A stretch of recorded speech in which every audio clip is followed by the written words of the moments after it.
The two teams from Gloucestershire, they've come all the way to the capital to do this, something they've done many times before, but rugby days like this live long in the memory of everybody who makes the gin. Tell you someone who's had a lot of days like this at a place like this is Jonathan Joseph, who's joining us all day. JJ, big day, what an opportunity. Community rugby for a trophy under the sunshine at Twickenham. Does it get any better? I don't think it does. Like you said, the pitch is looking immaculate. You play your whole season for the chance to run out at Twickenham in front of this crowd and put on a show for your family and your friends and do them proud. Well, it's going to be heartbreak for one team and a memory that lasts forever for another. Just 2 miles separating the teams who've come all the way up from Gloucestershire today. Coney Hill versus Hucclecote. It is the Division 3 community final. Early kickoff as well. 11 a.m. You ever have a morning kickoff? Never, and I'm glad I didn't because I'd probably still be in bed. But yeah. I'm sure these boys are happy being here regardless. It's Coney Hill. They are in the white, black and amber stripes, and Hucclecote there in the old Wasps colours of black with the thin amber hoop. Just a fantastic occasion, and always interesting to see which of the teams doesn't let the occasion get to them. Essentially, it's a rugby match, isn't it? It's 2 sets of posts, it's a load of white lines, and it's the pitch that they've stepped on maybe hundreds of times before, but this place does do something special to you, doesn't it? It really does, and I think the team that will probably come out on top of definitely the first 10 minutes will be the team that can stick to their processes, stick to what they do week in, week out, not let the occasion get the better of them.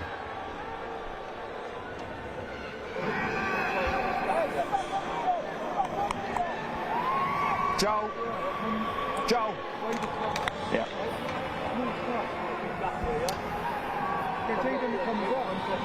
It is the Division 3 community final. Coney Hill versus Hucclecote. We are underway. Wherever you're watching, whatever you're watching on, the warmest of welcomes to you on the warmest of days. It feels like all rugby should be played in conditions like this, although I'm sure some of the bigger forwards might not be agreeing after 10 minutes on this huge pitch.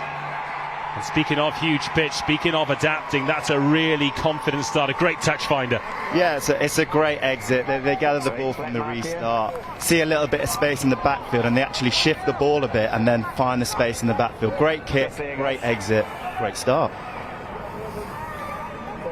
Yeah, just a little look at this, and good to know they've got kicking options as well. 10, 12 there, and just one for the fullback to get his eye in with. Certainly not terminal. And a first touch for these boys at HQ. And a big, heavy carry. And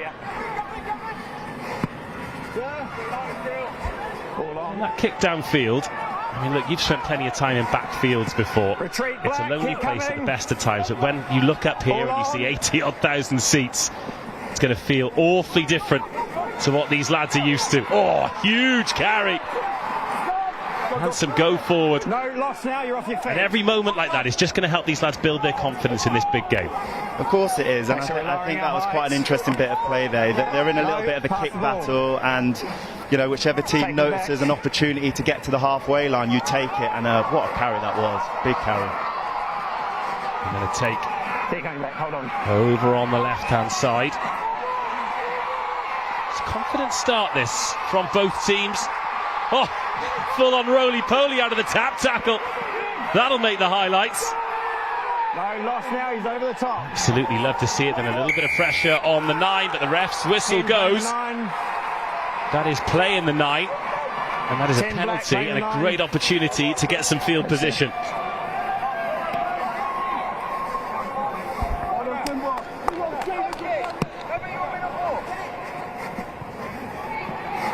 Good touch finder as well. Put the end of the mark here. So let's take another look at this carry. Head down, boom. That is the laws of physics at their finest. Yeah, fantastic carry.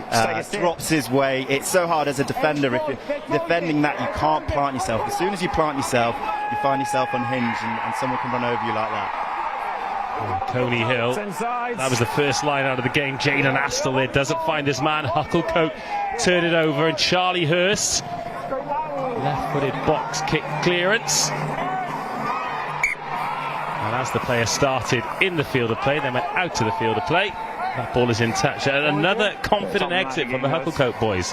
Yeah, it is a great exit, and I'm just wondering if they would notice Coney Hill are actually dropping quite a lot of players on these exit plays. Had about 5 people in the backfield there, so whether we see see them shift it and maybe try and run out of their half, we might see that coming up soon. Jaden Astle, quite a diminutive figure at hooker, but finds a better dart that time. Toomey, the captain, has to chase back, and now Will Pinnell, Joseph Porter, wearing 14 today. And then another little toe on the paint. Hucclecote defending well. It's a little bit chaotic, isn't it? But I think right in front of the group of fans over there, feel as though they'll migrate to that noise. Yeah, for sure. Yeah, it's a little bit twitchy, as you probably expect. Such a big occasion, such a great day. Like I said before, the team that can stick to their processes will be the team that come out on top early on. Midfield carry from Mickey Graves as Hucclecote launch and then go back the other way. Ball shifted, nice and flat. John Hogg, the co-captain, tight head prop in the wide channel. Marshall in at first receiver. Tackled down low. Josh Lawrence at 10 wants to get his hands on the ball. Already see Mickey Graves there wearing 7. Likes to get his hands on the ball in midfield. Charlie Hurst seems to just run out of ideas there, and Joseph Porter is on hand. Little chip in behind from him, and that'll do nicely as he finds touch.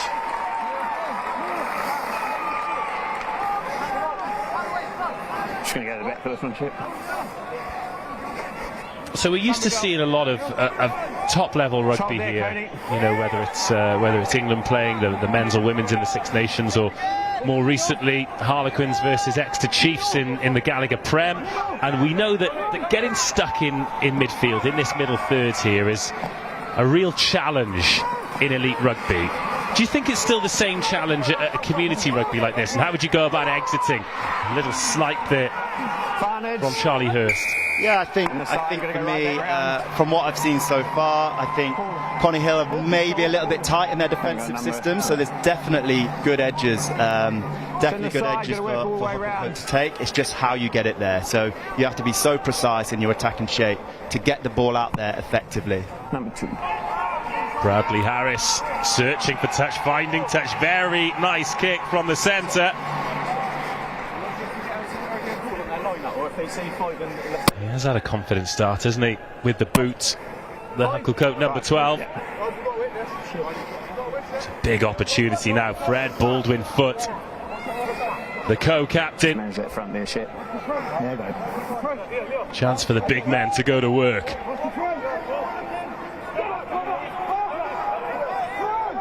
Plenty going on in the line-outs under pressure, but Charles Cook rises high. It goes to ground early.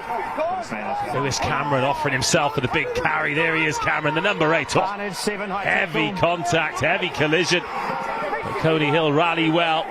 Penalty advantage they're playing with. A little knock on there. You've also got 5 white offside. Just having maybe a chat. Well, they've gone quickly here. Fred Baldwin Foot takes them as close as they have been. Hucclecote, first real opportunity of the game to get over the paint. Bit of width. Bradley Harris chopped down. Hurst gets there, back towards the post, and Charlie Dyke. Another penalty advantage coming here. Hucclecote players peeling out to the left-hand side. Coney Hill defenders, they are set on the line. Strong leg drive. Hucclecote just a metre short now. Another brilliant tackle to deny Hucclecote one more time. Now, here comes the width, a little pump pass, a beautifully timed ball, and James Price goes over for the game's opening score. Yeah, just that second tackle you got to lower. Joel. What a try. Brilliant patience. Forward, some tough carries, some great cleans, balls on a plate. And then what I loved about that try, the 10 taking it to the line, and he's pumping at the line. He's waiting for a defender to make the wrong decision, and he times it perfectly. As he gets the ball, he's pumping, he spots the gap and puts it straight through. That is a brilliant, brilliant try. And James Price with a score that he will remember for many, many years to come. We need a hand, yeah. Sun's right in the eyes. Yeah, I'll run in.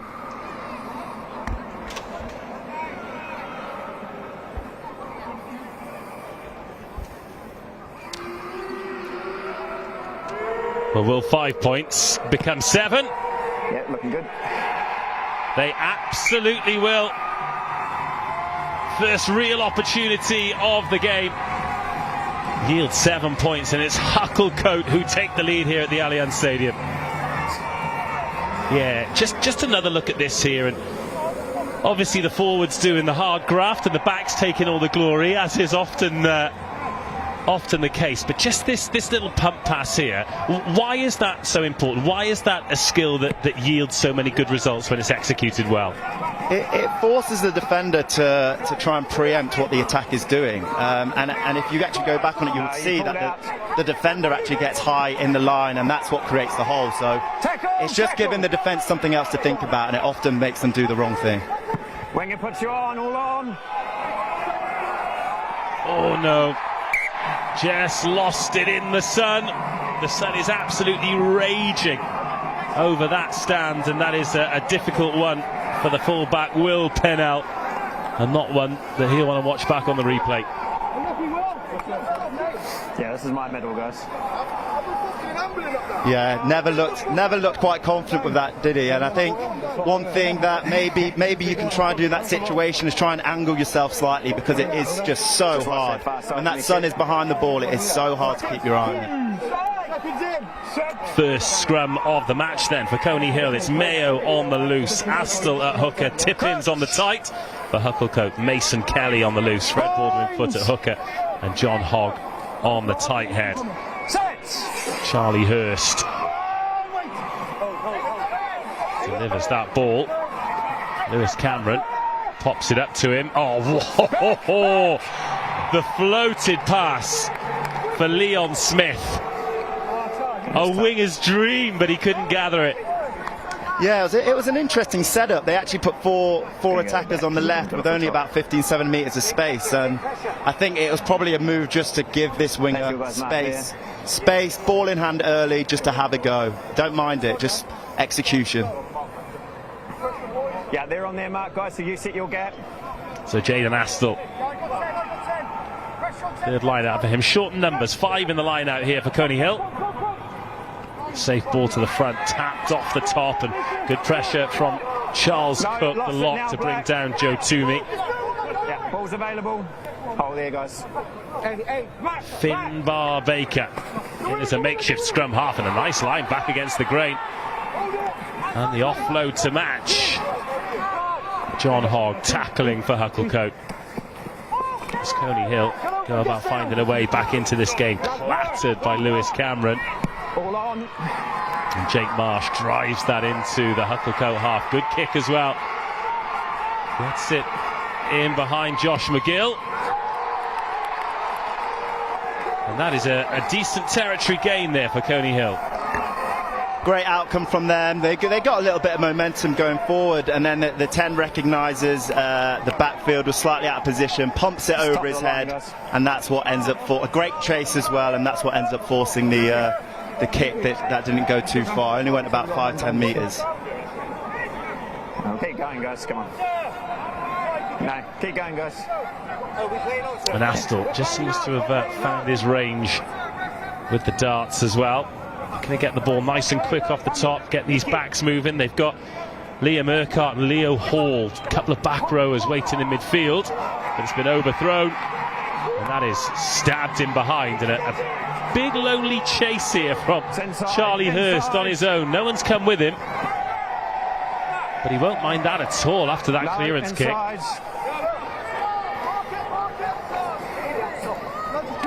It's a tough one in conditions like this, isn't it? Because, you know, you think you've got 80 minutes out there, but you can't think about conserving energy. No, you can't at all, and I guess that's what you've got a bench for, as you bring those boys on 50, 60 minutes in. But I think they'll be disappointed with that. They had an opportunity on the 22-metre line, and it's just that line-out slightly let them down. It's just an easy let-off. Fred Baldwin foot, by contrast, I was about to say, has been excellent, but that one overthrown. And the referee deciding to play on, and Coney Hill can come again. Thought about the nudge, did Jutumi, but instead the top pass to the right-hand side. Again, Coney Hill in that middle third. Interesting look defensively here from Hucclecote. We've almost got 3 tiers of defenders. And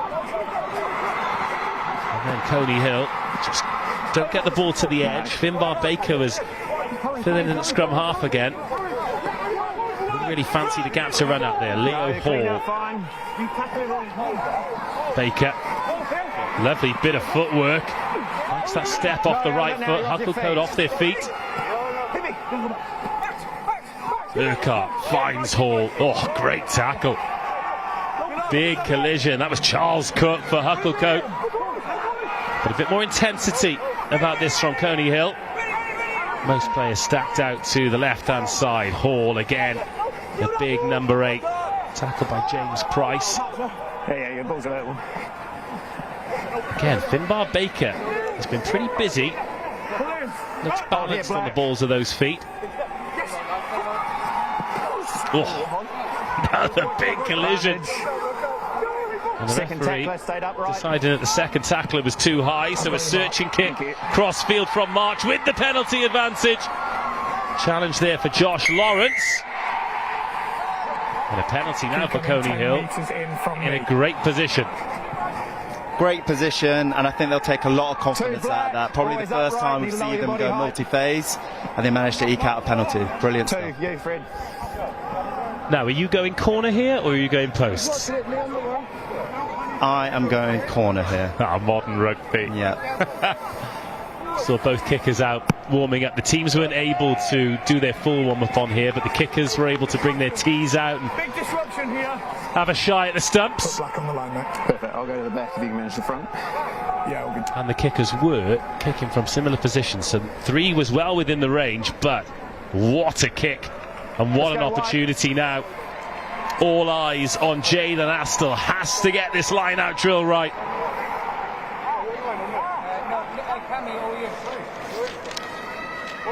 The big lads in the pack, not in a rush to get to the line out here. We've had 15 minutes of rugby, played at a high tempo. Oh, double tops to the back, and again, it's been turned over. Charlie Dyke steals in. And another penalty.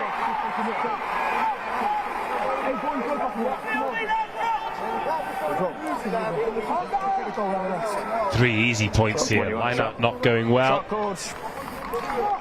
Sensible decision?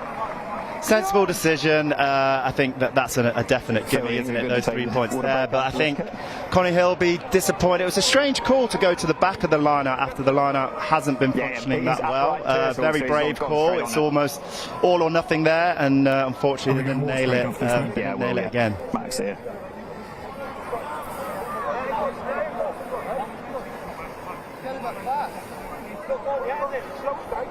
Well, Pinnell, the man charged with points off the tee today. It's a funny position, isn't it? One of the 18 metres out. Liner not going well. Tap and go is a big ask with the defence set. It is finals rugby. Who knows how important this 3 points could be when we add them all up at the end of the game. 17 minutes gone. And both teams off the mark. A great strike. And it's 3 points to 7. With that, we're going to take a water break. 3 minutes is the recommendation. I'd imagine that cold water will taste like ambrosia from the gods after 17 minutes of rugby in this heat. I think I need a drink up here, so I'm sure they do down there as well. But good start from both teams, both finding each other out. I think that the team that can hold the ball most effectively seems to be the team that's putting the most pressure on. So maybe we'll see a little bit more ball in hand now. Well, let's take a look at the highlights so far. 1 try and 1 penalty have been registered. Well, let's talk lineouts then, because I know in your playing career, not an area of the game where you'd necessarily have been. I know sometimes coaches like to get centres and wingers piling in when it's got a little bit of momentum. But from a 1 to 23 standpoint, let's talk about Hucclecote first, because let's say they're defending them well. How much of a confidence booster does it give you when you know that you're able to disrupt your opponent's line out like that? Rugby is such a game of momentum, and I think, you know, if you've been defending and you give a penalty away and then you're in your 22 and you can disrupt that line out, all that hard work that the other team has done, you can then disrupt the line out and kick it 50 metres down the field. What it does to that other team that's worked so hard to get there in the first place, it really drops that attitude. It's like a weight added onto their shoulders. So it's a tough place to be when the line-out's not functioning, for sure. Still pretty early in the game yet, though. Jayden Astle will have to be thick-skinned and have plenty more opportunities to get this right. But they've got to score for all their hard work, Coney Hill. Time's already off, though.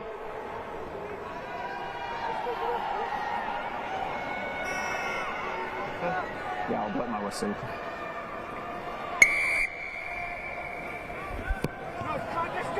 And we are back underway. Everyone refreshed and hydrated. Josh Bamber, the referee for this one. Scott DeVayman and Matt Shepherd at his ARs. Phil Bowers, the 4th official. No TMO today, I'm sure it won't surprise you to know. Oh, what a kick, what an exit. Fantastically done from Coney Hill. It's already across the plane, guys.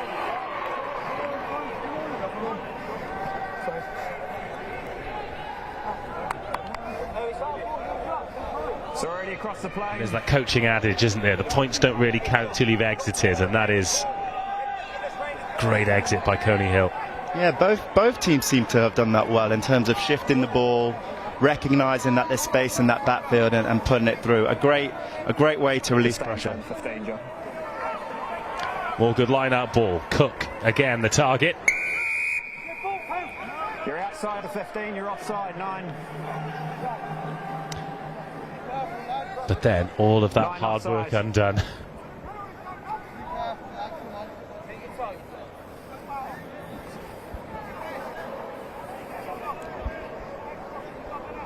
The sure foot of Bradley Harris sends Hucclecote straight back into the Coney Hill half. Take another little look at this offside if we can see it.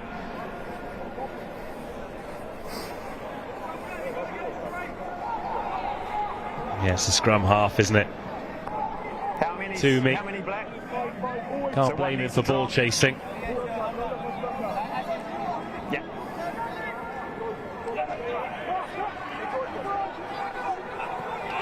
This time it's Coney Hill who disrupt the line out. One-way carry. We love to see the big men going for it. The offload, brilliant. And again, glorious hands here from Coney Hill into the Hucclecote half. Forwards with their hands on the ball too, but it's Hucclecote who get the penalty. But a little sign of maybe the game breaking up and maybe the rugby that Coney Hill RFC are all about. Yeah, exactly that. Dominant carry followed by a great offload, and then they're in behind, and it's just that next bit. It's just that next bit. Getting into the breakdown, secure that ball, and then get going again. Oh, and then what a penalty kick. Flirting with the paint. And into the 22. Brad Harris. kicking the ball beautifully today. Coney Hill have made a change. Ashley Lewis has come on wearing number 19. It was him that made that big carry in the offload.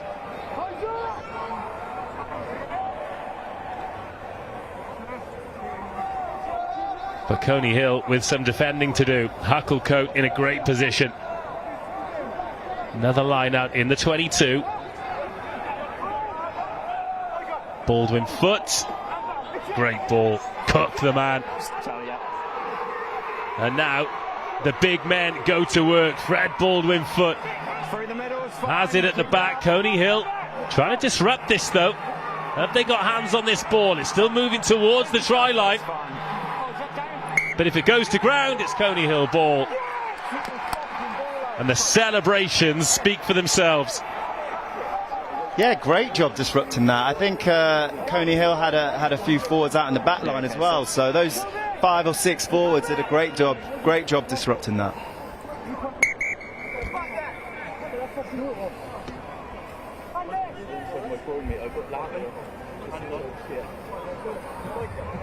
Well, just to look at this, the referee said straight through the middle. You can just see that wrestling, that grappling, looking for some kind of seam, some kind of weak shoulder. And once they're in, they're in. It always amazes me how these big physical specimens manage to squeeze themselves in to these tiny gaps. They get where water wouldn't. And then it was Max Whelan in the end. Not that I'm a line-out specialist or anything like that, but it looks like the body height was probably a little bit high in that maul and potentially not tight enough. I think the tighter you can get and the lower you can get, all the force going in the same direction is when you see successful mauls. So substitution being made here for Coney Hill in the front row. Gav Tippins. Time back on. Yes, come here. Being removed from the game, so he'll be replaced on the tight head side by Luke Mann. We're in number 18.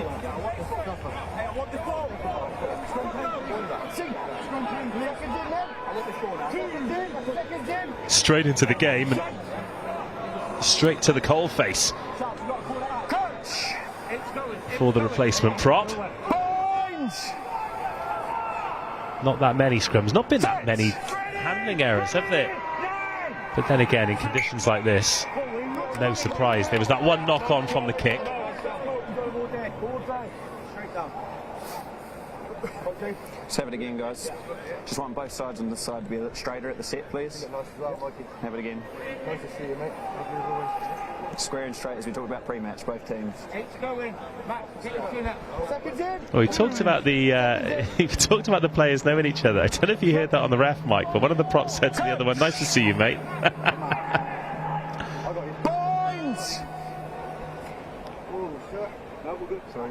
Set!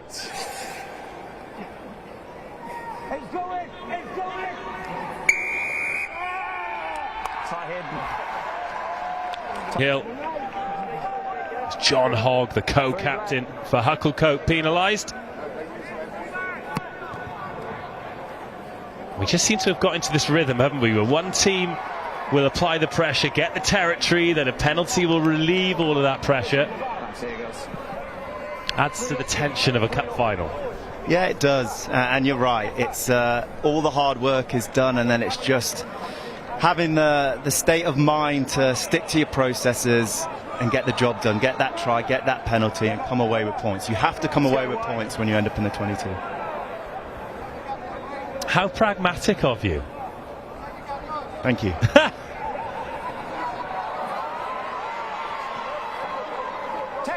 I think particularly on days like today as well, because ultimately the goal is to win, because this could be, you know, one of the biggest days in your club's history, and every player will want a moment of glory, a try, a big hit, something like that. But ultimately you have to treat it in that manner. Oh, that's a spiral kick, but it's out on the full.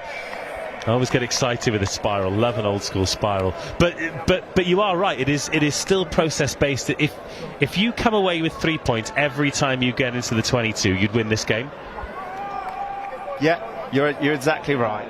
And I think there is a great example. I think they shifted the ball well, but I just think The decision to kick, they did have someone in the backfield. I think it's better to just keep the ball in hand, go through your phases, maybe set up a ruck to then kick off there with the 9, a box kick, apply pressure that way, and exit well. Credit to Fred Baldwin-Foot. I mean, that ball has been dropped at the back, but his line-out darts have been pretty good. Coney Hill have turned it over, though. And then Toomey sends it into the midfield, helped on by Jake Marsh. Now they're looking to perhaps find an edge here. Is there any space for the pace? Yes, there is. Thrown back inside and to ground, but Coney Hill. This is turning into a bit of a clash of styles with Hucclecote a little bit more pragmatic and working their way up the pitch, but Coney Hill looking like they could make something magic happen. Marsh, direct run and a good tackle from John Hogg, the tight head in midfield. A bit slower here for Coney Hill. Inside ball, here's a good one. Kai Turner in the centres. Marsh again. Just a little nudge, but an easy one for Charlie Hurst to deal with. Kicks it straight back to Pinnell, full-back and goal kicker. Here's Liam Urquhart having a Hucclecote.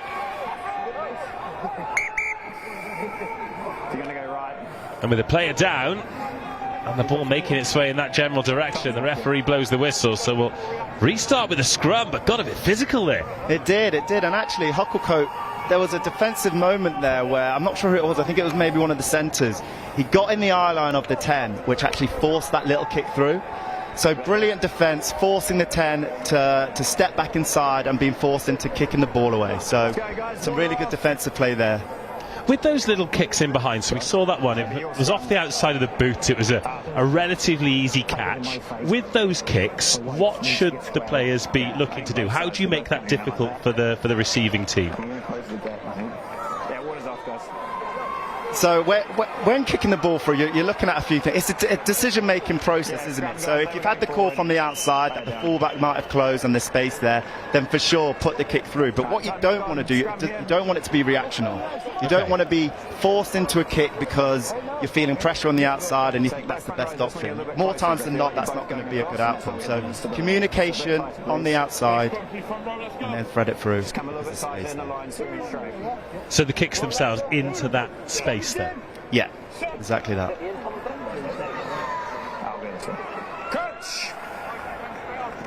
So Hucclecote, 2 defenders to the Coney Hill right, 3 to the right. Pretty much man for man. Good pressure coming on the scrum from Hucclecote as well. Massive pressure in fact, but it comes back Coney Hill's way.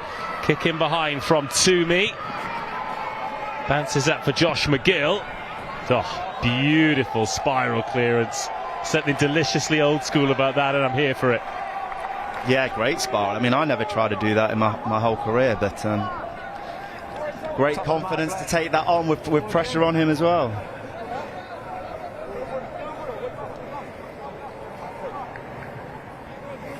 Oh, lovely strike.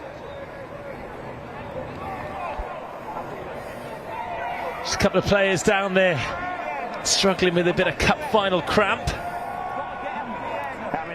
Expecting temperatures of over 30 degrees today. I know we've got a global audience, but the time just after 11:30 a.m. in London.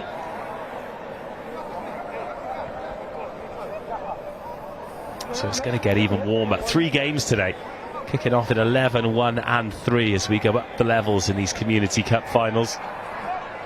All 3 games live for you to enjoy, free of charge as well. So if you got the barbecue going, why not have the rugby on in the background? I mean, there might be another game on today, or so I've heard, in Bilbao, but you know, community rugby is what we're concentrating on today. There's nowhere else I would rather be right now. We're in for a great day. 3 games back to back. Where else would you want to be? Absolutely. Yeah, so maybe find the medium. We're a full front row. Yeah.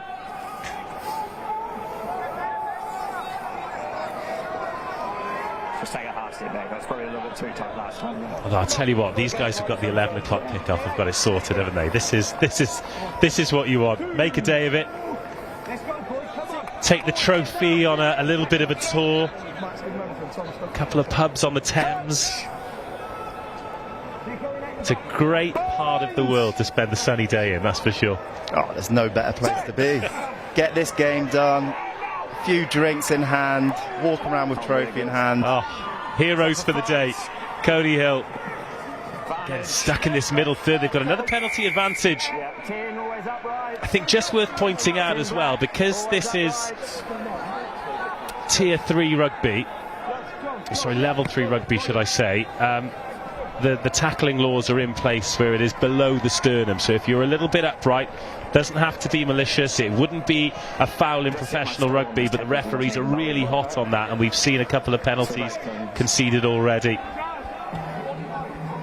There's another game going on this weekend that I'm really interested in as well, which is Blackheath versus London Scottish, which is the playoff to see which team will be in Nat 1 next year and which team will be in the Champ next year. But what makes that really interesting is Scottish have been playing in the Champ, so therefore have been allowed to tackle higher and have squads of 23, whereas Blackheath have been tackling low with squads of 20, and they're playing Champ rules. So fascinating to see how that'll play out over 80 minutes, but huge high stakes game there.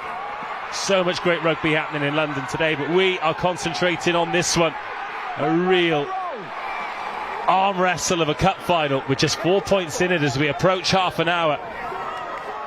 Hucclecote started brilliantly. It's not been a game of loads of opportunities. Coney Hill just starting, or have been showing that they could spark something somewhere. They're in the Hucclecote half, but a couple of their big battering rams ready to do exactly that. Just can't get the ball quite as quickly as they want it. Jake Marsh has a little dart himself. Marsh, footwork, inside ball, and Finbar Baker puts Coney Hill into the lead for the first time.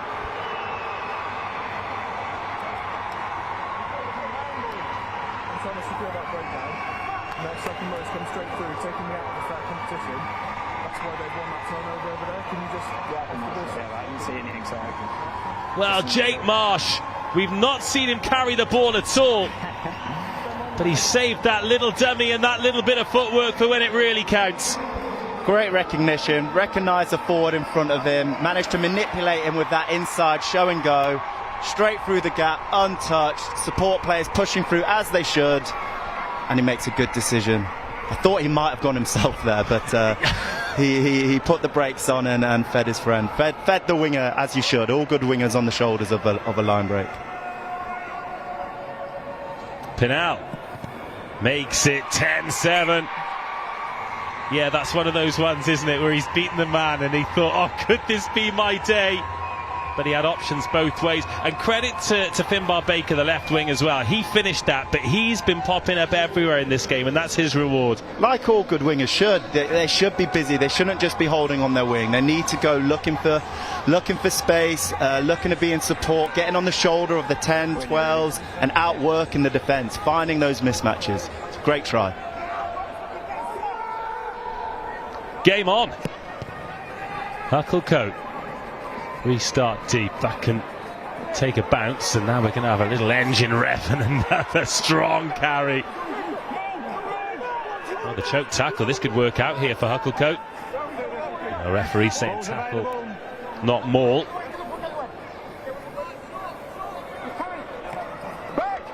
He's got backwards off Liam Urquhart. Hucclecote fans thought that might have been, oh, that's trouble. That is trouble. Wade Mayo, the Coney Hill loosehead, thought that there was a 0 next to the 1 on his back. Yeah, he got a little bit lost there, didn't he? And I think they just scored a try, and the most important thing after that is exiting well, and they will be kicking themselves right now because there's a scrum under the sticks, a lot of pressure. 5 minutes before half time. It's so important to defend this well and go into the half still up. Well, Hucclecote seem to have lost a back rower here. Max Marshall is limping off. It's a big blow for him on such a big day. Let's go, guys. That's my middle there. So the new man, JJ Maybe, is wearing number 18 in the scrum cap. Slotting onto that blindside flank. So 2 waiting to the right of the scrum for Hucclecote, 4 waiting to the left. They've got Brad Harris waiting as first receiver to the right hand side, Josh Lawrence to the left, and this Hucclecote scrum looking pretty solid. And the little peel away then from Cameron, who steps back inside and goes himself. Take a step, guys. Step, pillars. Charlie Hurst, options both ways. Charlie Dyke, his best option. This a very similar position to the one Hucclecote started to build for their opening try. Mickey Greaves. Hurst again is outside half. Lawrence, width early. Through the legs, just about gets away with it to Josh McGill. But Coney Hill smothering the ball, slowing it down. Hucclecote losing meters. Lewis Cameron. Great line speed from Coney Hill, forcing Hucclecote to back outside the 22. Graves has lost that forward, and that is some defensive set from Coney Hill. Amazing defensive set. I think that you could see it in the body language. They're wanting to get off the line and hit someone.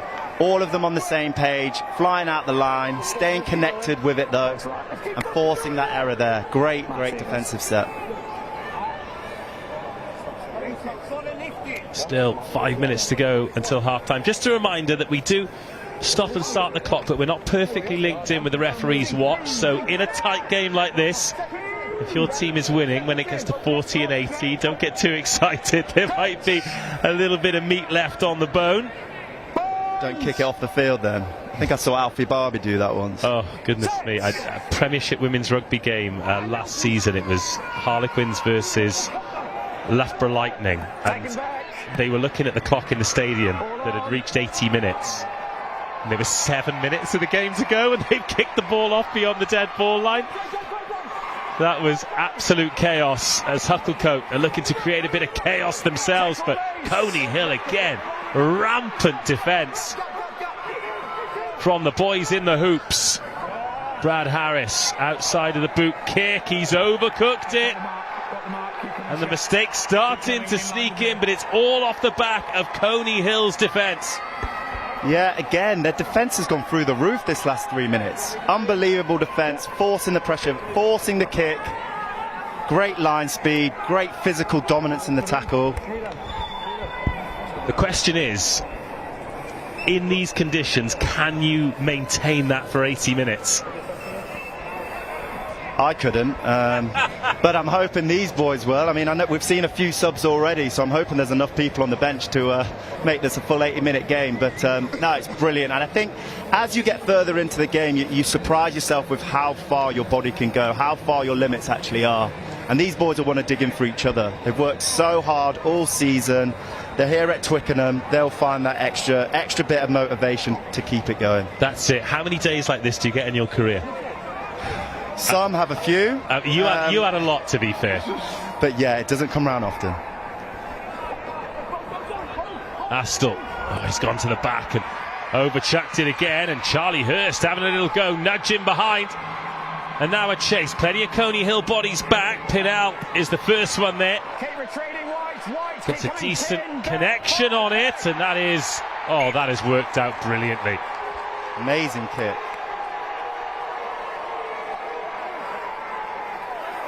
Just a little bit of whose ball is this in the Hucclecote backfield there.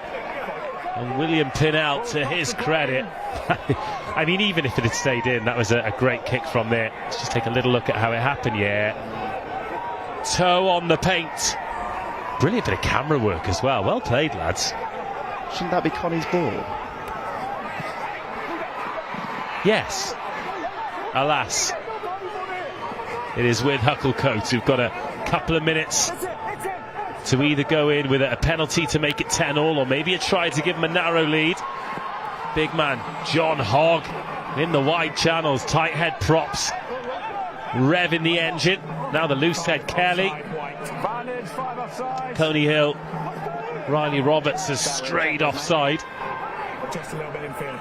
So there will be one more chance here for Hucclecote, regardless of what happens. Josh McGill steps back inside. It's another really good defensive lift by Coney Hill. And a couple of the Coney Hill players just gesturing that there's a player down there who was taking a head knock as well. Penalty for 5 offside. Big pitch to be running around today as well, isn't it? It is, and you can definitely see them getting tired now. The tightness of that defensive set there, they were way too tight, and it was too easy for Hucclecote to get a bend on them. But that's what it does to you. The pressure of playing multi-phase, defending multi-phase, bringing a lot of line speed, you do get that little bit of fatigue set in, and that's why the offside happened. Just got a little bit too eager. Cast your mind back then to your community rugby days before, you know, you were a senior player and all of the great things that happened to you in your career.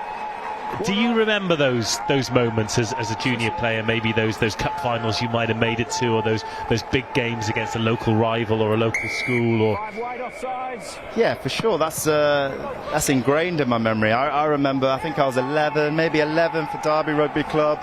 We made it to, I think it was called the Gulliver's competition or something. We played in a final down here, and it was the best day ever. Bus trip down with all your mates, playing at Twickenham. Amazing. Down the M1 from Derby. You're right. Yeah. Bit of traffic as well. As there always is. Oh, incredible. I didn't realise you'd played a community final here. That is awesome. More good line-out ball. Charlie Dyke, the man again. Both men in the engine room for Hucclecote have had good halves, but that ball is spilled, and that takes us through to half-time. It is a local derby. It is a great cup final. It is a 3-point game. An early lead taken by Hucclecote, but Coney Hill will be asked how important those 3 points off the tee would be. They are the difference between the two sides. A try for James Price, a try for Finbar Baker, and some points off the boot of William Pinnell. Means at half-time it is 10 points to 7. Let's look back at these tries then. What did you like about this opener? So the forwards did a good job in terms of getting go forward. I thought the breakdown slowed up a little bit, so I was unsure whether they were going to pull the trigger there and get it to the backs, but I loved what the 10 did here. I thought his ability to be patient on the ball, he's looking for that bridge ball, he's looking for that over the top, and then recognise that defender, shoot out the line. Number 7 it was, shot out the line, and that's what creates the hole on the inside. Speaking of holes, there was one here, and this was a fantastic try to open Coney Hill's account.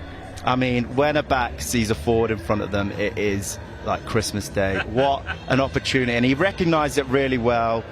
Goes square at the line, shows on the inside, massive hole, goes through untouched. Thought about finishing it himself, but I don't think he would have, and recognised his winger was there in support, as all wingers should be, and gave him the ball on a plate. All to play for here at the Allianz Stadium. It is Coney Hill 10, Hucclecote 7 at half-time. England win the Grand Slam. A 4th Grand Slam in a row. A 7th title in a row.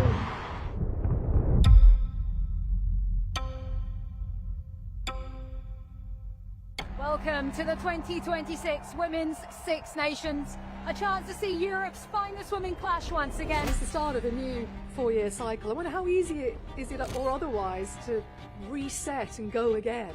I don't know really what we're going to get, to be fair. How much further can we take it? Are your team ready to seize the moment? Got way more in us, okay? Way more in us. Today's a new start, a new team. I don't think I'll ever really truly take in the fact what just happened. We've had new players come in and play throughout the tournament. There will be no fear, but there will be pressure.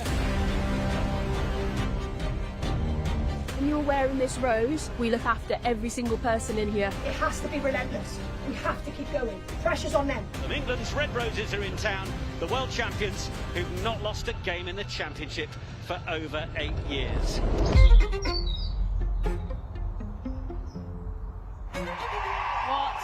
opening to this fixture. The Allianz Stadium really feels like there is a party brewing here.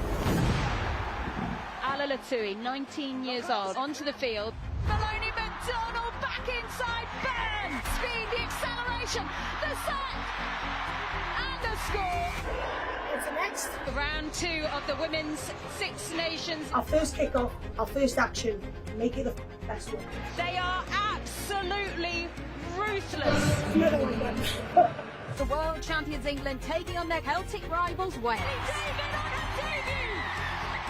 That will be one to savour and remember. Rose or red? Red! The 4th round of the Guinness Women's Six Nations begins here in Parma. It's Marley Packer, Marley Packer, Marley Packer, Marley Packer! Miss Abby. The 2026 Guinness Women's Six Nations Grand Slam decider in the Bordeaux sunshine. To score an end-to-end try. And it's the England skipper with a bit of football who hacks it on as Ellie Kildunn goes in for the score to give the Red Roses the lead in the match for the first time. Just breaks for the corner. England have their 3rd, and it's Rowland winding it up for Ellie Kildunn to score. At half-time in Bordeaux in the Grand Slam decider, it's France 7, England 26. Felayu, Rousset, and it's in! Anaïs Grandot! Bordeaux Sansus will score! And it is another key momentum swing. We're down to an 8-point game. Well for Packer. Then it's Rowland for Harrison. Harrison for Kildunn. Kildunn with support from Breach on the outside. This is exceptional from the Red Roses. Marley Packer, turn provider. Amy Cockayne into the corner. England had sealed the contest.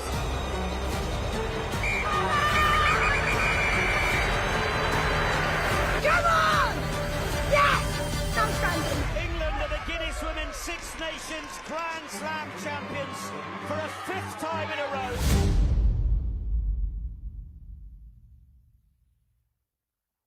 Williams to the far side. Here we go. Welsh fucker.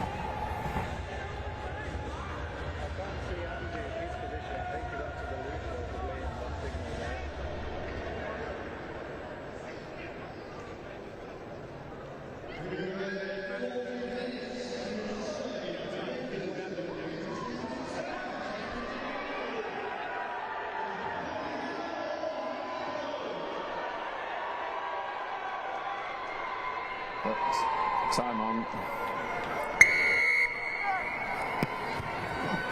Second half underway. Hucclecote kicking off and trailing after taking that 7-0 lead. And JJ, Coney Hill deserve a huge amount of credit for the way they came back into that first half after a sticky start.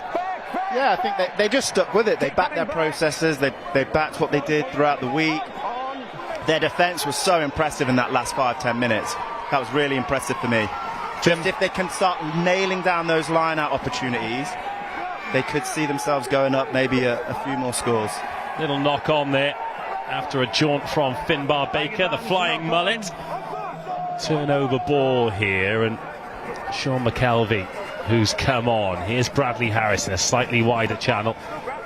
Throws the dummy and just... Well, the referee shouted advantage over, but then the kicker was taken late, so that'll be the penalty. Where the ball has landed, and they've gone quickly. Charlie Hurst has thrown the interception, but Finbar Baker is offside, and he is going to spend 10 minutes in the bin.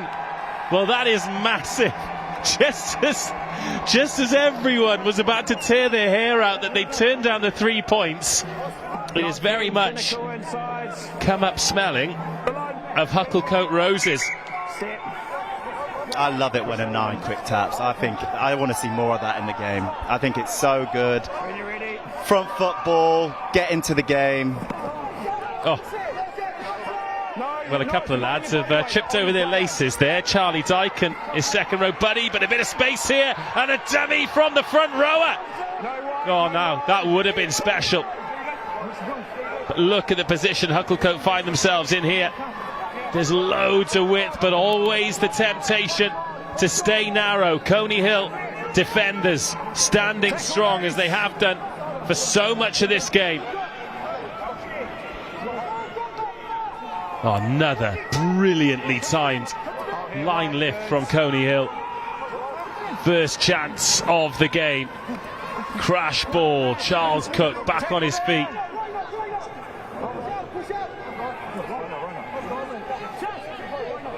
Well, this feels like an absolutely huge moment. Hucclecote, got so many bodies committed there. They've still got Josh McGill out on the left edge and James Price in open field as well. Charlie Dyke.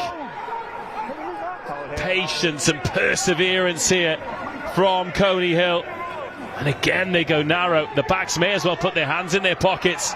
Real discipline from Coney Hill, also from Hucclecote. Every one of these carries taking them closer to the posts, closer to the whitewash. Got to shift it now. They've got so much space. Harry Leftwich could walk it in, but a little dummy, and what a tackle.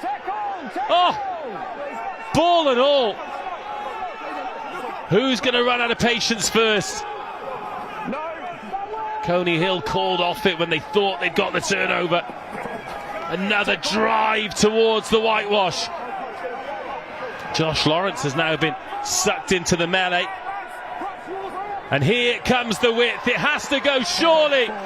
Oh, it's forward. It's knocked on. The chance has gone.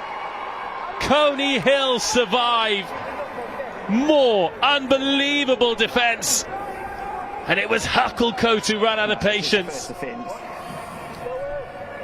I just question whether the nerves maybe of the occasion maybe got to the players there, because they had a massive overlap. The backs had a massive overlap, and in the first half we saw them pull the trigger and score a great try, and they had an opportunity there. They had about 5-on-2 or 6-on-3, and they just let the forwards keep going and tiring themselves out. And then when they did finally pull the trigger, the error was created. Well, bearing in mind there is going to be space on an edge because they've lost their left winger, Coney Hill. Finbar Baker is in the bin.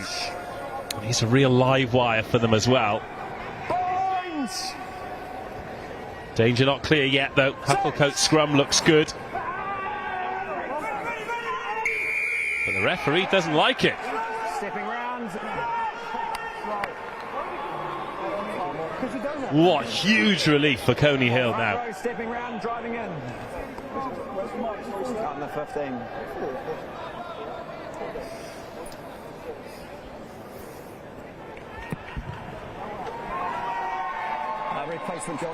First chance of the half, and what is that? 3 minutes in the 22 really. Comes to nothing for Hucclecote.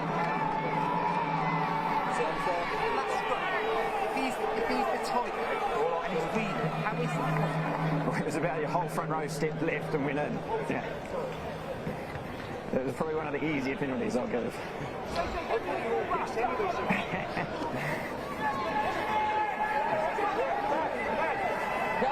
Oh, it's fascinating listening to the referee,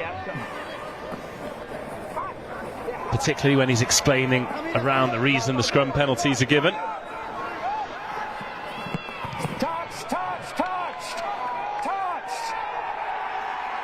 Well, that has worked out really well. And Josh McGill, just watch that go out into touch. The referee said that it was touched. Let's see if we can see where it was touched. It's been touched, guys.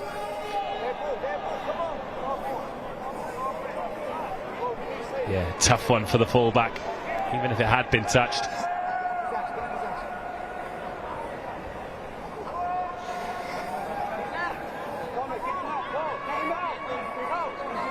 It's just a composure about this Coney Hill team now.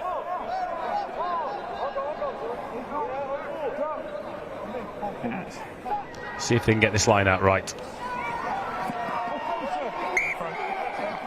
No. Accidental.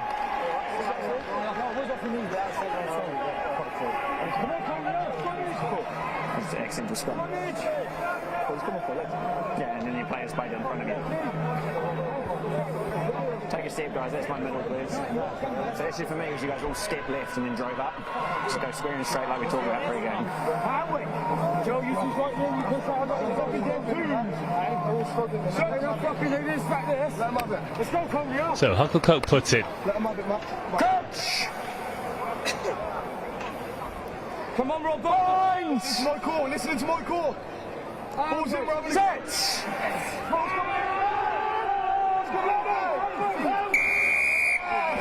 Well, this time it's Coney Hill Loose head driving across. who are on the wrong side of the referee's whistle. You're not on the mark. Loose head driving across.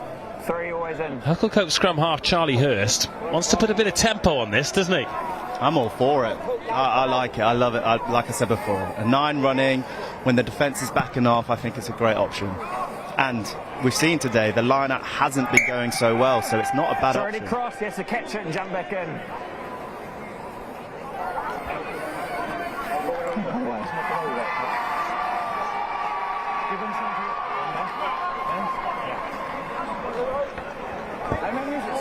Step, guys. How many? Maybe 5.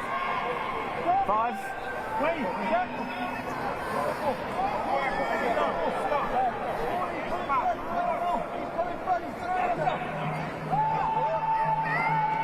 Better line-out ball, better platform here then for Hucclecote to launch another opportunity with Graves.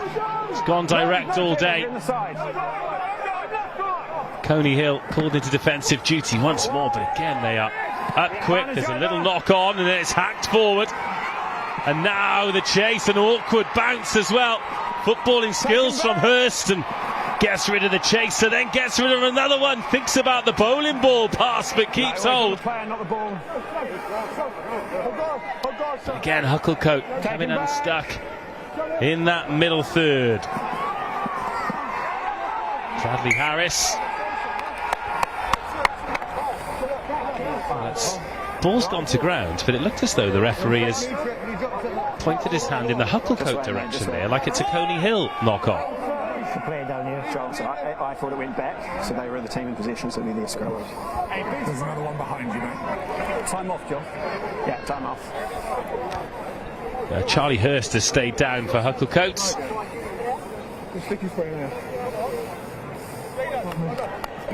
He is back on his feet. There's going to be a few of those. Definitely sunbathing weather as well, isn't it? I don't know why you think that.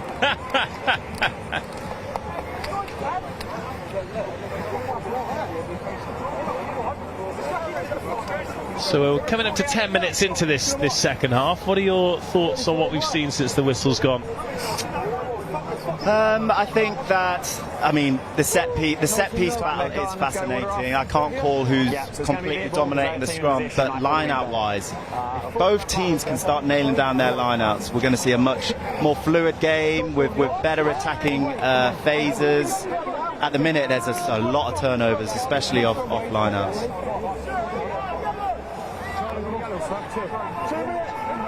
Yeah, neither team either are able to make a platform or create a platform on those set pieces. Both getting on the wrong side of the referee.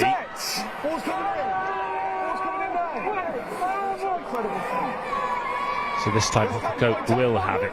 Charlie Hurst back on his feet. Oh, nice line. The inside centre.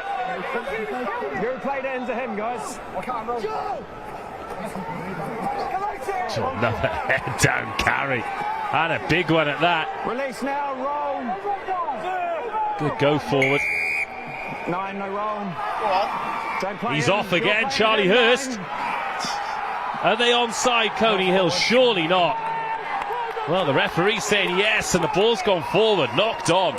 You've got to go. You've got to go. Silly salmon in there. 9 is playing that guy, Fred. No. Well, they're having a bit of fun out there, aren't they? If nothing else. And then held on to him. Yeah.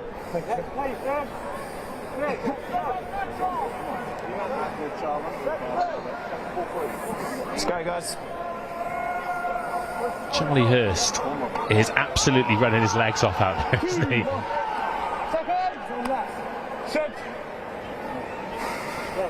So interestingly, Hucclecote have left the defender there, but nobody on the short side. It's a massive short side. Now they've just got somebody jogging over there. Got a couple of minutes left on the yellow card, which will be the reason for that. And credit to Coney Hill, so far at least, no damage to the scoreboard in this period with 14 on the pitch. Oh, it was a streaky, squeaky kick, but it's worked out okay for Hucclecote. That's the danger of the spiral, isn't it? It's so good when it works out, but if you don't quite time it right, it doesn't come off nice off the boot. He's got away with one there. Oh, yes. Yeah, a shaky torpedo, that one.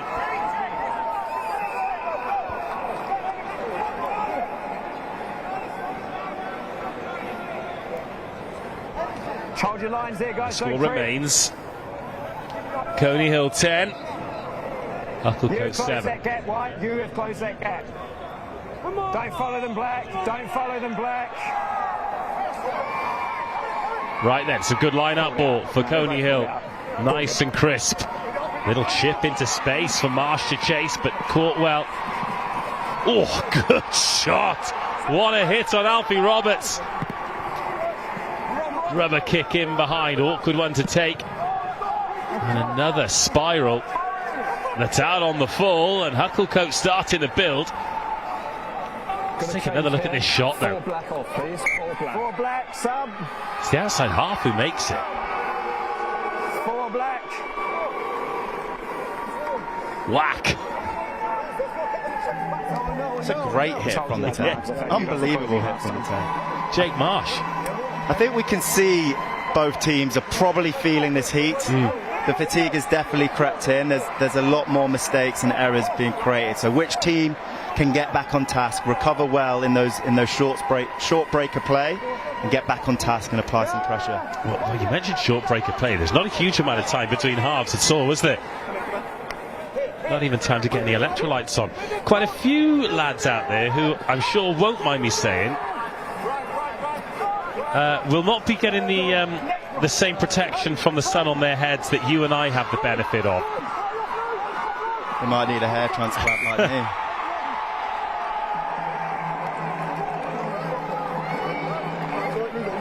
I think it's incidental. So the tackler's low, and as he's ducked down, they've gone in. So I think it's incidental, no foul play. No foul play for me. It worked too much of a collision, but it was on. I'd agree then. There's no foul play for me, guys. So the tackler's low, and as he's falling, they've collided. So there's no foul play. No. So what are we going to go with? So we'll scum for the full pass. Coming to 15 minutes, gone proper arm wrestle now. But both teams looking lively. Both teams looking like they want to play and make something happen. Yeah, they are. It's that fatigue factor, isn't it? It's that fatigue factor creeps in. That's why there's more mistakes. So a good opportunity, a really good opportunity here with this short stoppage of play for Hucclecote to take an opportunity here. They've got a scrum. Scrum is the best platform to attack off for me. The best place for a back to attack off. So let's see what they can come up with here. Well, interestingly, Coney Hill are making the change at fullback. William Pinnell going off. He's been their goal kicker as well. Like you both walked one round, so let's go square and straight. So he's been replaced by Ryan Barnett, who's gone straight back to fullback, wearing number 21.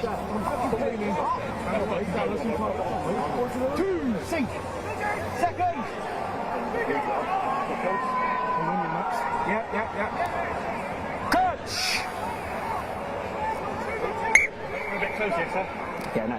But for me, I feel like you're coming in and crossing like that, and that's what that last penalty was for. So it's a square for me. The last one was 5 minutes. Come on! Better. Seconds in, man! 2 seconds in. So we go then.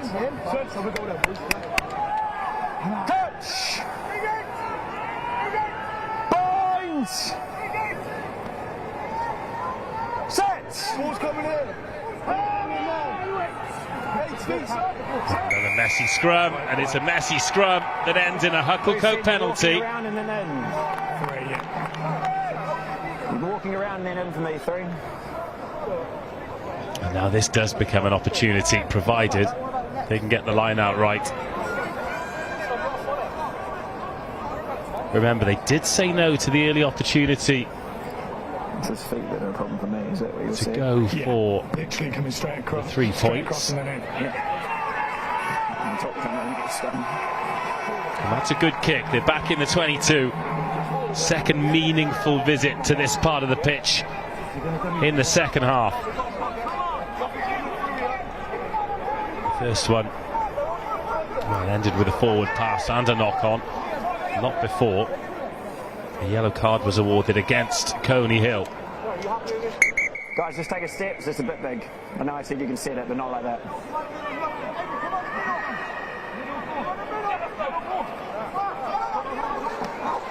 Great dart. And now Hucclecote can start to go to work. Referee says it's down by black, but they've made a couple of metres. Kept everything narrow last time. There's a good spread of players across the pitch. Clattering hit. Alfie Roberts going forward for Hucclecote. I'll tell you if it is. Mickey Graves knocking the ball on. This dialogue with the referee is absolutely fantastic. Is it a penalty? I'll tell you what, you'll know what it is. You'll hear the whistle. No, the scrum. So for me, it's your hips and you're just going positioning out. If you show me that experience straight dominance. I'm just if you see what it is, obviously I'm pushing, he's coming up like that, so I naturally fold in because he's turning in. So my issue is you're taking a big step to your left. So if you go squaring straight, Are you able to stand up? I can see it. Thank you for that. You've been doing me from the other side. It's alright, it's alright. So that's to make a decision, and that's the fucking final word. Leave it. Seconds in. Go next stoppage for water. Hey. Twos. Set. Catch. There are 17 people down there with an opinion on the scrum. 16 forwards and the referee. Unfortunately for the players, the only one whose opinion matters is the ref. And Coney Hill are going to kick that one clear through Marsh. Fabulous kick.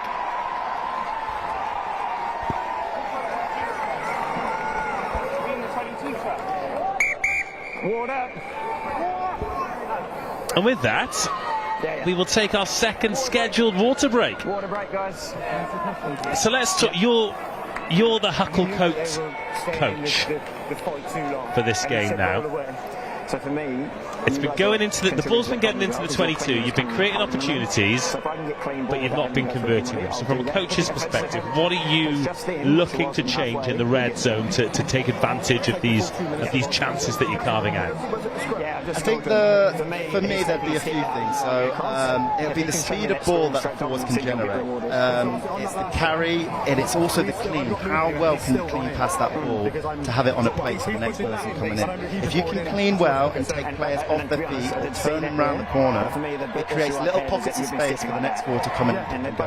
And then with that being said, if the backs have an overlap, take it. Every single time, if the backs have an overlap, I expect them to take it. And they won't score every time, but the forwards aren't going to score every time. Well, no, I mean, as you alluded to there, the ball hasn't been going wide, so defensively they've not necessarily been stretched, but they have really stood up, been solid and frustrated Hucclecote. They have. They've actually weathered the storm really, really well. They spent a lot of time in their own half. They've defended hard. Their line speed have forced a few errors, and they've actually exited really well. So they've weathered this storm well. If it keeps happening, though, I'm not sure it's going to be able to last. They need to find a way to get inside the other half. Well, that's it.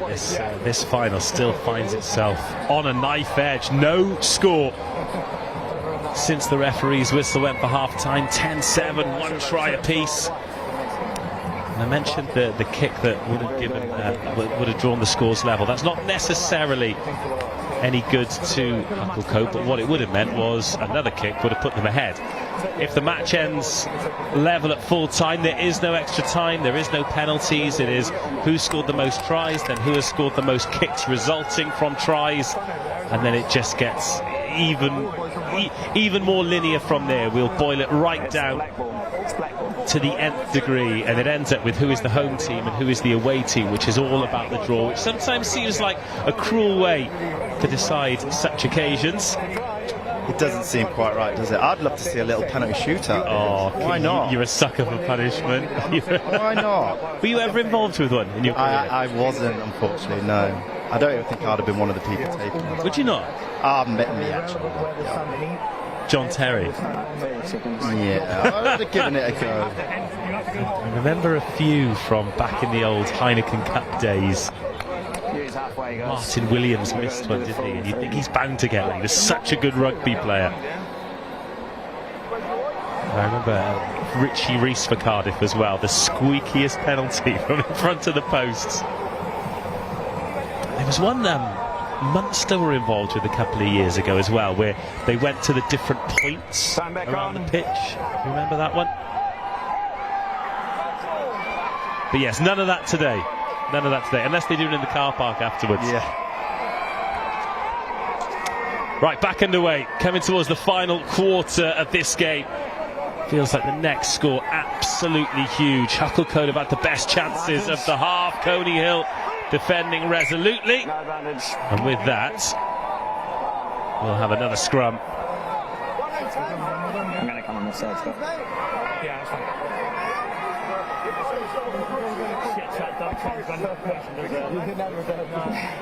Just Grace's HQ instead.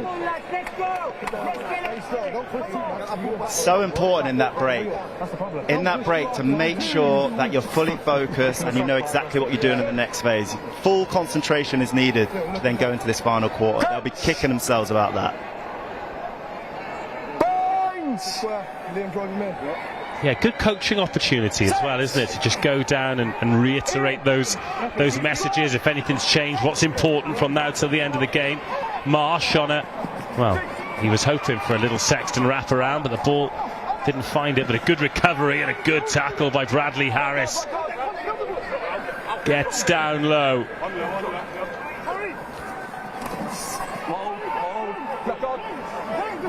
So Barnett wearing 21. He came on for the fullback, but he's definitely acting at scrum half. Lovely delivery.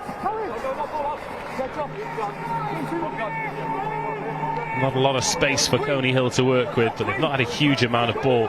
Finbar Baker back in. Coney Hill back up to 15. Great turnover. No clear left. Well, the charge down kick, there was never any space for that. Coney Hill putting a roof on it, and now the dancing feet of Baker. Hucclecote defenders all at sea, really. 17 offside. Another kick in behind with a penalty advantage. This is going to roll end over end. We could hear the AR calling that one in. It's Connor Zeal, who's come off the bench a little bit overzealous.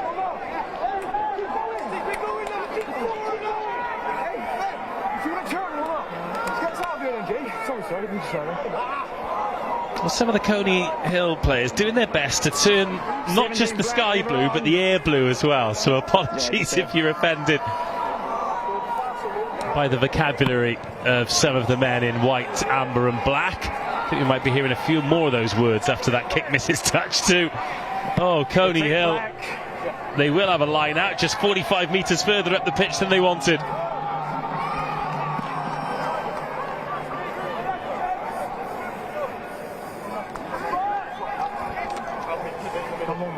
Yeah, it's you, yeah. Just hold it. Take a step, guys. Jaden Astle, the hooker, still out there. Yeah, meant to be on the mark, not over it.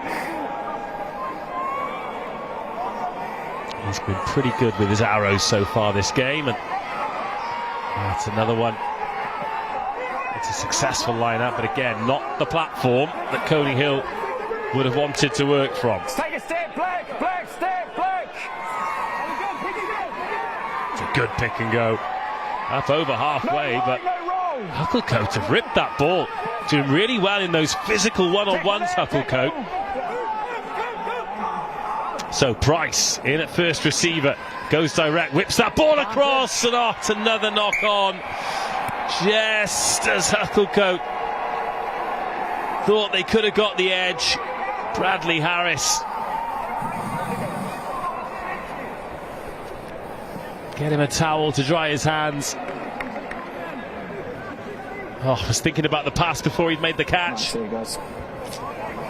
Yeah, I think it's pretty obvious. Everyone's pretty tired out there now. So I think in this middle third, as a coach, I would hope my 9s and 10s think more field position now. Get the ball into the opposition half, deep in the half, make them have to play out or kick it out. Right now, the skill set has dropped a little bit, so let's play the conditions. Let's play where we're at. Let's get into their half.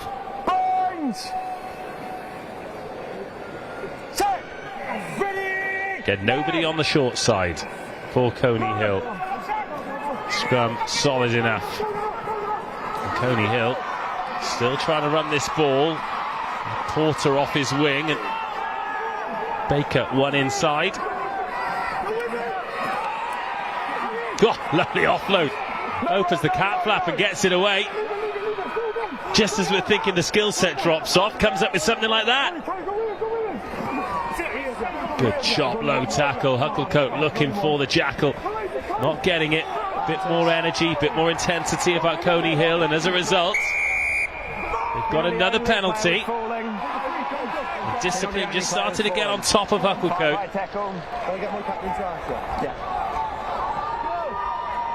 Five-high tackle, player was always falling. Charles Cook. Guys, water off, water off. High tackle. Guys, off. You're allowed it, no one else is. Quickly, come on, if you want a shot. Shot calls. The kicker is, no one else is. It's actually done really well there because no one else can have water. He didn't make the decision until late, so he just bought his team a few seconds there. Just a few very valuable deep breaths to try and recharge the batteries. Tell you what, if I'm a prop though, I'm fuming that he's allowed to have some water and I'm not. Yes, yeah. That is one of those quirks of the laws. But no points scored yet in the second half.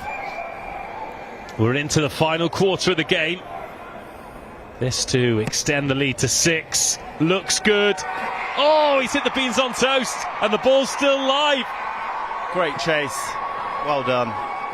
The ball in field. Staggered defence here for Hucclecote. They're all offside as well, so Finbar Baker goes probing. And they've got another penalty advantage. If they go for 3 again, then it's going to be that much closer this time. Baker, again, so patient in those balanced steps. Tough man to tackle. Klein. No, extended now. God, big clear out. And Coney Hill into the 22. How often do we see it? The 3 points doesn't work out, but it leads to 5 or 7. And that'll be a hammer blow for Hucclecote because it'll be a 2-score game. Baker whips that off the left hand. Strong tackle from James Price.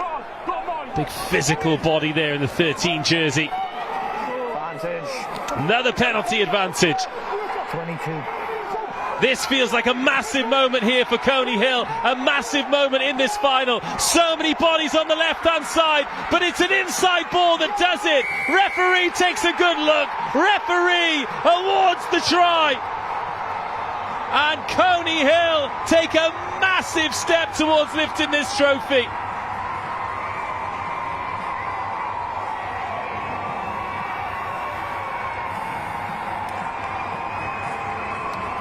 Well, once the penalty didn't clear the uprights, Hucclecote never really recovered.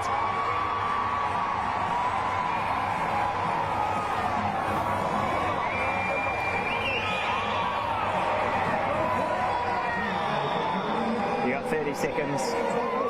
30.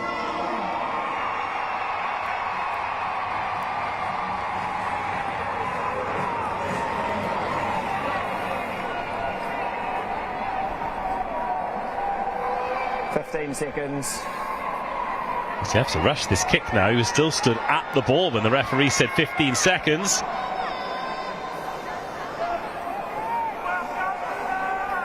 £15 points to 7.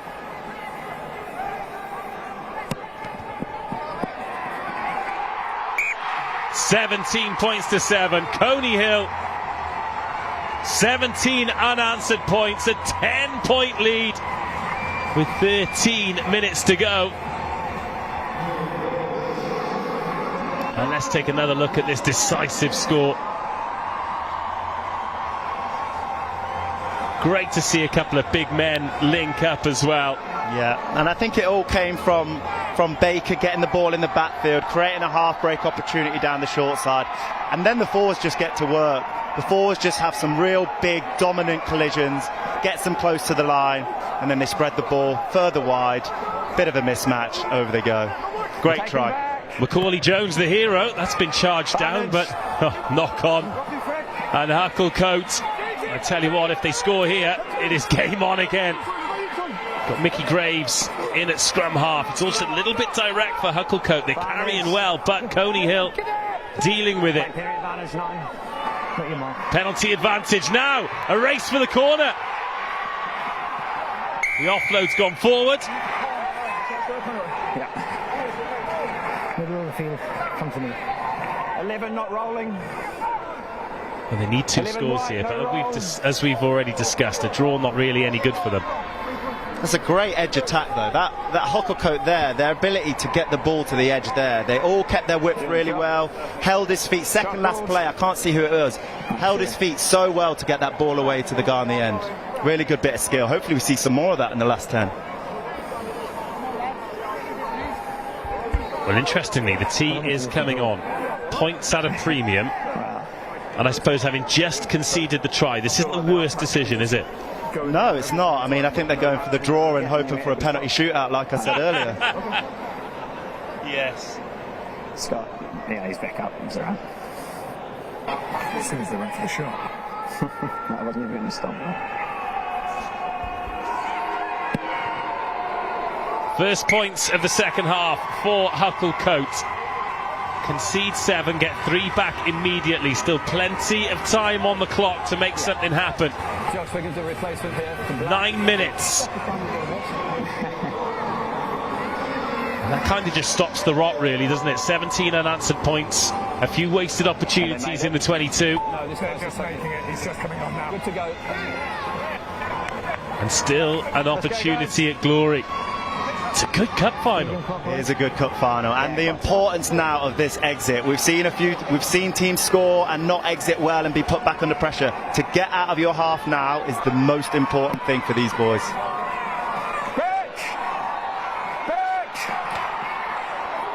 Oh, and just like that, it's a knock on, and listen to that Coney Hill crowd react.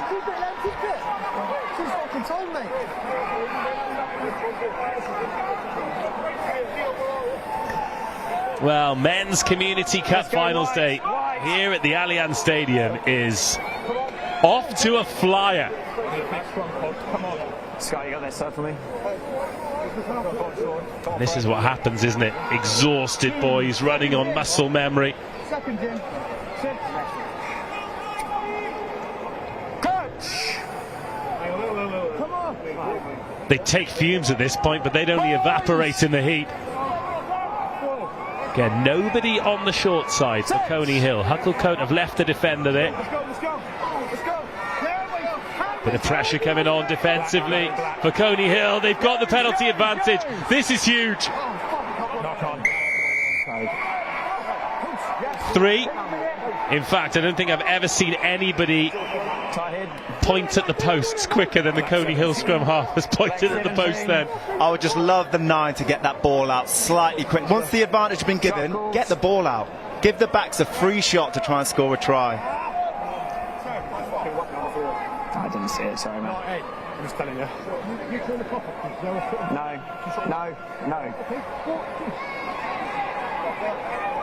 How long for shot?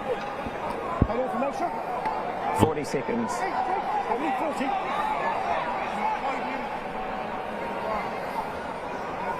Well, interestingly, Coney Hill were asking for the clock to be turned off there. If I were them, I'd be wanting to just keep it running. We got a 7-point lead here. It might be about to become a 2-score lead. 20 seconds.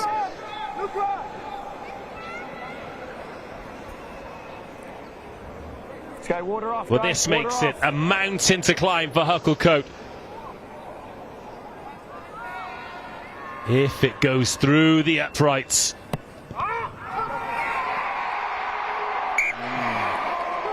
Immediately, 15 black off, please. as soon as it left the boot, he knew. 15 black, sub. And that 15. keeps this one in the balance. 6 minutes to go He's over there. on the in-stadium clock. 9 minutes to go on our clock. I think our clock is a little bit more accurate. I think that one has continued to run. Wait for your guy to come on and you're good.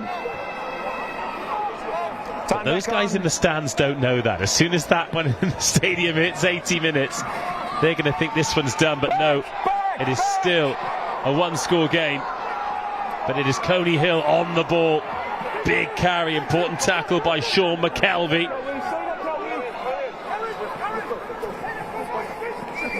Whelan.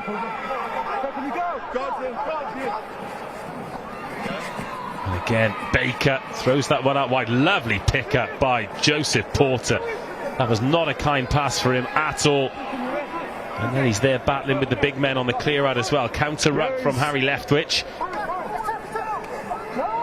Oh, that's gone forward. Jayden Astle. Well, he thought he was going to hit the short runner there, but he ran straight past it.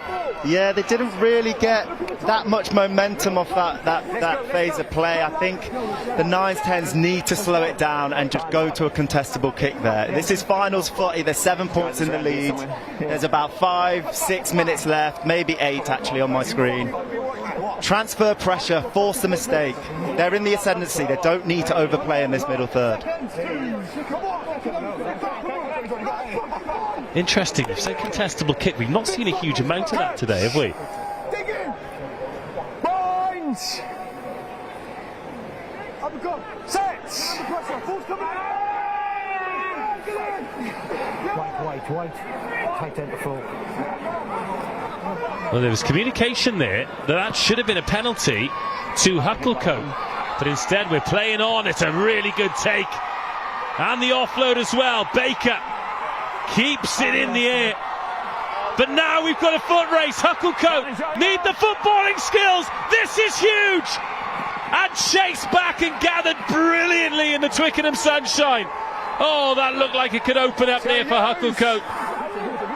Little bit of bouncing ball might be what the boys in black need.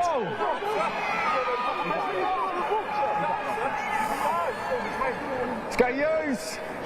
Oh, that got the heart racing. Advantage. A knock-on advantage here for Hucclecote. Now a scrum in an unbelievable position for the team chasing the game. Too wide. Oh, they cancelled that. They've just cancelled it. Cancel it. Don't worry. That's last scrimmage. White tight head went to knee. Yeah, I'll come on this side. Just went into a knee or... Time off 3 whites over here. We got it.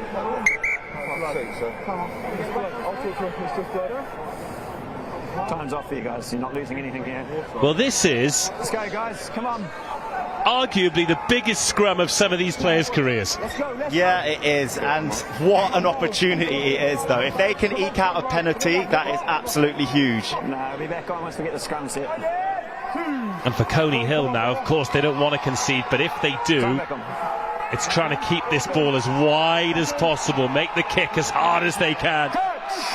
But first things first, this pack of 8 forwards need to secure the ball. Charlie Hurst needs to get it in and get it out. Let's reset. Hold the gap. We need to scrummage, come on. We need to scrummage. Time's off while we get set up. Let's go. Seconds. Time wasted in it. That's something like that. Time back on. Crouch. Yeah. Binds! It's just worth noting that the time was off there. Back on now. Huge Hucclecote penalty. They go in. And away they go with Marshall. Another penalty advantage coming. Coney Hill have had 1 yellow card already. Will there be another one here? Hucclecote moving forward through Marshall. Oh, they've gone back the other way towards the defensive traffic, but they're just a metre short. The back's crying out for it. Harry Leftwich on the left flank, but still playing with an advantage. Is it time to roll the dice? Now here comes the width. Oh, the dummy, so important, but gets the ball away. It bounces up to Ross Stevens. Stevens bounces the first man. Keep coming, keep coming. Keep coming on the 5. Well, Coney Hill have got a man down here, and it's exactly where the penalty is. I don't think he's going to play any further part. Nice, yeah. Joel. This is absolutely huge. Back down the end, you need discipline under control. It was you knocked in that time after the penalty, okay? Yes. That is a last and final warning, I think. Missed opportunity as well for Hucclecote. They had them on that edge there. They just need to hold their feet and get the ball to the space. They're going to tap and go. 2 to play, guys. 2 to play. 2 minutes, says the referee. This is the ultimate test for the Coney Hill defence, for the Hucclecote attack. A little dummy and a go and a dart and just short. But now they're set. Now they're so close. Tackle there, release. Hands out, no. This is the last chance for Hucclecote. They need the try, they need the conversion. They've got a penalty advantage. Surely this will be a yellow card for Coney Hill. But Hucclecote still need the try. Little bit greedy from scrum half, but Coney Hill have summoned some energy. There's so much space on both edges. Knock on. But a little knock on spotted. But the double blast on the whistle is bad news for Coney Hill. 7. You're offside, playing the ball on the floor. So Liam Urquhart, the vice-captain, is sent to the bin. Coney Hill will end the game with 14 on the pitch. Have they done enough to win it from here? Oh, aggressive carry from Fred Baldwin Foot. Charlie Hurst again keeps it short, keeps it narrow, and this is a time for heroes. So much space on the right-hand side, but Coney Hill just enveloping Hucclecote players. Oh, monster tackle and a knock-on forced. Heroic defending from Coney Hill. Charlie Hurst with a little bit of white line fever, I think, but unbelievable defence from Coney Hill. A man down, and to force an error like that, line speed, physical collision, unbelievable. So permutations wise, it's try scored, then conversion scored, which will be level, then first try. So if Hucclecote score and convert, they will be champions. That seems a bit of an unfair way to finish it, doesn't it? Those are the laws at this level, as defined by the RFU, but Hucclecote need the ball, they still need to score, they still need to convert. But if Coney Hill, if they hang on here, some of their defensive efforts have been absolutely remarkable. Oh, they kicked that ball straight down the pitch. It's taken by Ross Stevens. Hucclecote will have one more chance at glory. Is that a knock-on? Referee says no, but it is Hucclecote ball. It is complete carnage at the end here. The action right in front of the fans. Oh, it's a Hucclecote penalty. It's playing the ball on the floor. What drama! It's be final play for him. Final play. And this is it. The last chance. The last opportunity. Nothing but a converted try will do for Hucclecote. Anything but a converted try will do for Coney Hill. Replacement, please. Numbers off, please. What's numbers? Number 2. 2 whites. Yeah. Another one. 14. Time's off, guys. Well, Astle and Porter being replaced for this final play.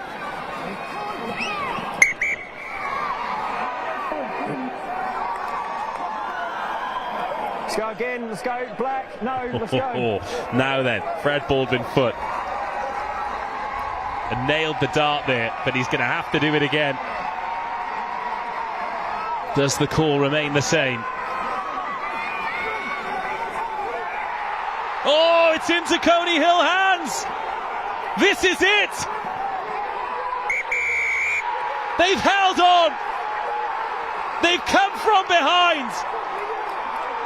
They have shown the kind of defensive efforts that make them deserving champions. A remarkable effort, an incredible win, a day to remember in the glorious Twickenham sunshine. And against their bitter rivals, Hucclecote from just 2 miles down the road, Coney Hill are champions.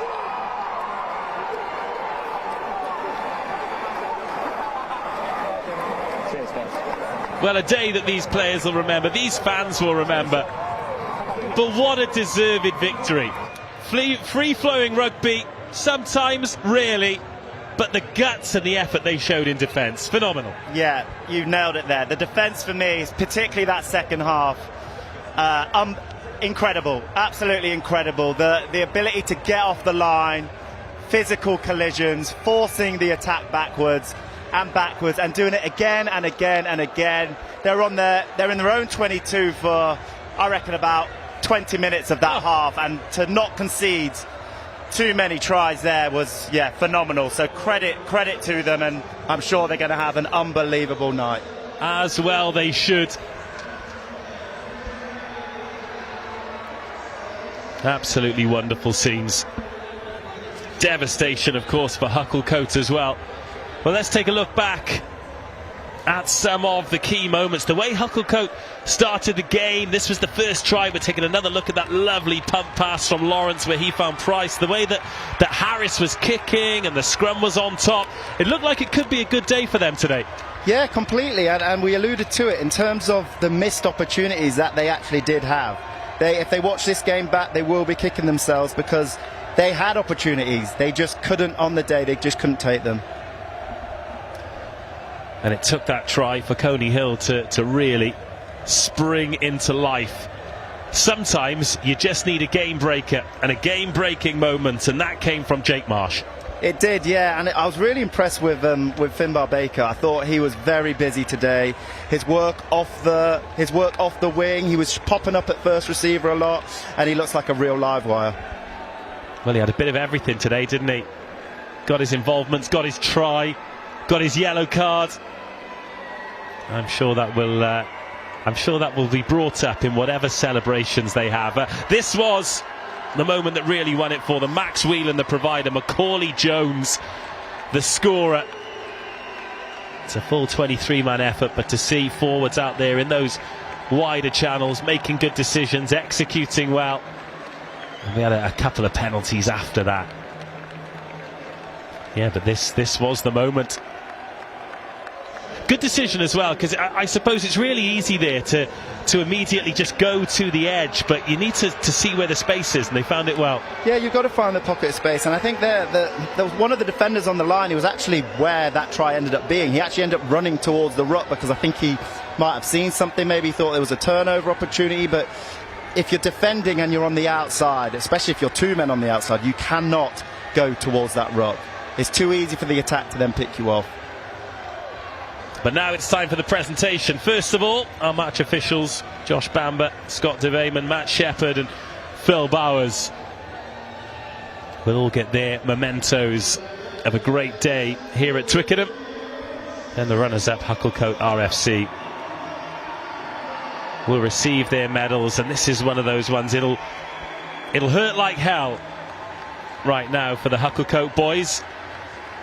But you just hope that in years to come, the hurt will subside, and they'll remember this as a great day and a great experience in their rugby journeys. They will, yeah. And look, with every defeat, there's always loads of great learnings to take from it, and they'll definitely come back better for this game.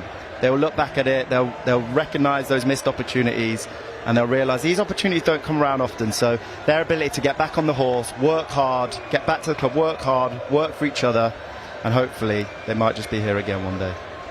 Well, it'll certainly make the derby game with Coney Hill a little bit spicier next season as well. But it's just great to see community rugby thriving. Of course, Gloucestershire, a real home, a real hub of rugby at every level.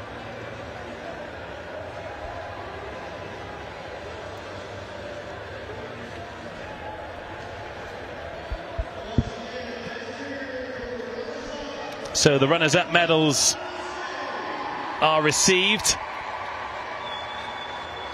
And now it is time for the champions to get their gold medals. The history makers for this club.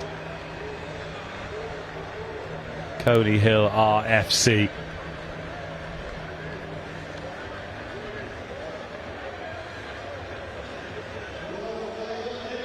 Just great to see the amount of club members who've come as well. They're divided by the tunnel today, Hucclecote and Coney Hill, but plenty out and about in their ones.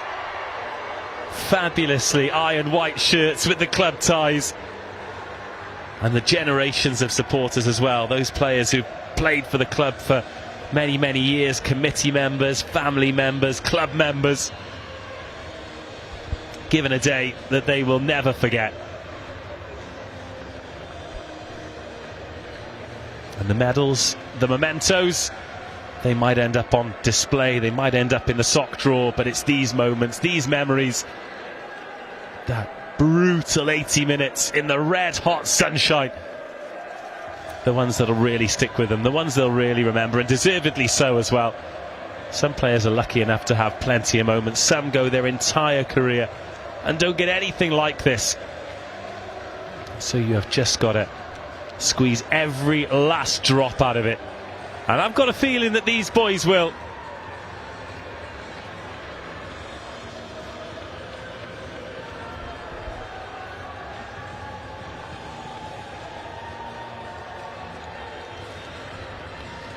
Absolutely incredible stuff.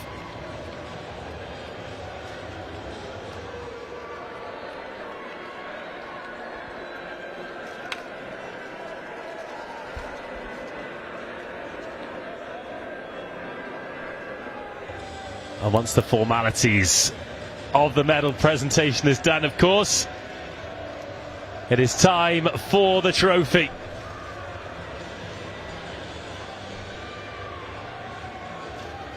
I wouldn't like to guess what will end up in the trophy, but I'm sure it'll be spick and span by the time it's presented back at the Allianz Stadium this time next year. Who knows, maybe Coney Hill and Hucclecote will be here battling it out again. And we certainly wish all the clubs the very, very best.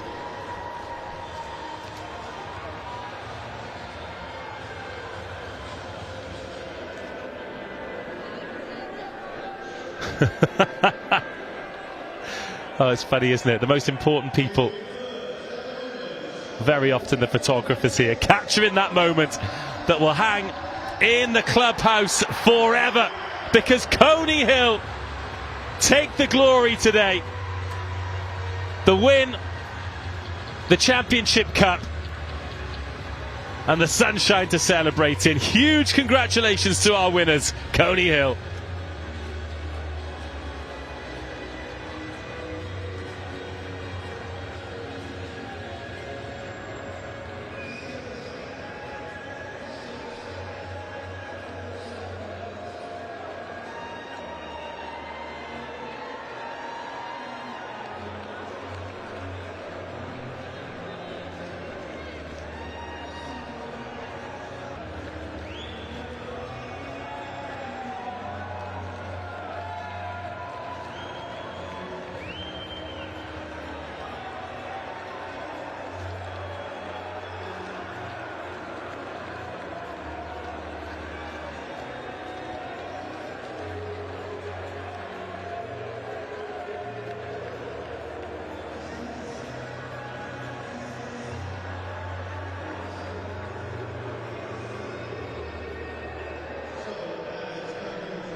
I'm Lindsay Posey. I have played here at Cranbrook Ladies for 9 years, and now I'm looking to get a girls section up and running so we can have that link running straight through the club.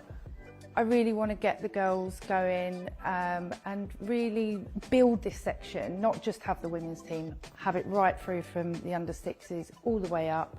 So girls have got somewhere to go, because we want to offer that opportunity of the fun, the team, the ethic, game time, all that kind of stuff, and then ultimately feed up into the ladies as well. Cranbrook has always been my home when it comes to rugby. I started here when I was 14, and then I came back and I've been playing for the senior team since I was 17.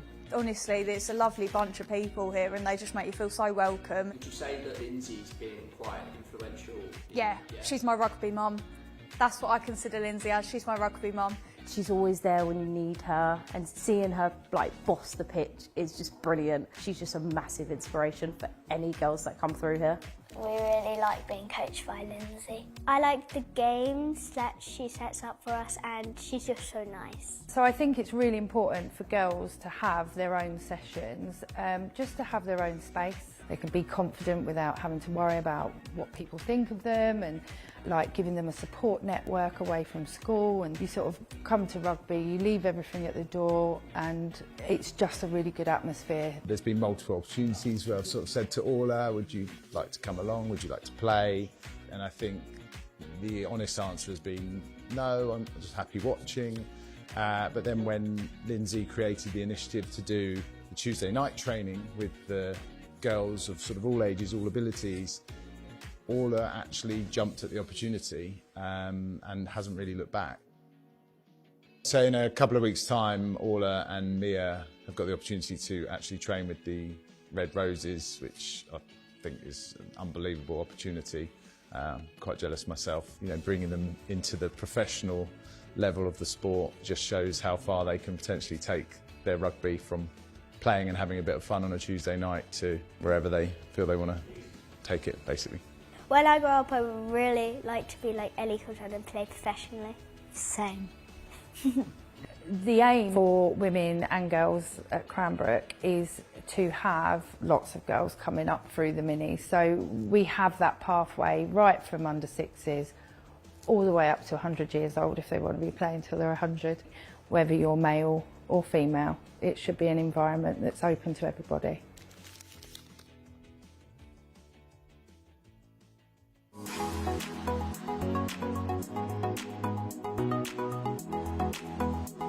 The Under 14 to 18 Coach Development Project is around how we can support a club to instil a static coach in an age group.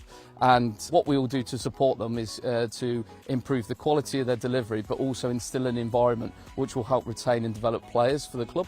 The reason we set it up was by supporting our players. They can develop better core skills. That core skill delivery allows them to be better prepared for that transition from the junior section of the club, that youth section, into the adult section. So what is our mantra coming off the defensive line? 2 steps, okay, so we need to be hearing 2 steps. So being introduced to the programme as someone who's relatively new to coaching, it's had a huge impact on my coaching journey to start with. In terms of players, we've definitely seen an improvement, so it's been invaluable in terms of coaching itself, but also we've seen a huge difference with regards to the players, and it's been reflected in success on the field as well. Yeah, going from the youth setup to the adult teams is quite a big step up, but throughout the transition we've had coaches help us individually along the way. What the project will do is we have a coach developer go into the club to work with not only the head coach of that age group, with the intention that they stay as a static coach. What we mean by static coach is they stay within that age group, they become almost an expert to deliver to that age group. So the static programmes have been really good for the club, allowing some consistent coaching at the Colts age group through to the seniors to allow us to embed our game plan. Having Josh as that static coach has helped the club massively, helped myself massively. We link really well together. Colts players are going to come play senior rugby where we think they are in the programme, to what team they can help, which then allows us to fulfil 3 sides on a Saturday, which is a great achievement, and also embed them into the senior programme for the next few years. If the coaching here wasn't as good as what it was, I feel I wouldn't have developed as much as a player. I go here an hour early before training to get that training in, and through the start of that I had a coach come down early to help me with that. white, yellow, you go white, and then once you've made that dead and I've said it's dead, you get fold to the yellow. If we can create an environment which players can develop their own core skills, their position-specific skills, it allows them to then transition quite smoothly into senior rugby. So we're looking to continue the programme, engage clubs all across the country to help support and retain players within our game to keep rugby growing.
St Mary's Old Boys versus Smiths Rugby.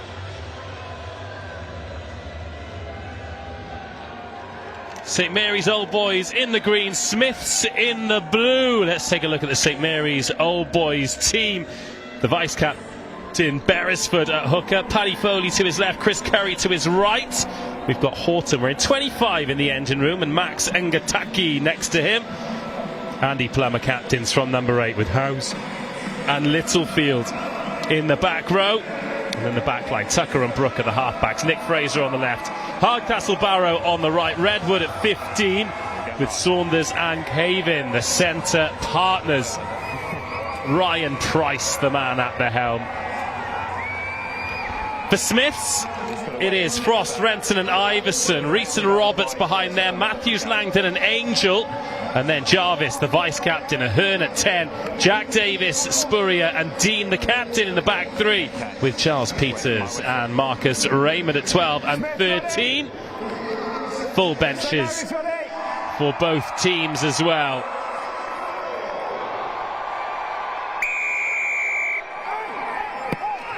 St Mary's Old Boys kicking off here in the glorious, glorious sunshine. Smiths in the blue and white hoops. They'll get the first touch. Oh, that is a young man diving in the spokes there. Doesn't want to make too much of a habit of that, otherwise it might be a short-lived final experience for him. But great rugby days need great rugby company, and we have got that today in the form of Jonathan Joseph. We've had the tone set. This game at 2 of 3 today. Theoretically, we're going up a level for this one. Do you think these lads that might have watched a bit of that first game might have, I don't know, picked something up about how to adapt and play well on this big, beautiful pitch? Perhaps, but I'm loving Smiths at the minute. They're playing, they don't mind playing in their own 22, and look at that, the quick tap I spoke about. Jarvis, little nudge in behind. Not the kick he wanted. Not the kick he wanted, but what an exit though. In their own 22 and they end up in the opposition 22. Brilliant, brilliant start for them. Sharp as well. Let's take another look at this from Jarvis.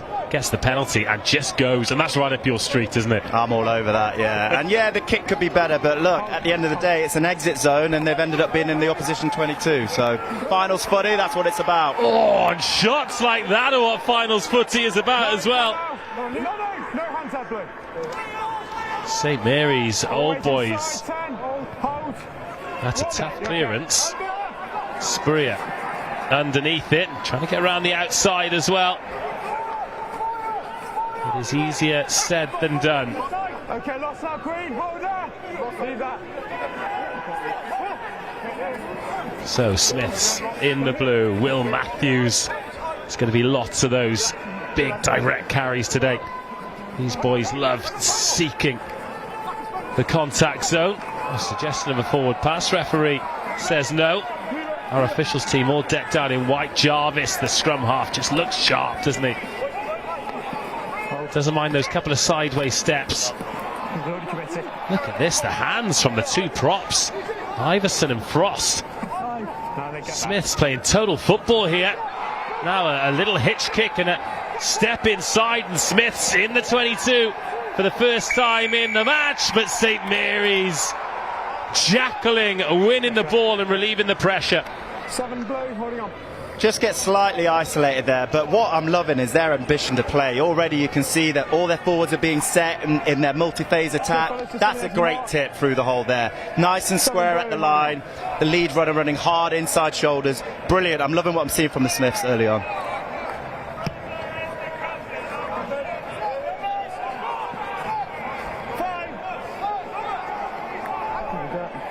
Well, the touch finder, our first look at the line out set piece then. Wait. Backwards off green, play. And St Mary's Old Boys with hands on the ball, but in their own half. Just a little grubber kick in behind. It's a really good take, actually. Those tough ones to deal with. Big galloping Nathan Roberts in the red scrum cap. Playing advantage. Number 5 playing the 9. Number 5, you can't play the 9.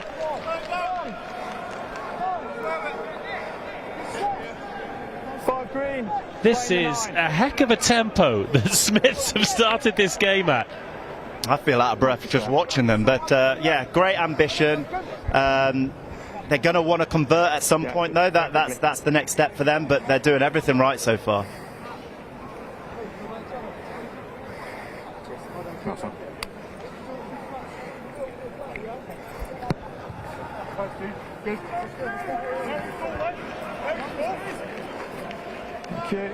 Off the penalty then.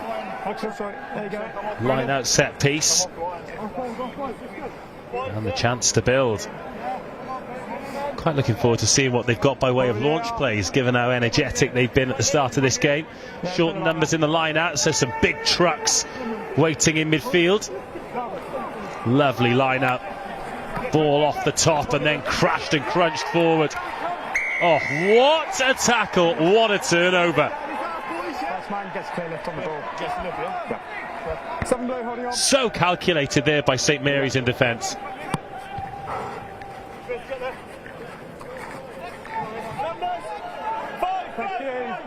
Please take the line.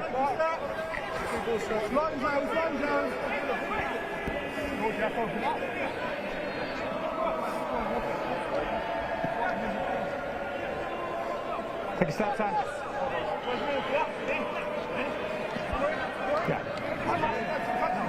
St Mary's Old Boys, another good line-out ball to the back. And plenty of width there, 2 passes and getting 2/3 of the way off the pitch. St Mary's Old Boys having absorbed a little bit in these opening 5 minutes. Now with a chance to skip forward themselves. These are heavy carries, but Smiths meeting the men. Kieran Tucker at scrum half. And hands pass the ball on the floor, then back on the ball.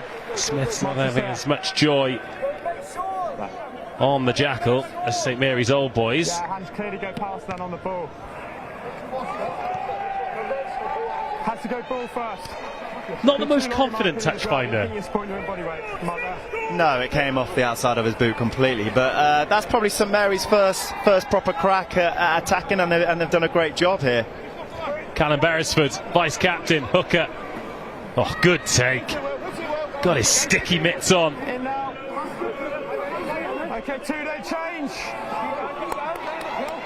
Still moving, that's once. Smiths making a good mess of this. Plenty of voices communicating as well, but St Mary's Old Boys in the 22. Space here on the edge. They're not going to need the edge. It's the first try of the game. It is Will Redwood, and St Mary's strike when it's hot. Thanks, Matt. Just a heads up. On green line out, if they shorten it, none of the blue players who should be in the line out get back 10. Yeah, I will stop it next time because they've gone quite quickly twice. They had like 3 receivers. Yeah, I know, that first one was a mess. Well, it was Smiths who had the fastest start, but what about this try? What about this finish from Will Redwood? It's a great fade on the pass. Before he gets the ball, you just notice that he goes on the outside shoulder of that defender trying to come in and spot him. It's a great pass, 2 great passes before that, and he just ever so subtly fades on the pass, beats the defender and jogs it in. It's a great first phase strike. Well, this is something that I am a huge fan of. A number 8 goal kicker. Andy Plummer. Headwear on the ground. Lifting blocks on, and he's drawn that one in off the far post. Extras added, it's 7-0.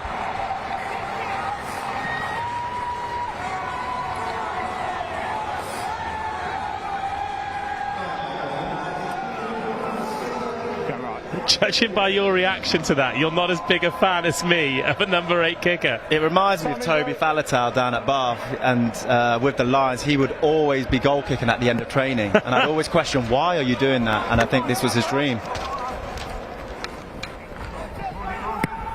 Well, everything that Faletau has achieved in his career, he has never done what Andy Plummer has done, and that is kicked a conversion at the Allianz Stadium, Twickenham. Queen, take the line. Again, Bruno. Line again. Yeah, Queen, take the line. But you never know, do you? You never know. There could be, you know, the whole back line could get struck down. And Toby, your time is now. How did he strike it? He was quite good, to be fair. I mean, he did it all the time, so he was actually quite good. Mitch Renton, a lovely ball to the back. And Smiths have got to respond here. Abrasive tackling. That was the outside half. Marcus Brooker for St Mary's. Oh, boys! Oh! Interception. Nearly sticking. But on a day like today, with two teams who want to play, things like that can make a big difference. Again, if you have heard some language through the referee's mic that might upset some of our younger viewers, do apologise for that.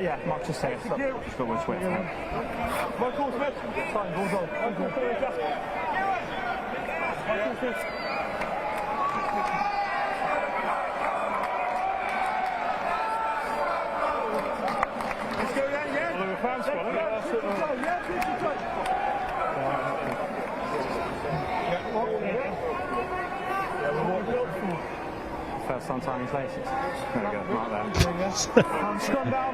that. So the referee suggested that the player might need Velcro boots. Set scrum then, front row of Foley, Beresford and Curry for St Mary's Old Boys. Frost, Renton and Iverson for Smiths. Sorry. 9, you have to start here. Apologies. Let's go. I couldn't get a head in there, sir. Let's go. Your ball wave. Let's go. Tie head. Make sure Smiths Rugby. in the space. No stranger to playing finals footy in recent years. They won the 2024, what was then known as the Papa John's Community Cup.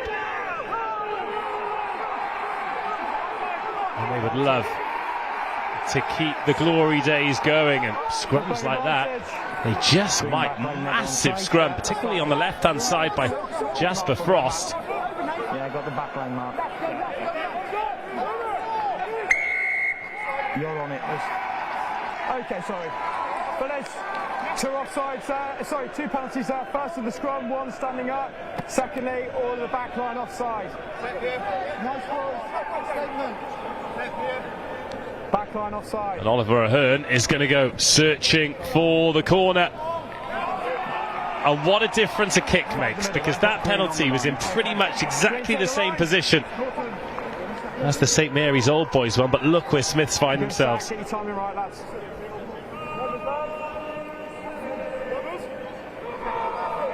Yeah, Green, you're on the line. Green, you're on the line. Big opportunity here for Smiths to get on the board. Mitch Renton, first job. Find the jumper, which he does.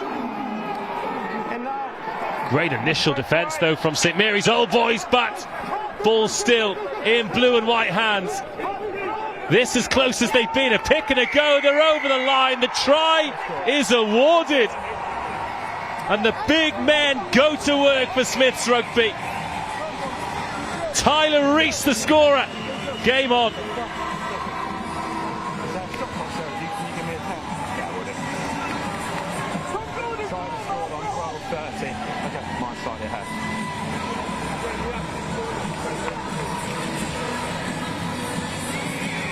Well, St Mary's Old Boys will be delighted with their initial line-out defence, but the way Smiths responded there, it's not just the backs who are looking to play with high tempo. No, and yeah, you're right. St Mary's actually defended that really well, but they actually ended up defending it almost too well, because they had 4 or 5 players on the floor after driving it back 5 metres. And then Smiths recognised that there's not many people in front of them and just literally pick, pop and keep going and eventually get to the try line. This to level. We'll know if it goes over, because the crowd will tell us they are right behind the kicker. Yes. 7-7. Sets things up nicely. Both teams executing well to score their tries, but both teams showing the danger of conceding penalties in key areas. It's definitely going to be, for me, I think this game is going to come down to discipline. Discipline in the middle third of the field particularly, because it's such an easy entry. Good kickers can put that ball on the 5 metre line, and it's so hard in this day and age to defend that driving maul or that pick and go. Well, Smith's fumbling that ball once and twice, but fumbling it backwards.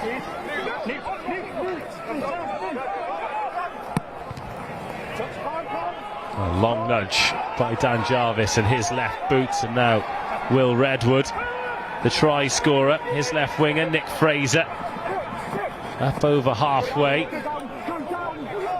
A diminutive figure, but strong in the contact until Dan Jarvis brings him down. Two-man tackle, good leg drive from the St Mary's Old Boys carriers, just to try and win those collisions, even though it's slower ball than they want. Advantage. Smiths. High tackle. So again, we're still at the level of rugby here, where you need to tackle below the sternum. Referees will be hot on that. Rolling out of the tackle is Will Redwood, live wire try scorer.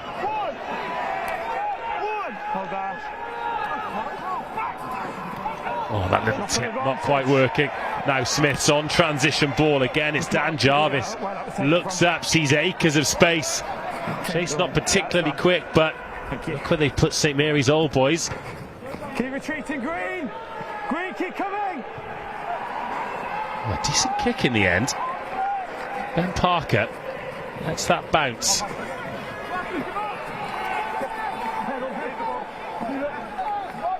Oh, great. So Jarvis, you can tell he's just always looking for tempo, always looking for space. Advantage, 14 Green, offside. Max Hardcastle Barrow. He's offside once, then twice, but it could open up here. Oh, lovely bit of footwork! Tom Langton! Try-saving tackle! And St Mary's Old Boys are going down to 14 here. So like I said, lads, I've got 13.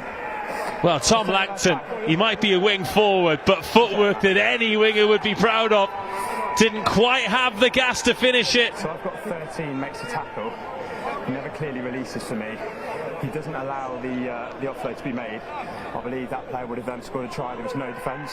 So I'm going to go yellow card and penalty try. Oh my goodness. Okay. Captain 13. We're going to have one in about 2 minutes anyway. 13. Huge decision. No, I don't need you now. Just explain the decision, okay? So you make the tackle there, you don't clearly release, and then you go back on the ball, not allowing him to make the offload. No. Okay, so he is then going to make an offload, and I believe that player would have then scored a try. Even if he wasn't attacking? He was attacking, he's a secondary tackler. Never releases, okay? So it's a yellow card, and it's going to be a penalty try. Oh, Ruben Caven. Not for me. The first one he was dipping, the second was glancing. Is sent to the bin. This is a huge decision from the referee. Let's take another look at it now, mostly to admire the footwork of Tom Langton. Well, they get an advantage, don't they? And it's a bit of a kick to nothing, really, but it works out so well for them. Spots the opportunity, and then here, love that. Little in out, gets on the outside, shows a bit of pace as well. So this is where the yellow card was given yet. Now, he will argue that he has gone around the outside, but the referee has said no clear release. He's made his decision. Penalty try. Oh, that is absolutely massive. And what it does mean is that Smiths are back ahead. Thank you. Ooh, sorry. How many? 2 seconds. Let me just see this back in. Come right there. Well, St Mary's Old Boys as well. Look, there's no good position to lose a 10-minute yellow card to, but you're 13, you're defensive general. That is absolutely huge, isn't it? It is big, yeah, and also what it does for the backfield as well, because you're going to have to bring your open side winger, is going to have to play a lot higher. So you're probably thinking of going for more 2 posts, so maybe you'd have your 15 back and your 10 back and keep both your wingers high. Oh, now gaps opening up. Smiths! What a carry that is. Jasper Frost, there's your prop. Oh, and they are running rampant here, the Smiths boys. Oh, so much power and pace. Can they add the precision and the points to go with it?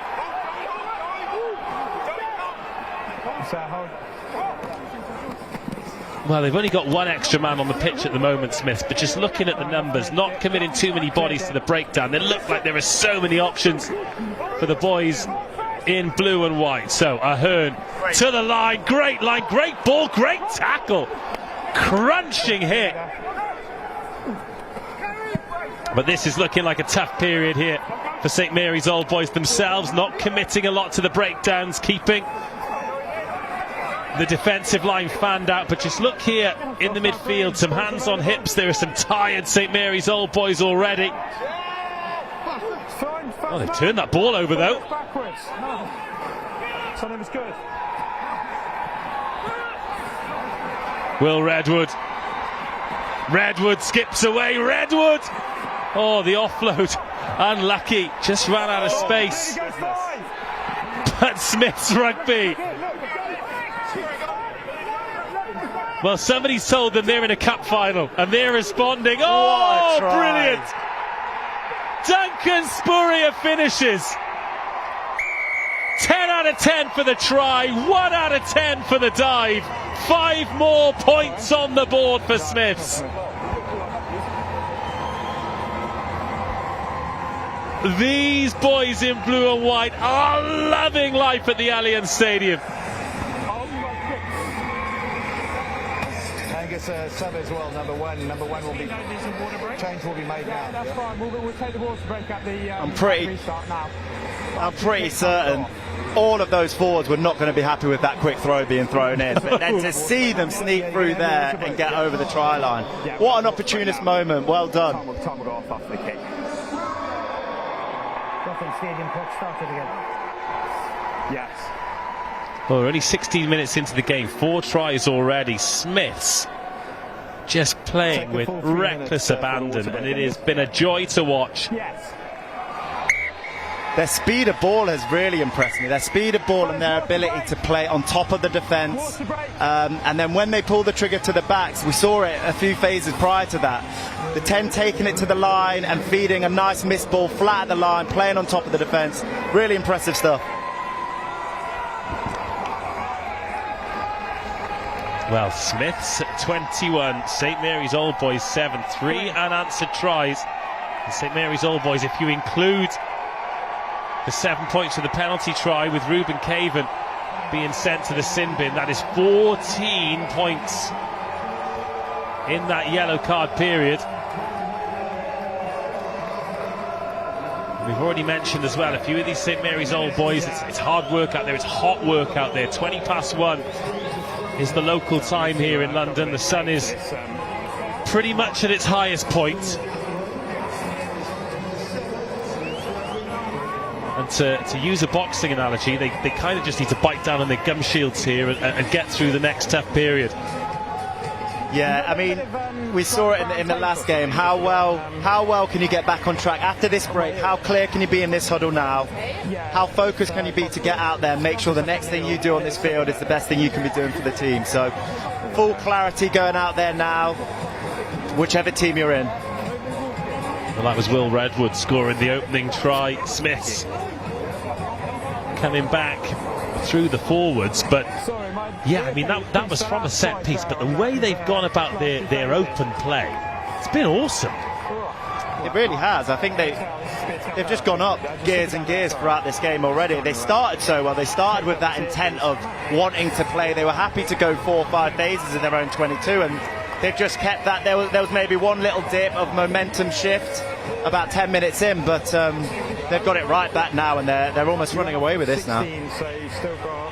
Well, it is cup final rugby. A lot can happen, anything can happen, but St Mary's Old Boys need to try and find a way to get some sort of foothold in this game. Still without their outside centre.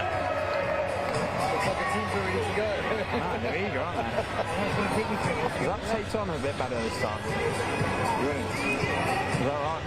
Yeah, just the switching there, mate. I know, it keeps kept popping off. Sweet, okay. Oh, sorry, whistle might be useful. So St Mary's Old Boys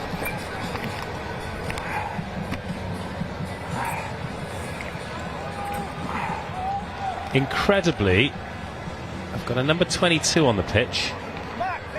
but haven't given us a number 22 on the team sheet. So I'm going to go dig in to find out who that individual is. Sorry, let me just jot it down. Yeah.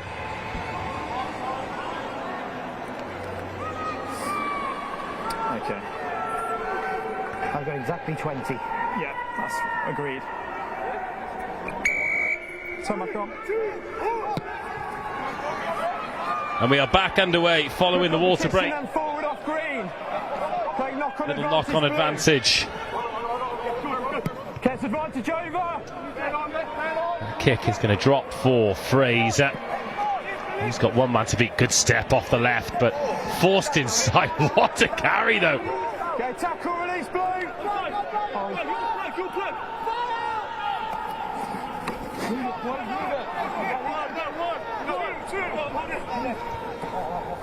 Just a bit of possession here for St Mary's Old Boys, so they'll feel very welcome. What's that?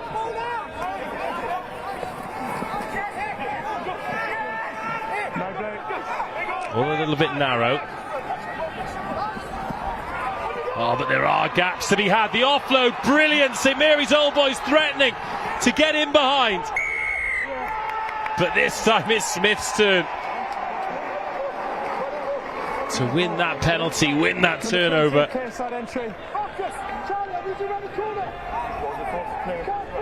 No, 20 comes in at the side.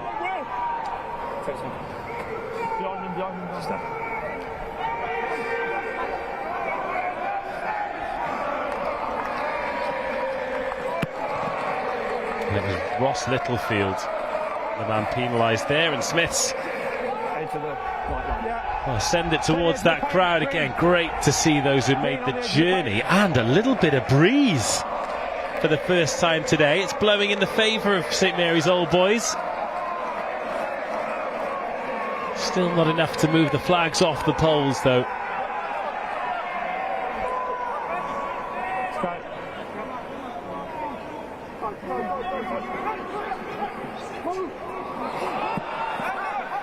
It was more a diagonal ball than a straight ball.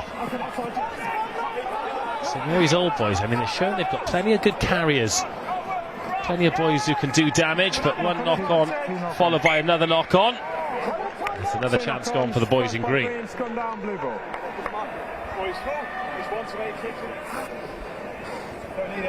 Scrum down, blue ball.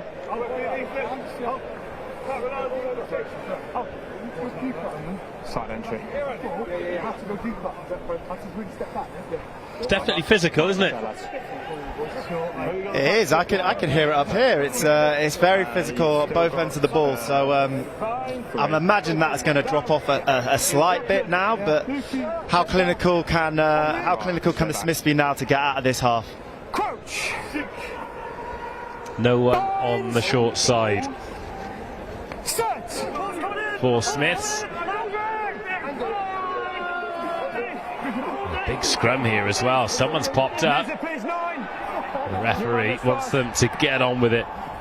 Ahern to the line. It's Duncan Spurrier. Scored that one try. Never scored your body weight.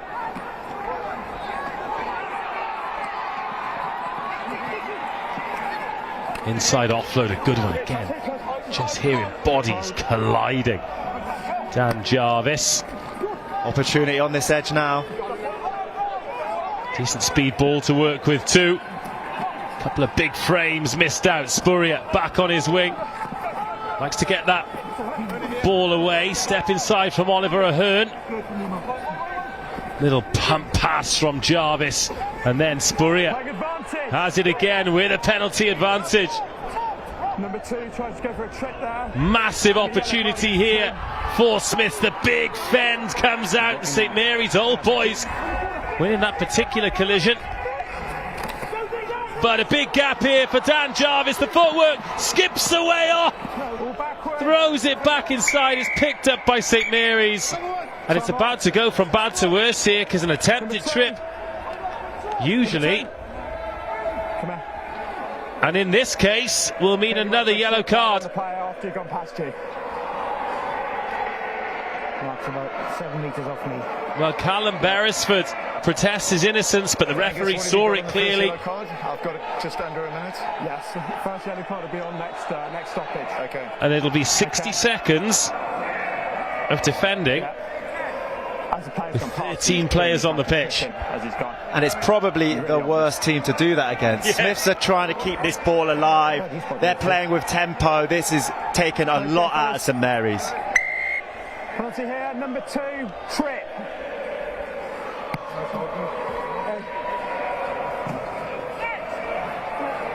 Wonder whether or not they might have gone for a scrum there, because Smiths would have had to make the replacement to bring the hooker on, and St Mary's Old Boys would have been attacking against Smiths would have been attacking against 3 ghosts in the backfield. Yeah, I think a scrum would have been a good play here, but clearly they know something we don't, so let's see what they come up with now. Mitch Renton floats that one in. Lovely ball. And then gets into a good position. Renton in the armchair as the forward pack make their way forward. And they do make their way forward too.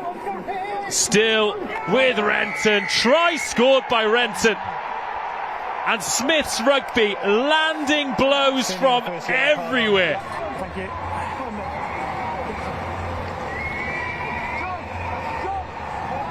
Well, that's 60 seconds, down to 13 players, yields 5 points, maybe 7, and this is now an uphill struggle for St Mary's.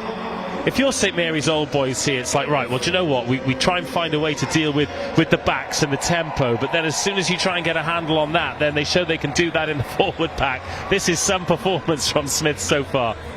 It really is, and I think credit has to go to the Smiths coaching staff, because this team is really impressive. Their ability to move the ball and keep it alive, there's a real ambition there which can only come from the top down. With Ben Parker, the head honcho. I think he'll be absolutely delighted with how this has gone so far.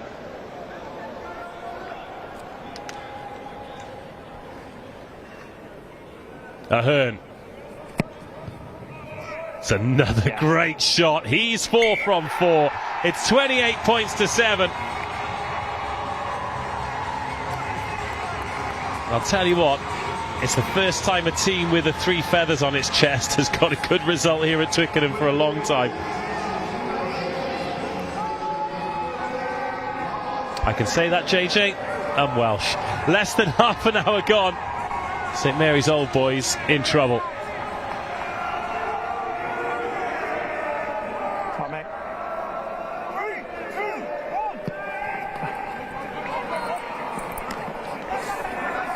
Fine, backwards off blue. No. Okay, to more. Well, Smiths need to find a way to produce this ball if it's a maul. A rare win for St Mary's Old Boys. Sorry? I think that was going back. No, I think it went back. Oh, yeah, I think it's gone back naturally. Sorry.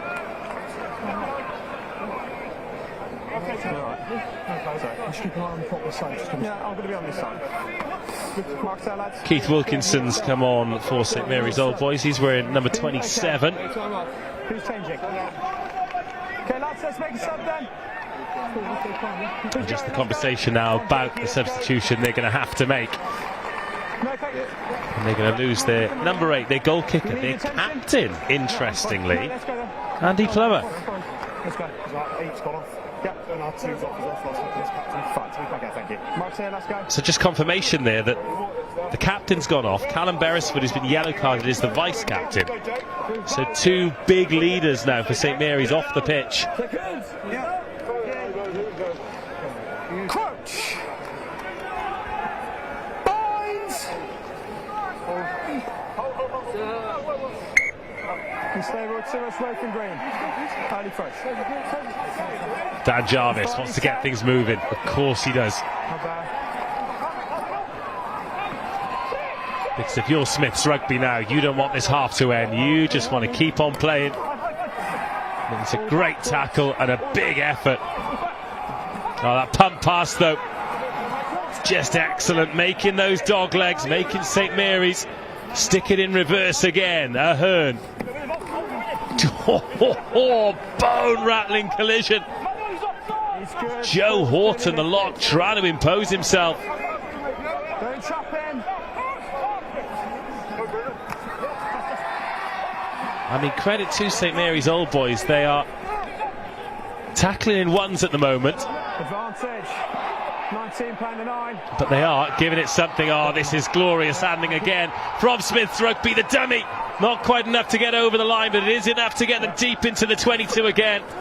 Playing with a penalty advantage. But they're still playing advantage. Oh, the footwork, the handling, it's brilliant. It is absolutely brilliant. Oliver Ahern scores the try. And St Mary's Old Boys have no answer for Smiths. There was so much good about that try. The 9 jumping out, one-handed offload over a defender's player. Then they get the ball to the edge here. Lovely little dummy, show and go. And then they just play on top. Great team try again. They're showing they can do it all. No, that was 28 was correct. Now it's 33. I lost it. Oh, man. I lost it at 30. God, this half-back pairing, eh? And the 9 did 2 great offloads there, so what a great try.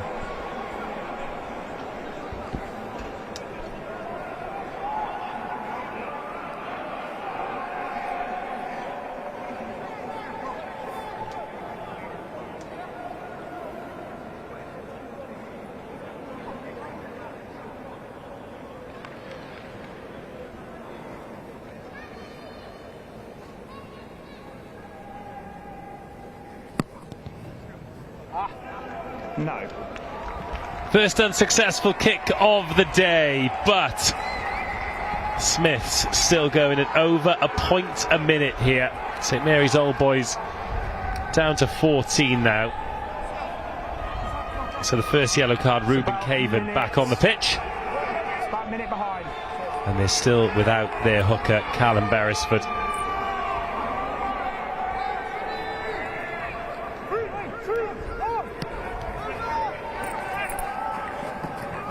Well, good chase on the kick, but a nice clean catch.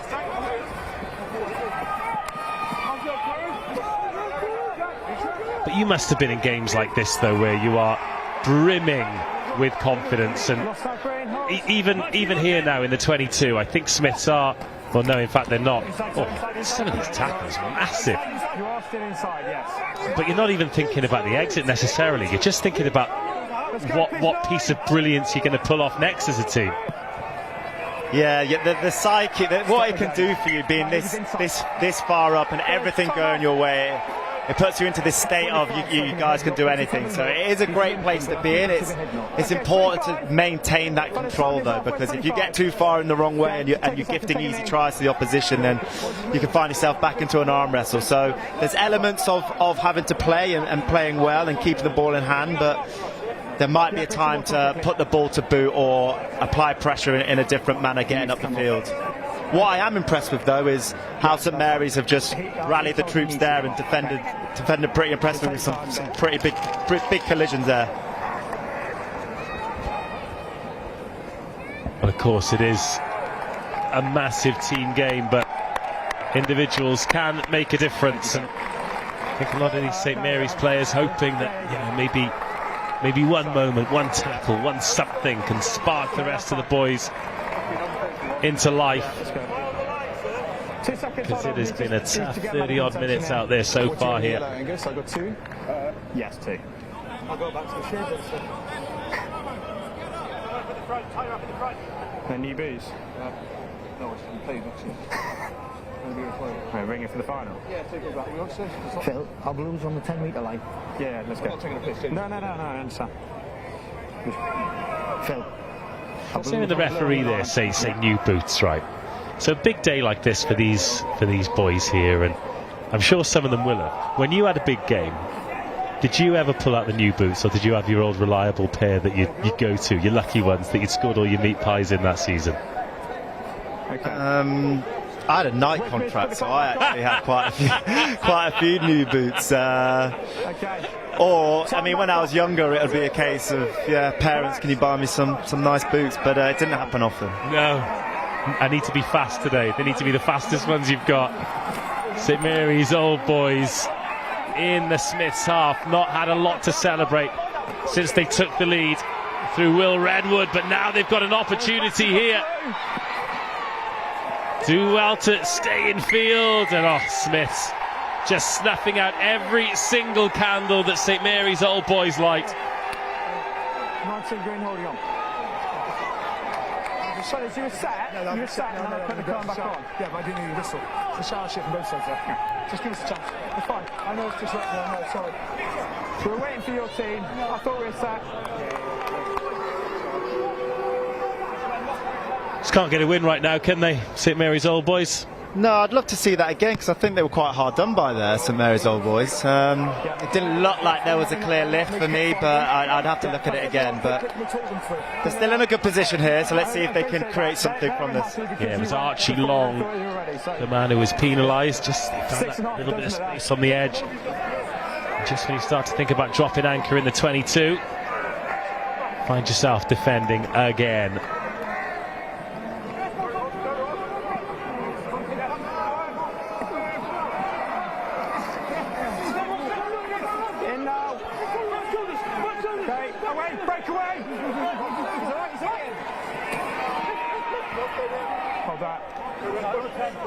Oh, wow. A hand thrown at that by Oliver Ahern. I mean, that's just about the first error that he's made, isn't it? I was going to say, I think that's the first unforced error we've seen from them today. Put a hooker down here. Blue, fine. St Mary's Old Boys then back up to 15. They have played 20 minutes. To be honest, it breaks away quite quickly. It's got one coming on.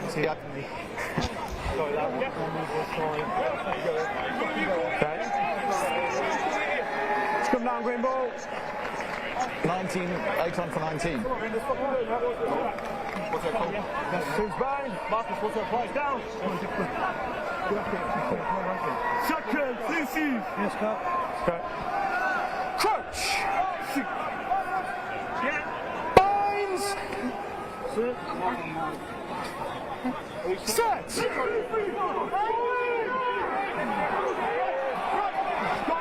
St Mary's Old Boys then need the next try, need to give themselves some hope, something to cling on to before half time. Can they get a score? Can they get within a couple of scores?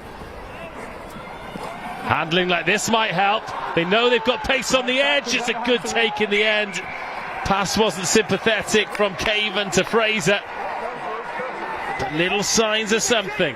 Little something, yeah. I just wish the 30 put his head down a little bit there, just backed himself. The defence, when the defence is sliding like that, it's almost fool's gold passing it to the edge. Just get your head down, get your fender, back your abilities, whether it's your footwork or your fend or your strength. Get through the contact, get your team quick ball.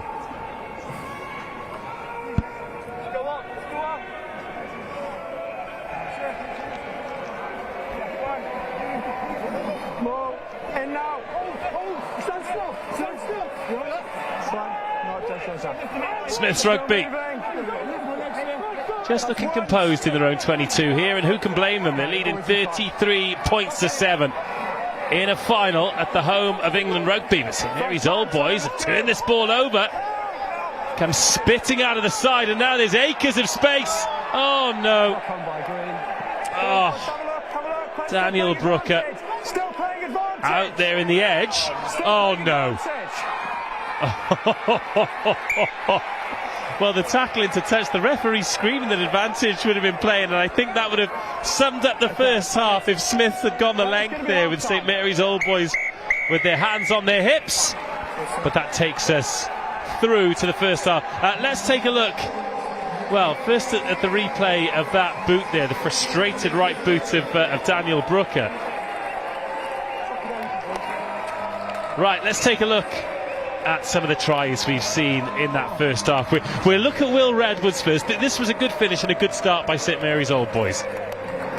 Yeah, it was a great little blocker play on a needle ball, and then the footwork to bounce on the pass and get outside the defender. Really impressive, great bit of skill. It was a great start for them. From then on in, it was all Smith's rugby, wasn't it? They'd shown a few real sparks there, Jarvis and Ahern, the two half-backs, but it was the big men that did the damage to begin with. But this man with his hands on the ball here, he has been absolutely exceptional today. Kick to nothing. Yeah. Worked out for Langton. This was the penalty try, wasn't it? Big incident. Yeah, it was a big incident. And yeah, they had a penalty advantage, so it was a bit of a kick to nothing. But, you know, Seven claims it really, really well, and footwork to get on the outside, and then bit of indecision there at the breakdown. You could argue that he was the assist tackler and didn't release, which resulted in the penalty try. And then a few moments that really got us off our seats. This try here by Spurrier, but the things that happened before that. Yeah, it's just their speed of ball and their ability to, you know, whether it's a quick line out, whether it's popping it off the floor, whether it's their offloading game. This team, the Smiths team, really has a lot of chinks to its armour. You know, the forwards can maul you over the try line, they can offload, they can tip the pass, and then the backs can also show a bit of magic themselves. Yeah, Mitch Renton got his second try there. And then there was this one here, some of the close proximity handling there, and the two half-backs linking up here. Just keeping the ball alive so well. It's been so impressive. Well, Ahern scored that try. That was the only one he didn't convert, but his team have a very healthy lead. St Mary's Old Boys 7, Smiths Rugby 33.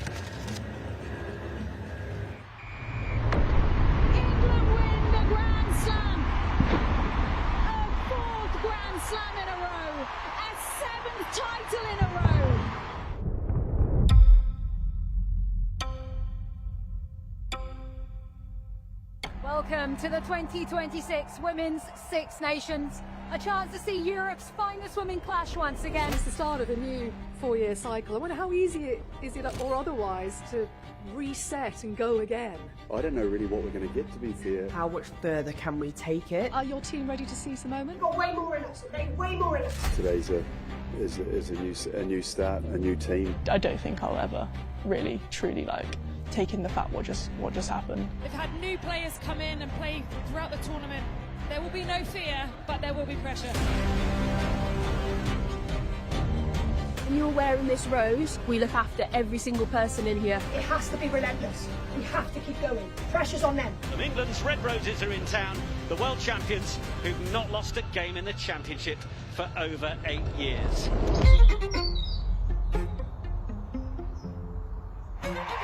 What an opening to this fixture. The Allianz Stadium really feels like there is a party brewing here. Ala Latui, 19 years old, onto the field. Maloney McDonald back inside, bam! Speed, the acceleration, the sack, and the score. What's next? Round 2 of the Women's Six Nations. Our first kick-off, our first action, make it the best one. They are absolutely ruthless. The world champions England taking on their Celtic rivals Wales. That will be one to savour and remember. Rose or red? Red! Roses! The fourth round of the Guinness Women's Six Nations.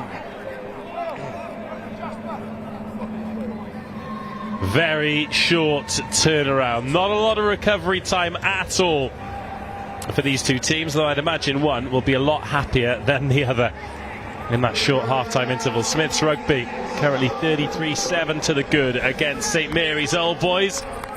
St Mary's Old Boys, well, they've played a lot of that half with 14 on the pitch, and even a short period, a try-conceding period, with 13 on the pitch. We've seen some unbelievable comebacks here at the Allianz Stadium over the years, but this would be really special. However, we've got 40 minutes of rugby. Anything can happen. Oliver Ahern gets the second half underway. Oh, here we go. Tell you what, that is some strike. What a kick. Even the referee said nudge there. That is absolutely unbelievable. Thank you. Green, take the line. Can we take another look at this kick, please? Daniel Brooker Absolute hammer on the end of his leg. Let's go.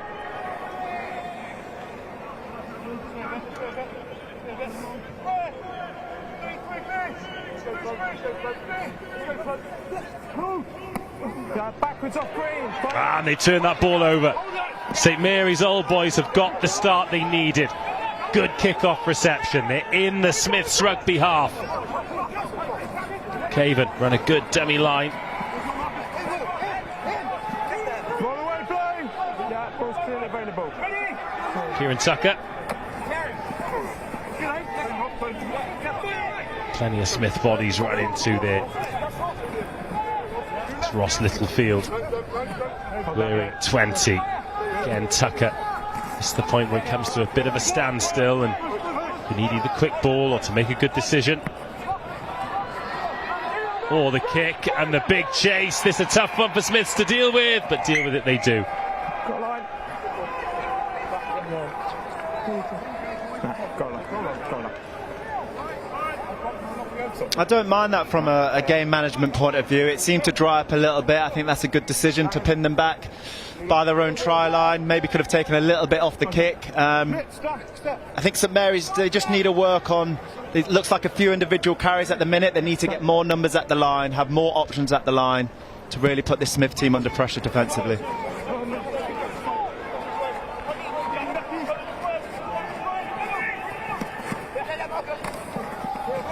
That's a good carry there. He took his time to get there, did not waste any energy.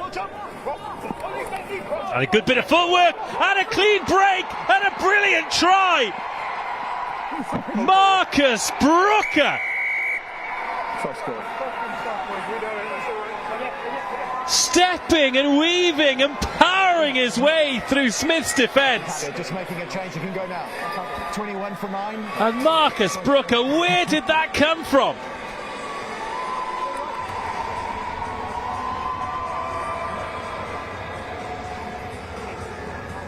Sorry, is that you, Andrew? I didn't get that.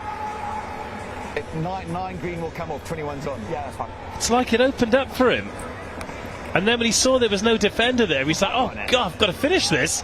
Yeah, it was similar to the last game in terms of potential mismatch in front of him, forwards that aren't obviously as quick as he is, and he took the space well, rode the tackle really well, and went through and dotted it down. Yes. Right, 33-14. They needed a good fast start. It's taken them 3 minutes to get the first score. Let's take another look at this one. Marcus Brooker with a moment to remember. Not necessarily a moment that's brought his team back into the game, but a moment that's just given them a little bit of hope.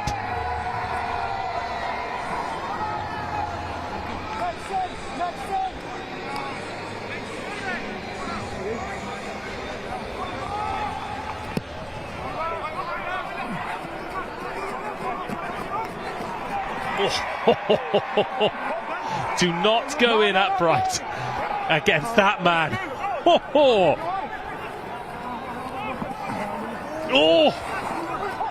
A squeaky moment there that Caven does really well to get out of. A high tackle was given, and now all of a sudden it's St Mary's Old Boys who look like they want to put a bit of tempo on the game.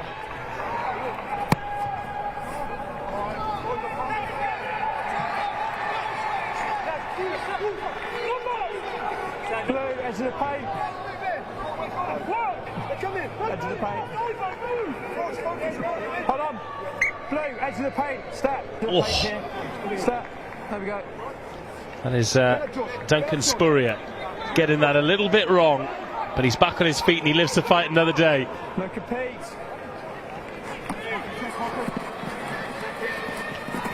A couple of gaps just starting to open in this Smiths defence.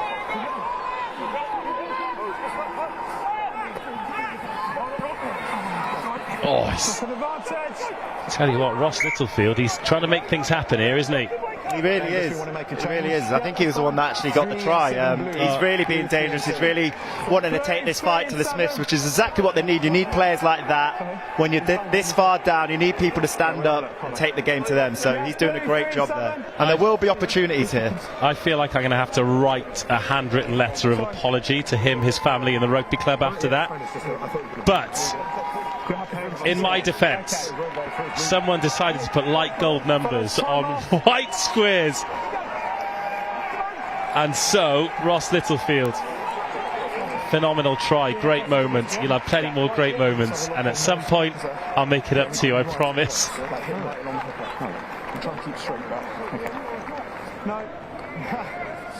But yeah, he's the man for them, who's kind of grabbing the game by the scruff of the neck, isn't he? Yeah, he is, and you saw a pass earlier on as well, which was quite a risky pass, but they sort of need to do that now. They need to really throw the kitchen sink at it, and yes, there might be a couple of mistakes, but they're going to have to, hopefully the risk reward pays off for them, and they get a few nice tries off the back of it.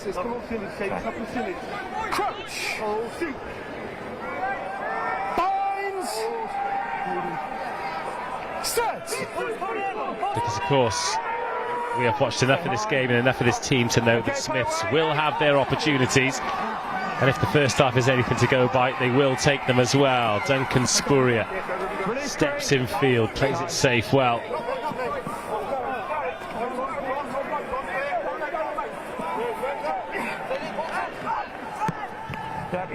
So much space there, and again good vision by Dan Jarvis, who's been such a difference maker.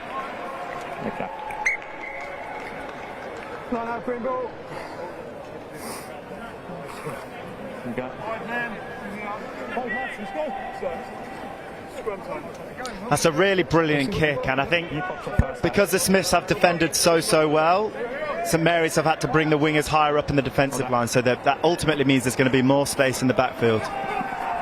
Caven.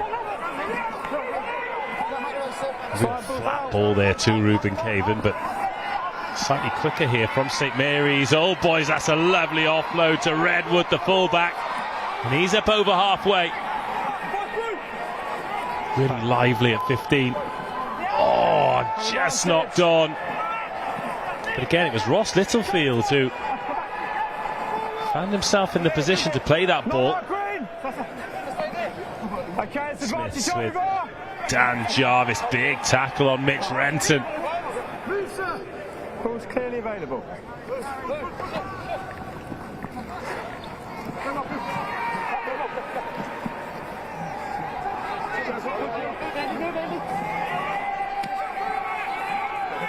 Again, Smith start to build here. A St Mary's Old Boys player has stayed down on halfway. If we play back towards him, we'll have to stop. Not now. Ball's there. Ball's clearly available. Dan Jarvis wanted quick ball. Referee wouldn't let him have it. Has that gone forward? Ref says no. St Mary's Old Boys, well, they're down to 14 players again, but this time not through a yellow card, but through an injury. And again, suggestion of a forward pass, a little bit of off the ball there, but Smiths are back in the St Mary's Old Boys 22. Pick and a go from George Engel with a penalty advantage, a backdoor offload and a massive hit. There's a lot going on down there. 2 seconds. We got 1, 2, 3 players down. 4 players, 5 players down. Just checking out in the midfield as well. Yeah, that's fine. Time is off. There's no TMO today, So it's going to be a penalty restart here. and I think a few of these players are a little bit lucky because there was some legs lifted there was some off the ball incidents. It's getting physical, but I think emotions perhaps just getting the better of a couple of players. That was a nice offload, just didn't quite stick, did it?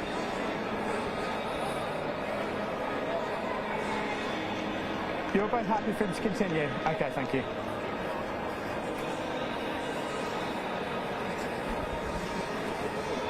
Tough going down there, JJ, for everyone involved.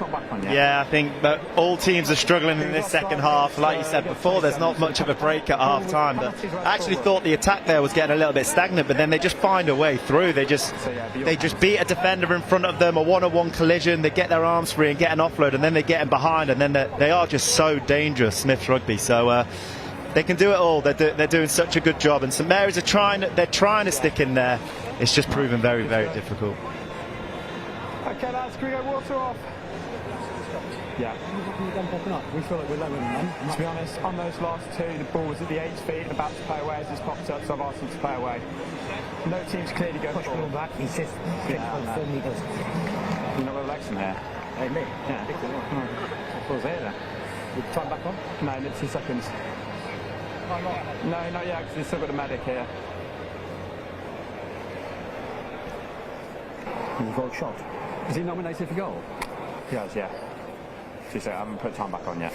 Sorry, yeah, goal. He has nominated for goal.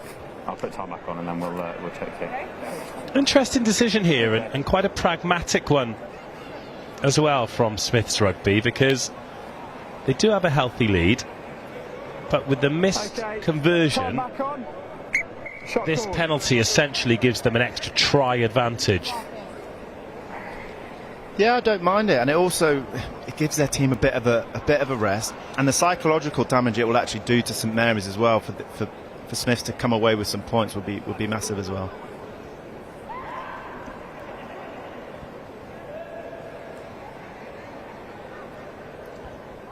Well, this essentially makes it a 4-score game. Ahern. Yes. He is 5 from 6 for the day. With his try, that is 16 points in his personal tally. He's having a great day. His team are having a great day. They lead by 36 points to 14.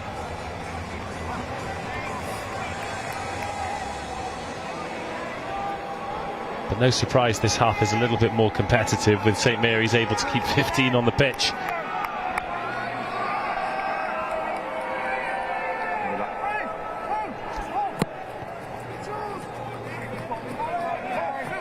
Good clean catch, Smiths. Oh, another big bullocking carry.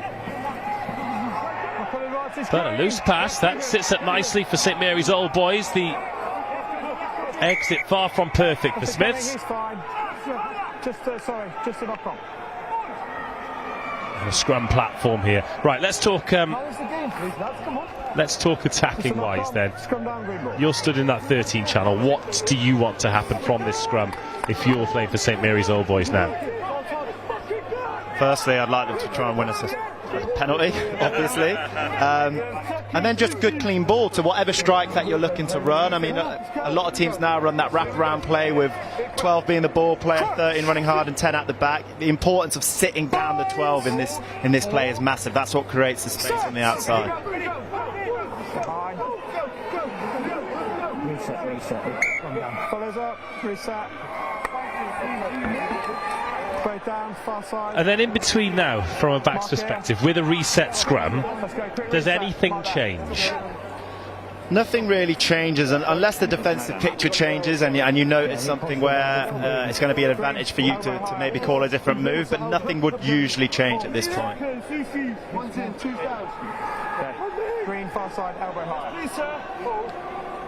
Yeah, no one on the short side for the attacking team. The only one defending that short side for Smiths is the scrum half, Dan Jarvis. It's not an area St Mary's Old Boys are interested in at all. Instead, they're going direct to the line. Smiths straight over the top of it and forcing the knock on. Opportunity passes. Want to make a change? Yeah, that's fine. Yeah. Let's go. On you go. What number? 7 off. 7. 11 off. Sorry, 11. 11. All done. Okay. Change on the wing for St Mary's Old Boys. Then Nick Fraser is replaced.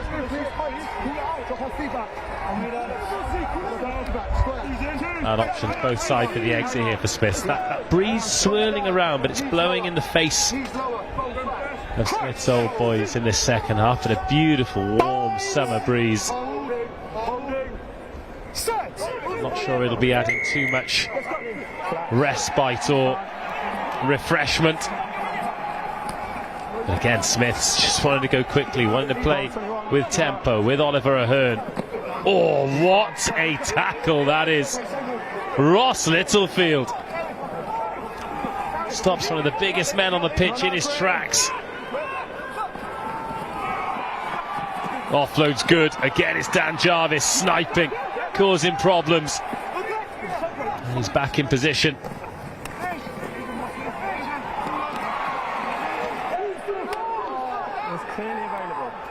Jarvis, Ahern, little pump pass and another good line, gets it back, Ahern. Oh, and then thrown straight into the breadbasket of Ruben Caven. Got himself in the passing channel. Hold.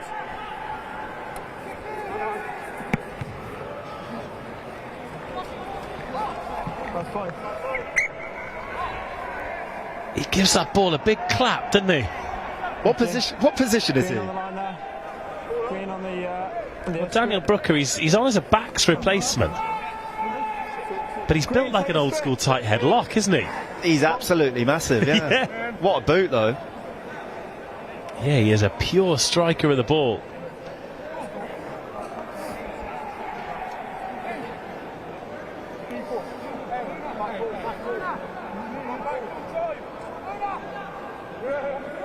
Mitch Renton goes to the middle. Good line-out ball.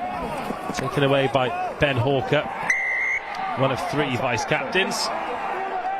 Another high tackle. And they're going to happen on days like today as well, aren't they? Particularly with the legislation. Sternum and down, just tired players, not hinging enough at the hips. Got an AR that side, he was happy. It was marginal. Yeah, I think it was a good competition. So. On the line, Green. Green on the line.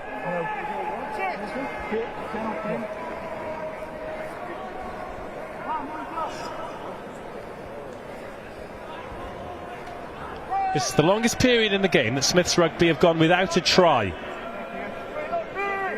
But they're in a great position here. And can Mitch Renton get himself in position and get a finals hat-trick? No, they've gone early.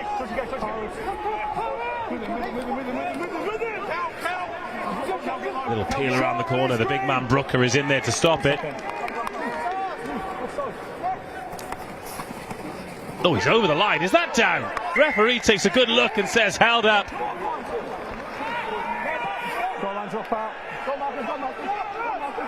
And the score remains 14-36. Great kick. Oh, unbelievable. Redwood gathers it. And that's the second time the referee's complimented the kick. And I've got to say, I'm here for it. Don't see those competitive goal line restarts come off very often. Oh, short ball and a good line.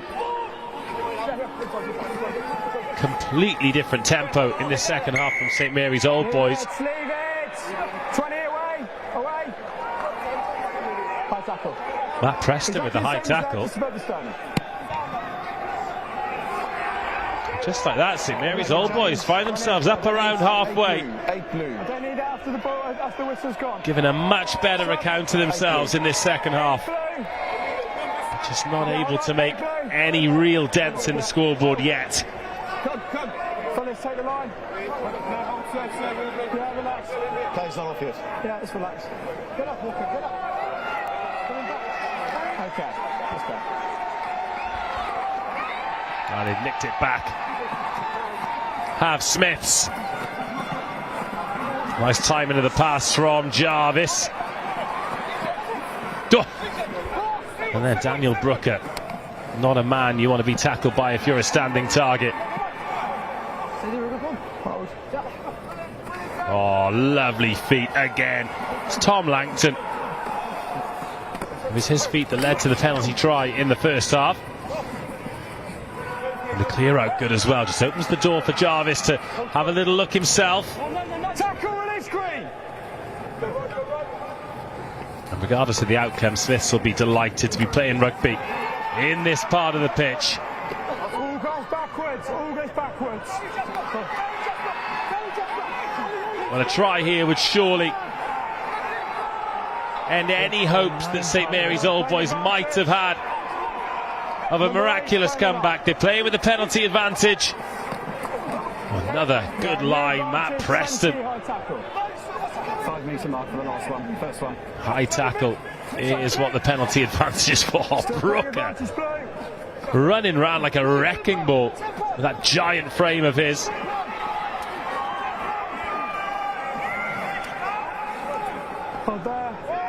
Smith still with a penalty advantage. Everything on their side at the moment. The scoreboard, the territory, the advantage, but it becomes a penalty. Fellas, 2 penalties there. 1 here, 1 on the 5. Yeah. The 1 on the 5 is at the edge of the white paint. Yeah, that's fine. 2 seconds. No. Okay, that's fine. Shot called. Yeah.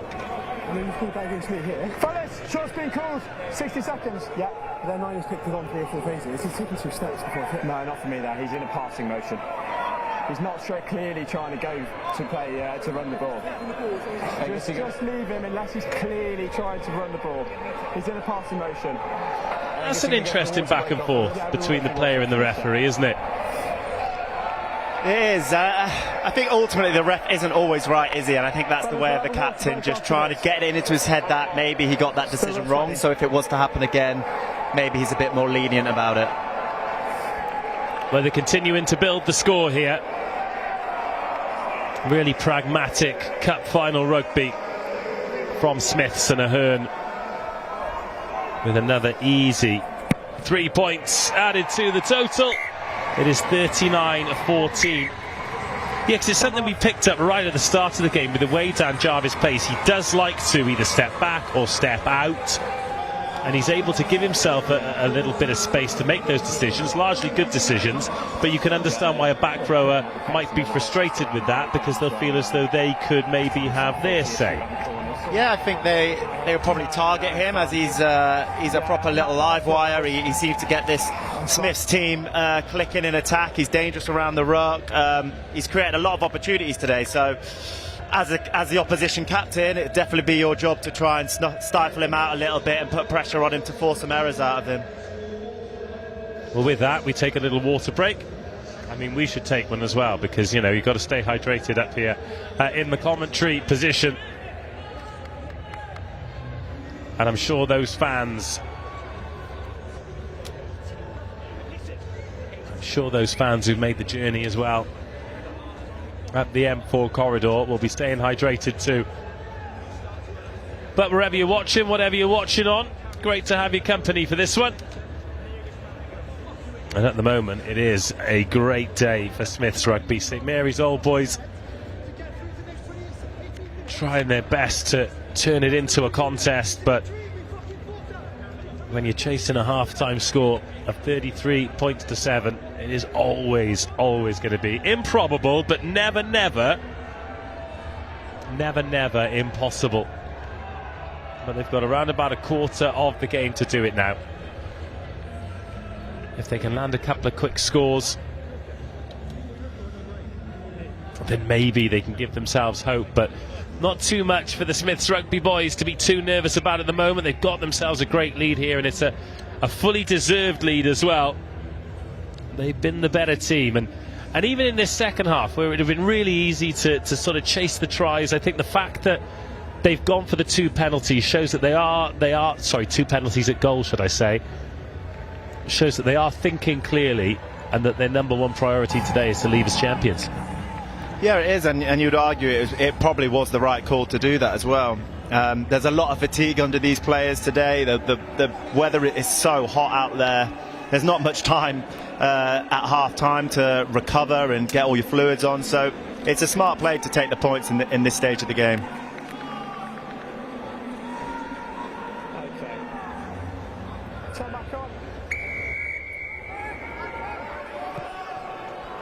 Well, again, they've gone for that.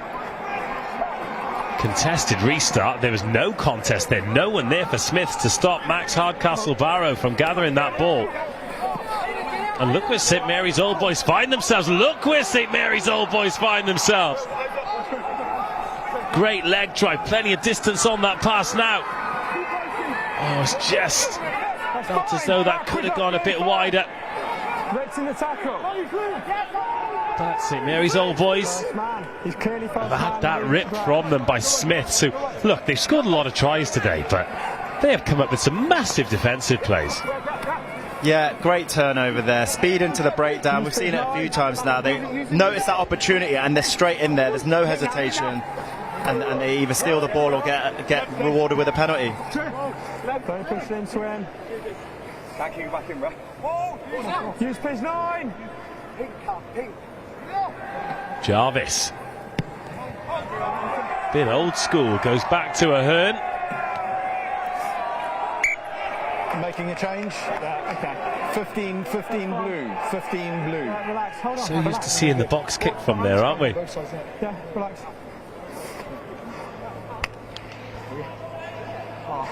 15 blue, Angus. Yeah, 15. Marcus, 15.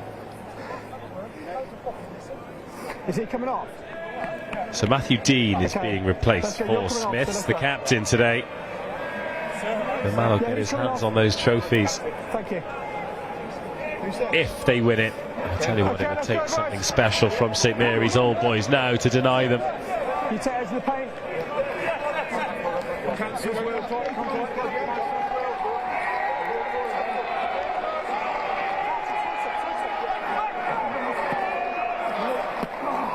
Backwards off green, play. No, blue. Another big tackler, St Mary's Old Boys. Don't get the line out right. Max Hardcastle-Barrow. I mean, it's going to come down with snow on. Oh, it's a great take as well. Not seen much kick to compete today. And I'm not sure St Mary's Old Boys will go for it again, because Smiths were safe as houses under that ball. Langton. Then nudge into space. It's Redwood back there, patrolling the backfield on his own.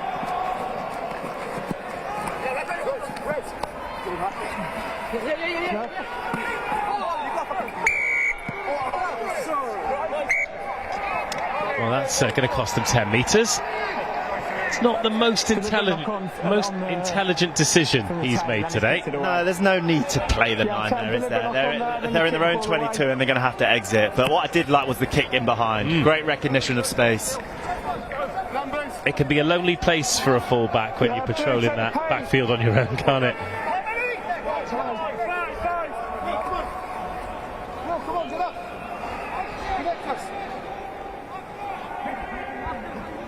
Beresford, that's intercepted as well, and Smiths just nicking that ball. And Dan Jarvis picks it up one-handed, and Smiths running straight onto the shoulder.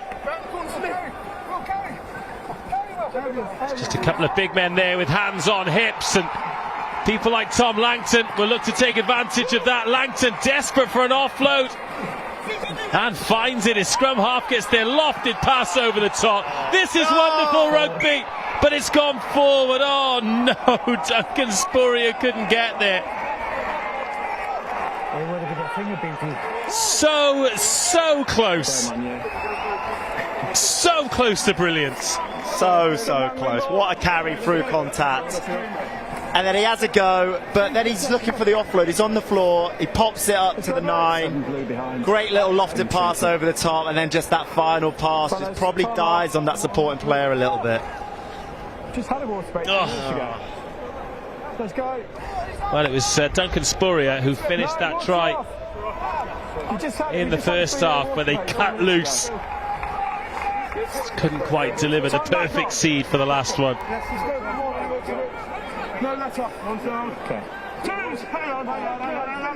Hold, yeah. Elbows. Tighter. Crunch. Binds. Well, I think St Mary's Old Boys deserve a huge amount of credit here for staying in a game that was probably gone after half an hour, but Number 3, knee to ground, clearly. with a penalty at scrum time, it is becoming even harder and harder out there for them. Okay. Option, please. Points. Oh, they're going for points again. I did tell you I was captain doing myself. Got 15. Stay there, please. That one's 2 minutes slow. Time is still on, yeah. Sorry, as in that one's 2 minutes fast. So the referee pointing out 14 minutes to go, so our clock is pretty much bang on.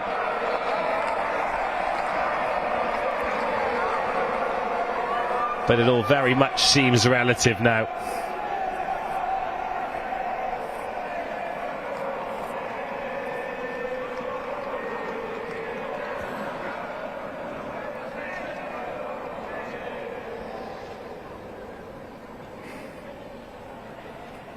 Ahern strikes again. No. Oh, he's missed it. He's missed it. Well, again, I don't think it's going to make much of a difference. I think it's currently a 4-score game. That would have made it a 5-score game.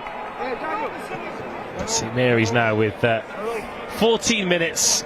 14 minutes to make some memories, really. Try and do something brilliant. Try and put a smile on the face of the players and the fans who made the journey. They've had a little bit of joy with these dropout restarts.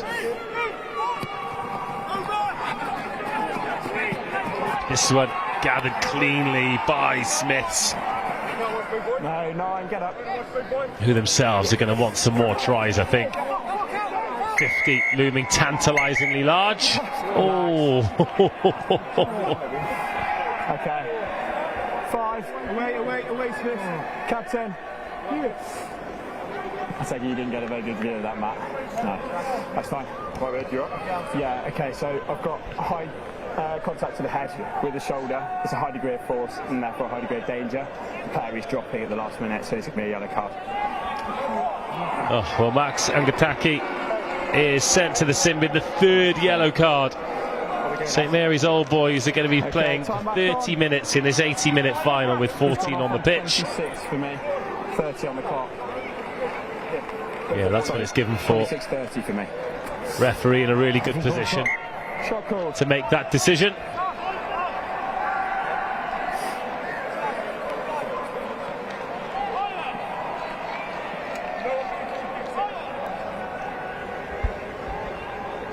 It's been a hard day, isn't it, for St Mary's Old Boys today? It really has. I think that ultimately the discipline has cost them. 2 yellow cards in one half and then a yellow card just now. It's so tough, and you're playing a team. I mean, the Smiths, they remind me of, you know, a hybrid team of Bristol and Northampton Saints. They just love to keep the ball alive, and they'll just keep playing and playing. And if you're down to 14 and for parts of the game 13 men, it is so difficult to play against, especially in this heat. So fair play to them. They took their chance in that first half, and they're plucking away in this second half with points. Yeah, and Oliver Ahern, credit to him. He's missed a couple of kicks, but whenever he's got the opportunity, he's just washed it off and gone again. He adds 3 more points. It is 42-14. And Smiths Rugby just counting down until the full-time whistle, where they are going to be the champions. And look, deservedly so as well. This has been a brilliant performance. Yeah, I've honestly been blown away with how good that they're playing. I think their coaching needs to take some serious credit. I think he's done a great job with this team, and the players, you can tell that there's a massive buy-in here to keep the ball alive. Well, that was Spurrier. This is Langton, who himself has had such a good game, the open side flanker, especially running it in the loose. He's lost the scrum cap, I'm not surprised, but no sooner have we complimented them, and then they've coughed the ball up, and St Mary's Old Boys have it in the 22. He's never missed the ball. Fine, counter ruck's good. Oh, but then the counter ruck by Smiths is massive. You've got to be on your feet to play the ball. Initial counter ruck's good. Isn't it funny how often in rugby, when some things start to not go your way, then all of a sudden nothing goes your way, and that's what we're having with St Mary's these days. Yeah, it's like a domino effect, isn't it? And that's basically what we've seen all day today. It's tough, like grabbing back hold of the game, especially with the amount of yellow cards we've had. 7 and 2 green. To manage to change that swing of momentum, it is so difficult. 2 and 7 green, 4 and 6 blue. Well, some changes for Smiths. Yeah, he said 2 green. 2 and 7 And one of the green. men going off, Tom Langton, the open side flanker, Tyler Rees, the lock as well. I mean, both have been excellent today.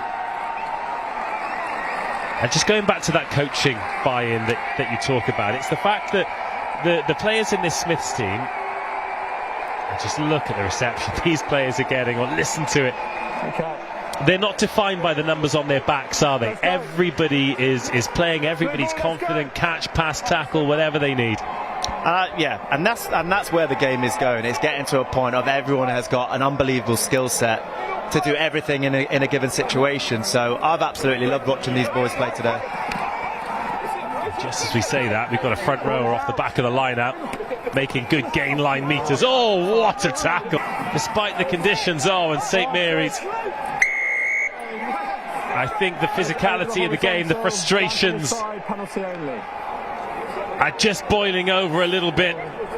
22, with 10 minutes to go. Well, they're doing their best to empty that. That first collision was massive.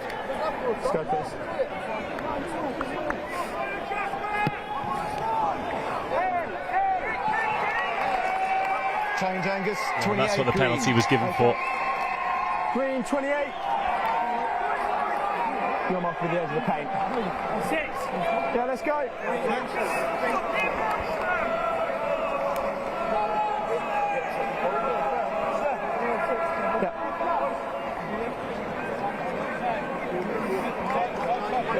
Well, 9 minutes to go. Smiths tantalisingly close to 50, which would make an incredible day extra special.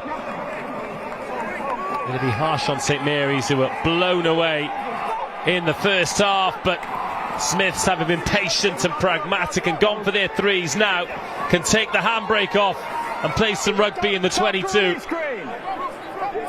Tired bodies will float off the turf at the end of 80 minutes when they get their gold medals and their hands on that trophy that they've worked so hard for. It's another good line, a short line. Got numbers on the left if they want it. They're walking it in the corner. But instead they're shaping to go to the right, which they do. Another crash ball. Tired St Mary's Old Boys defenders hanging on by fingertips. But it's worked out quickly. Knocked on. Was a huge opportunity for Ben Sheldrake, but the score remains 14-42.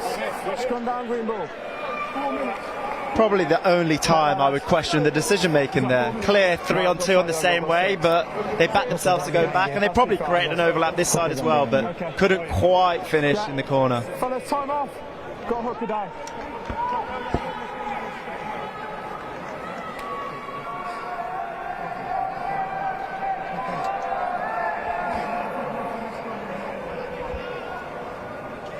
Well, they have certainly earned the right to make those errors in that part of the pitch.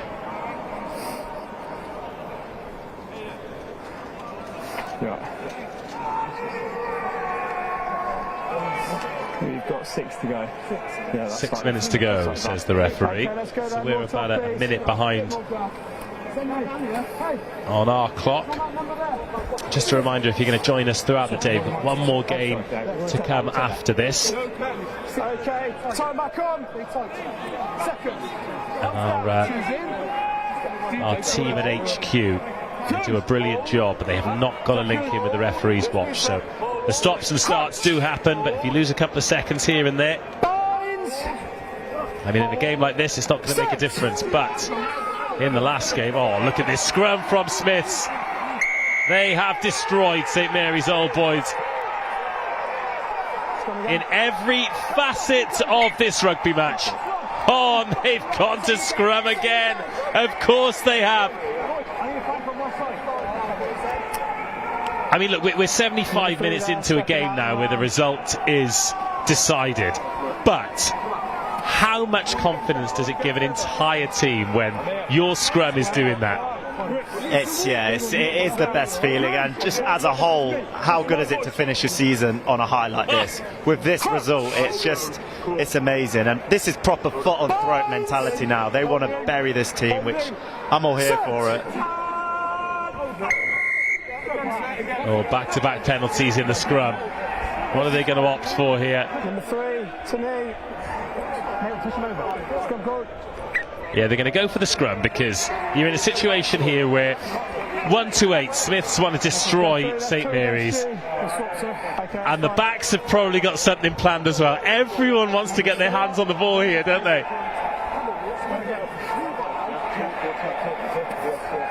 You've got Matt Preston here, wearing number 20 for Smiths. He's getting chalk on his boots on the left-hand side. You've got Spurrier out there on the right. I don't think either winger's going to be getting their hands on this ball. I think it's very unlikely.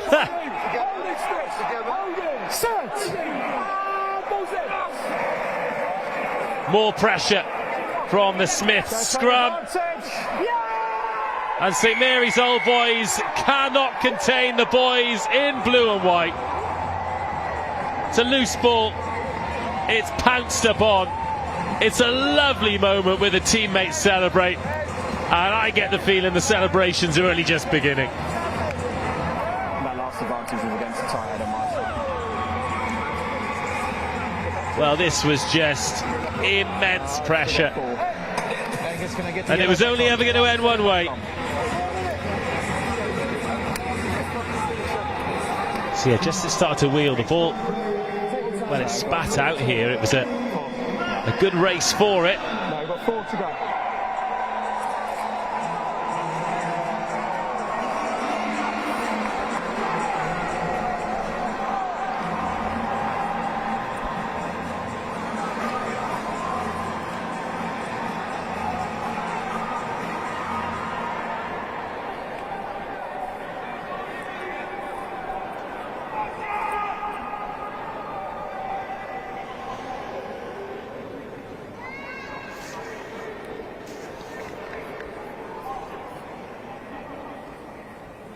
Raymond.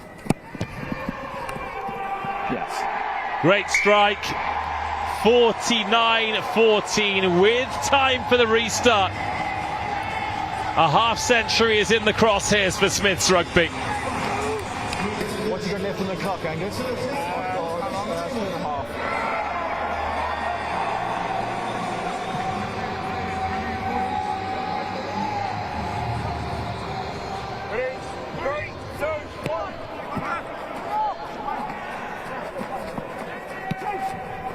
Up it goes. They're not going to want this ball off the pitch, are they, Smiths? They are going to want to chase that 50. And maybe St Mary's Old Boys just one last try. Something to put a smile on the faces of the fans who've made the journey. It's not been for lack of effort on behalf of the St Mary's boys.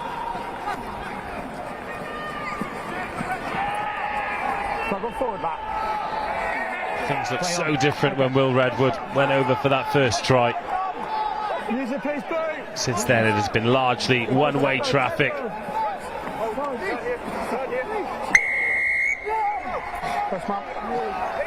Well, they got the penalty. Oh no. Oh no.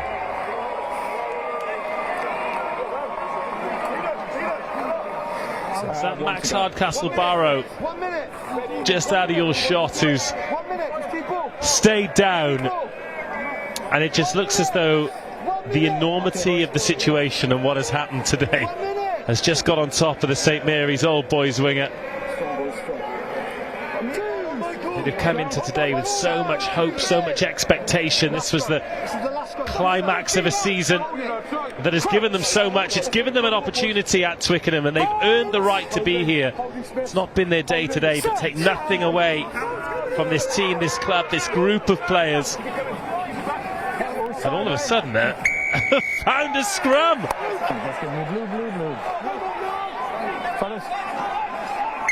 Fellas, sorry, nobody's actually tapped that. It's 2016. Hinging and collapses.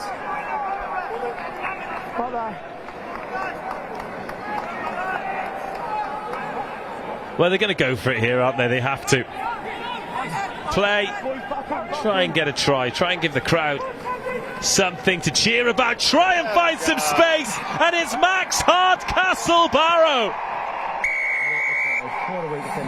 Well, moments ago, he was on his back in the sunshine. Now he's sliding in a try at the home of England Rugby. And what a finish from the young man, Max Hardcastle-Barrow.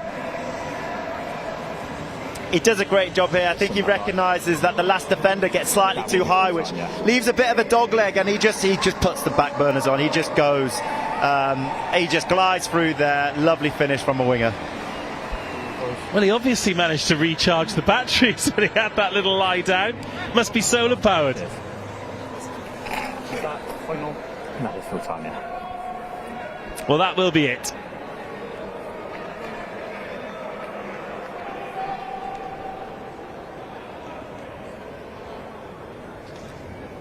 And Andy Plummer.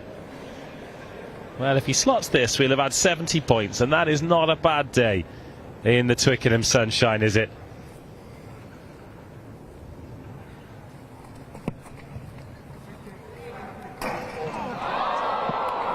Crunches the post, and the full-time whistle goes. Smiths Rugby have won it, and won it in style. Total rugby. Pace and power, backs and forwards. Brilliant sweeping tries and brutal bludgeoning ones. Huge congratulations to Smiths Rugby. What a performance on the biggest stage. Top class rugby, a top class occasion, and well deserving winners. Jonathan Joseph. Yeah, absolutely. It was an absolute pleasure to watch them today. I think their all-round game was fantastic. Their ability to keep the ball alive, forwards, backs, offloading, playing to space, taking on defenders. Absolute joy to watch. Brilliant team. Well deserved. Well, St Mary's Old Boys, they bookended the game. They opened the scoring, they closed the scoring, but in between it was one-way traffic for long periods. And now, every player down there shaking hands, congratulations on a hard 80 minutes for all of those boys down there. And they will continue to celebrate with each other at the end of a legendary season. All those fans who've made the journey across, hoping that it would be enough to see their team, their heroes, their friends, their family, their relatives lift the trophy. For St Mary's Old Boys, then that wait is going to be a little bit longer. For Smiths, well, the day is today. A fine performance. I mean, there's no official Player of the Match award, but Dan Jarvis, the scrum half, would definitely be in the conversation. Tom Langton, the open side flanker, certainly. Duncan Spurrier, the winger, worked hard. There was leadership all over the pitch, of course. Oliver Ahern kicked beautifully, scored a try himself, helped the points total rack up and rack up. But for St Mary's Old Boys, they do deserve credit. They dug in. They were out-muscled, out-powered and outpaced for long periods of this game. Spent 30 of the 80 minutes down to 14 players. And at this level of rugby, against a quality of opposition in the manner of Smiths, that is always going to make it a big ask. But they will have a silver medal to remember this day by. But for Smiths, it is all gold.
So the runners-up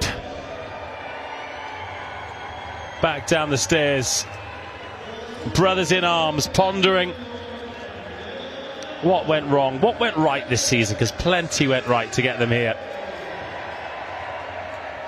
and how they fix it, how they give themselves another opportunity to be at this level, at this stadium again next year. But now we concentrate on the winners, Smiths Rugby. Playing rugby from the gods, absolutely phenomenal. What a joy to watch, and what deserved winners.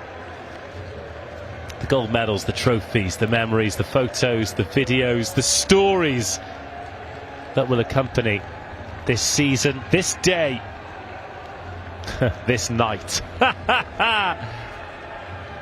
Oh, this is what rugby's all about, and this is why it's so special that these big moments in the community game are still celebrated here at the home of England Rugby.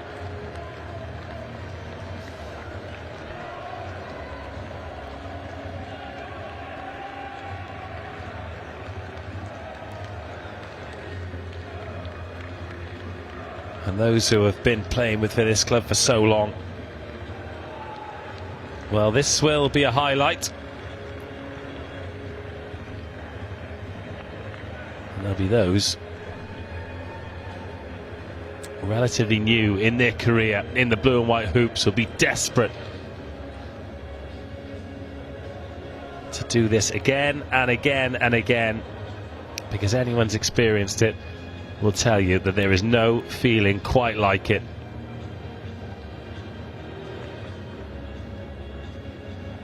This, the Counties 2 Championship trophy, and it is going back to Gloucestershire in the hands of Smiths Rugby.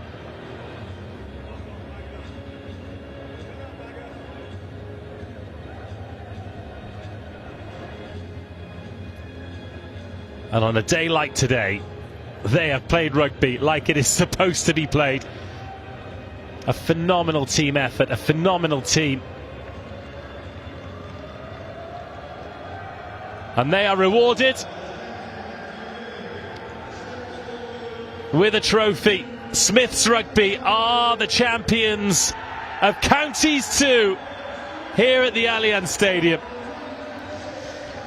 The trophy held aloft, the gold medal shining in the sun around the necks. A day to remember. Huge congratulations to our winners, Smiths Rugby.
I'm Lindsay Posey. I have played here at Cranbrook Ladies for 9 years, and now I'm looking to get a girls section up and running so we can have that link running straight through the club. I really want to get the girls going and really build this section, not just have the women's team, have it right through from the under-6s all the way up.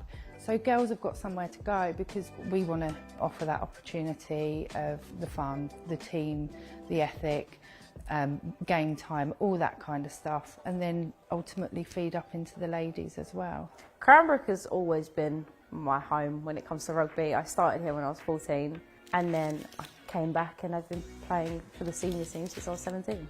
Honestly, there's a lovely bunch of people here and they just make you feel so welcome. Would you say that Lindsay's been quite influential? Yeah, she's my rugby mum. That's what I consider Lindsay as, she's my rugby mum.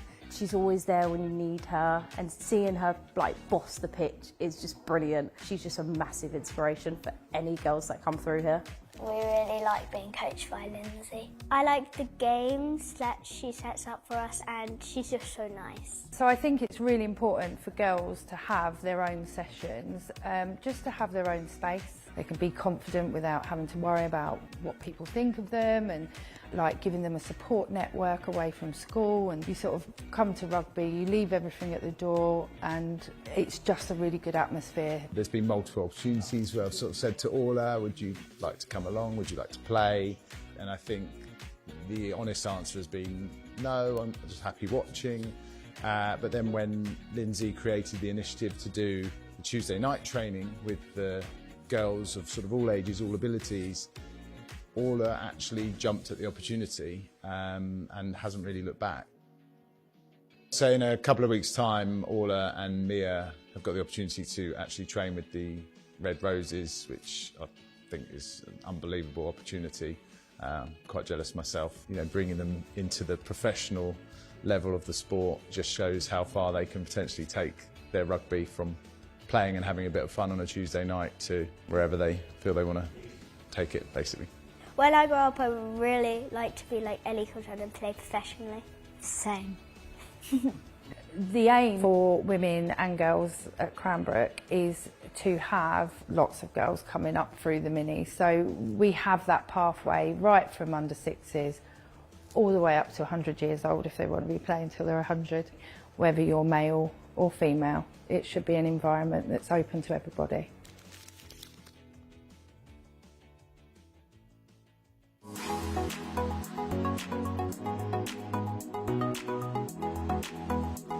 The Under 14 to 18 Coach Development Project is around how we can support a club to instill a static coach in an age group.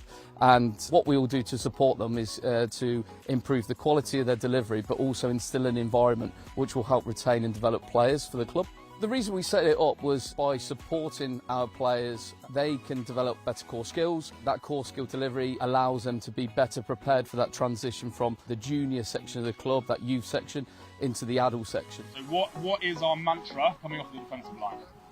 2 steps, okay, so we need to be hearing 2 steps. So being introduced to the programme as someone who's relatively new to coaching, it's had a huge impact on my coaching journey to start with. In terms of players, we've definitely seen an improvement, so it's been invaluable in terms of coaching itself, but also we've seen a huge difference with regards to the players, and it's been reflected in success on the field as well. Yeah, going from the youth setup to the adult teams is quite a big step up, but throughout the transition we've had coaches help us individually along the way. What the project will do is we have a coach developer go into the club to work with not only the head coach of that age group, with the intention that they stay as a static coach. What we mean by static coach is they stay within that age group, they become almost an expert to deliver to that age group. So the static programmes have been really good for the club, allowing some consistent coaching at the Colts age group through to the seniors to allow us to embed our game plan. So having Josh as our static coach has helped the club massively, helped myself massively. We link really well together. Colts players are going to come play senior rugby where we think they are in the programme, to what team they can help, which then allows us to fulfil 3 sides on a Saturday, which is a great achievement, and also embed them into the senior programme for the next few years. If the coaching here wasn't as good as what it was, I feel I wouldn't have developed as much as a player. I go here an hour early before training to get that training in, and through the start of that I had a coach come down early to help me with that. White, yellow, you go white, and then once you've made that dead and I've said it's dead, you get fold to the yellow. If we can create an environment which players can develop their own core skills, their position-specific skills, it allows them to then transition quite smoothly into senior rugby. So we're looking to continue the programme, engage clubs all across the country to help support and retain players within our game to keep rugby growing.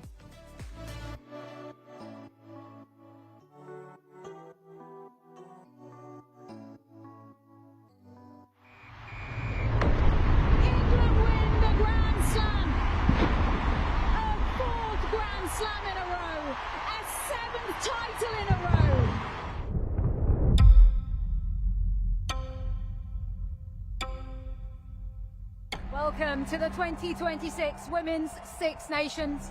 A chance to see Europe's finest women clash once again. It's the start of a new four-year cycle. I wonder how easy is it, or otherwise, to reset and go again? I don't know really what we're going to get, to be fair. How much further can we take it? Are your team ready to seize the moment? Got way more in us. Way more in us. Today's a new start, a new team. I don't think I'll ever really, truly take in the fact what just happened. We've had new players come in and play throughout the tournament. There will be no fear, but there will be pressure. When you're wearing this rose, we look after every single person in here. It has to be relentless. We have to keep going. Pressure's on them. England's Red Roses are in town, the world champions who've not lost a game in the championship for over 8 years.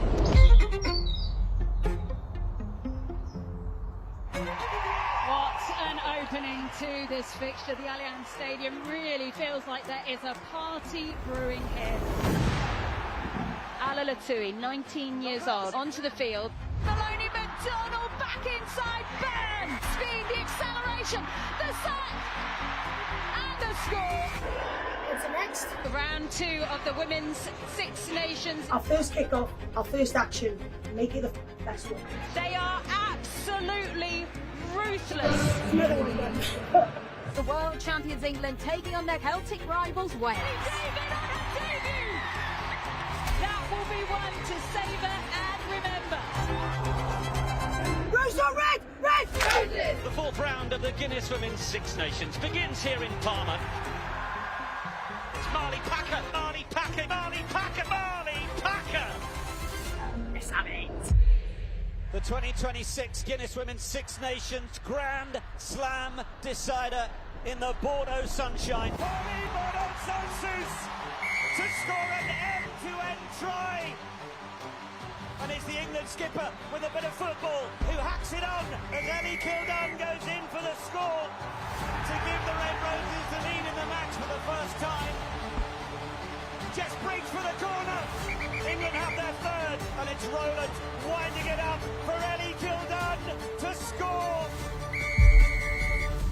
At half-time in Bordeaux in the Grand Slam decider, it's France 7, England 26. Felayou, Rousset, and it's in! Anaïs Grandot! Bordeaux Sansus will score! And it is another key momentum swing. We're down to an 8-point game. Well for Packer. Then it's Rowland for Harrison. Harrison for Kildun. Kildun with support from Breach on the outside. This is exceptional from the Red Roses. Marley Packer, turn provider. Amy Cockayne into the corner. England have sealed the contest.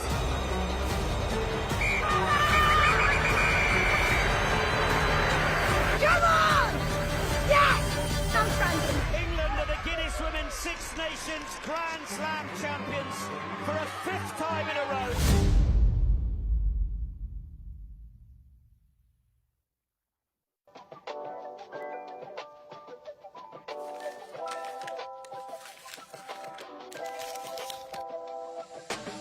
I'm Lindsay Posey. I have played here at Cranbrook Ladies for 9 years, and now I'm looking to get a girls section up and running so we can have that link running straight through the club. I really want to get the girls going and really build this section, not just have the women's team, have it right through from the under-6s all the way up.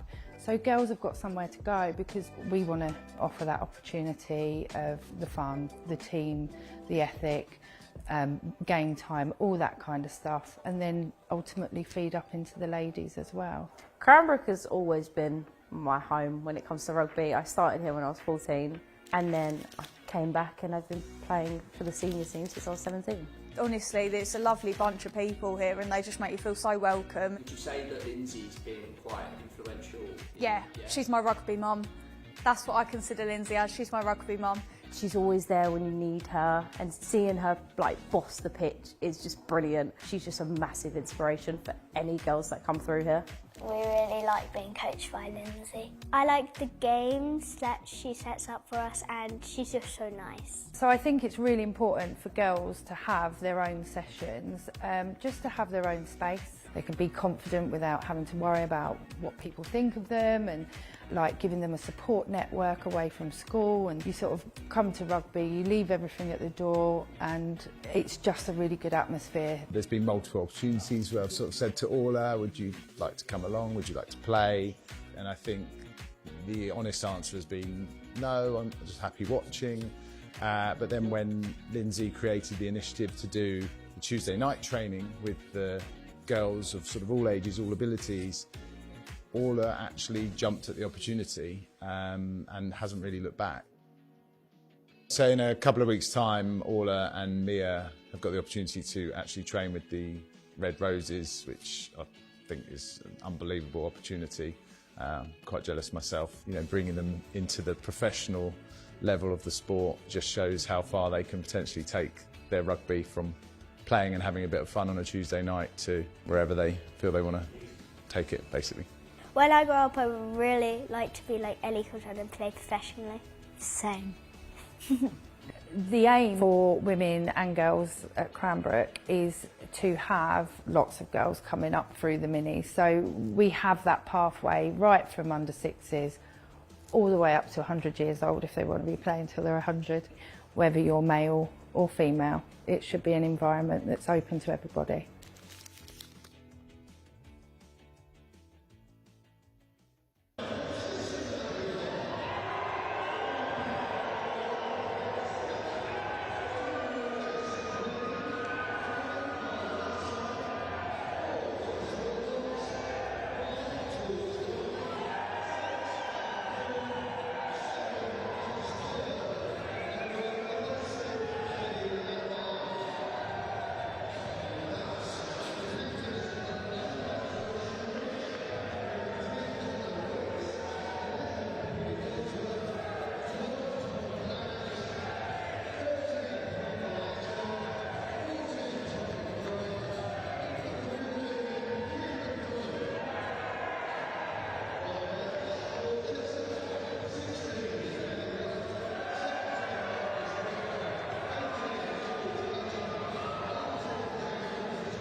Novocastrians versus Cheshunt, the big one in the sunshine here at Allianz Stadium.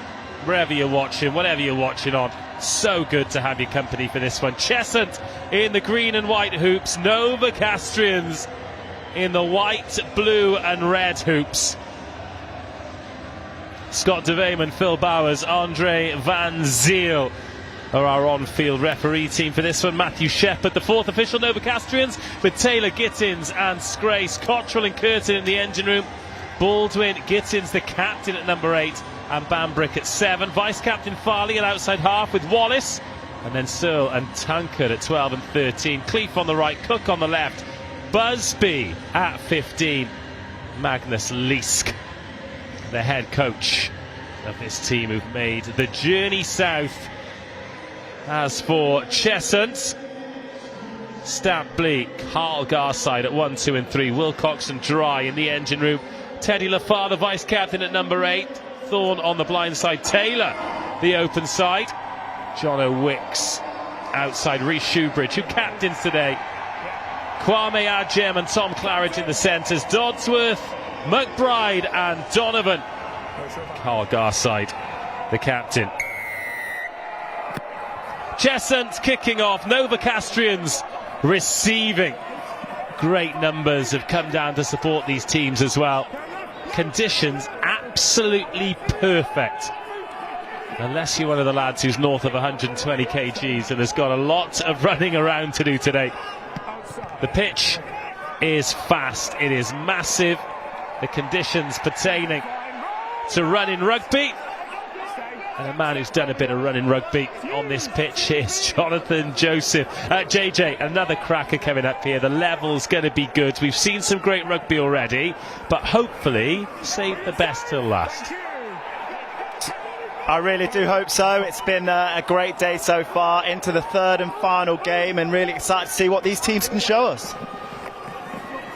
Big, heavy carrying there.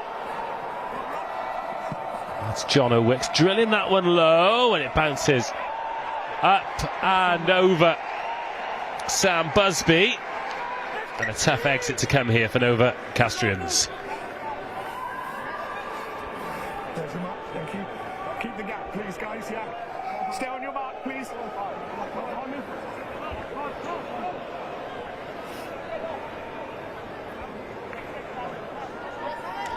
So Sean Gittins goes to the back. It's overthrown. There was a good contest for it, but it's ended up where they wanted it, Novocastrians, because Andrew Curtin was waiting there for that carry. Decent strike on that ball. Josh Farley, vice captain today, pops it straight into touch. And if this opening couple of minutes is anything to go by, then the kicking battle is going to be really important. Yeah, very impressive. Great exit from Novocastrians. Great kick from the 10. Relieves pressure so well, and it will be very important in a final to make sure you exit well today. So great start for them. Let's go green. A little bit quicker, please. Jason Blee in at hooker today.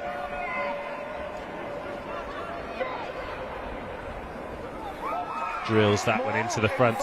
And interestingly, both lineouts competitive, and both lineouts, they've got the lift right. So good reads from both Novocastrians and Cheshunt. Cheshunt doing the hard yards here. A little ball out the back, a nice one. But that bootstrap tackle, an important one. Another nudge into the corner. It just hangs on the wind, and Busby watches that bounce. Good chase from Tom McBride.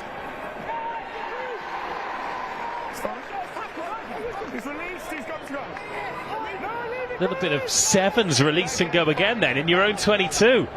Yeah, I don't mind it. Buys time for the support players to get there. It was smart play from the winger. It's Johnny Cottrell. Big lock forward. Just securing that ball for Cameron Wallace to send forward with the left boot. taken by John O'Wicks. Now his winger Dodsworth.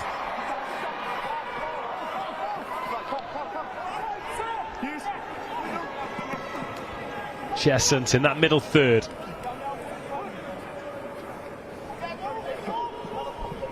Number 8, Teddy Laffar.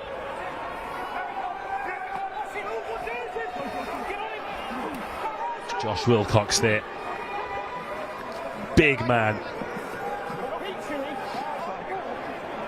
Happy enough to go through the phases. I mean, that Reece Shoebridge dummy there. Not sure that gap was as big as he thought it was, but they've won the penalty. And not rolling away. We'll take another look at this penalty. It's rolling away is easier said than done when the game's being played at this tempo.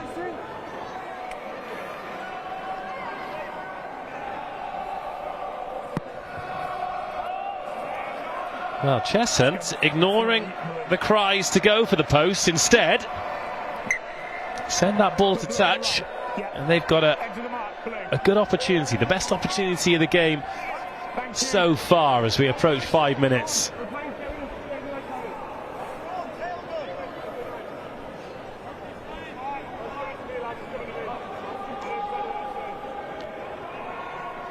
Blee, 5 in the lineup then for Cheshunt as a hand goes up, but it doesn't stop, and now they can go to the maul. Blee gets in position. It's drifting sideways, then forwards, then within 5 metres, 4 metres, 3, 2, 1 metre and over. Patience and perseverance from Cheshunt, and most importantly points. They get the first try of the final.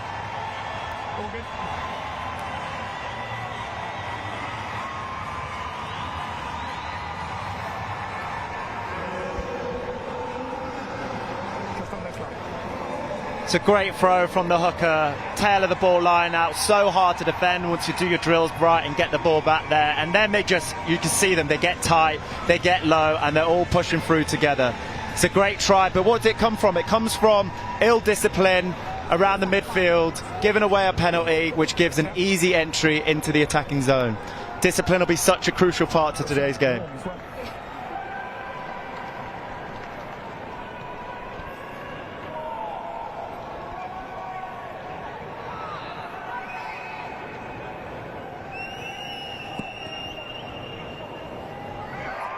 Reece Shoebridge, a goal kick in scrum half. How very French. Very, very French. But a great result. 7 minutes gone. It is 7-0.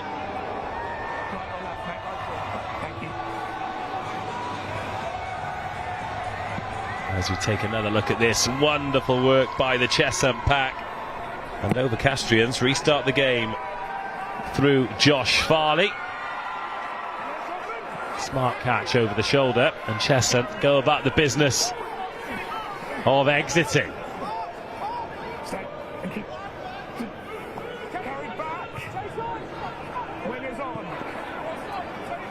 Novocastrians 3 in the deep field. That pass absolutely drilled over. Here's Farley.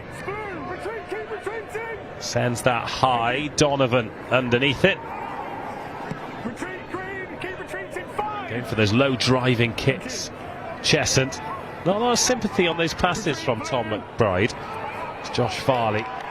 Oh, he's put that out on the full. A little bit of Twickenham nerves maybe sneaking in.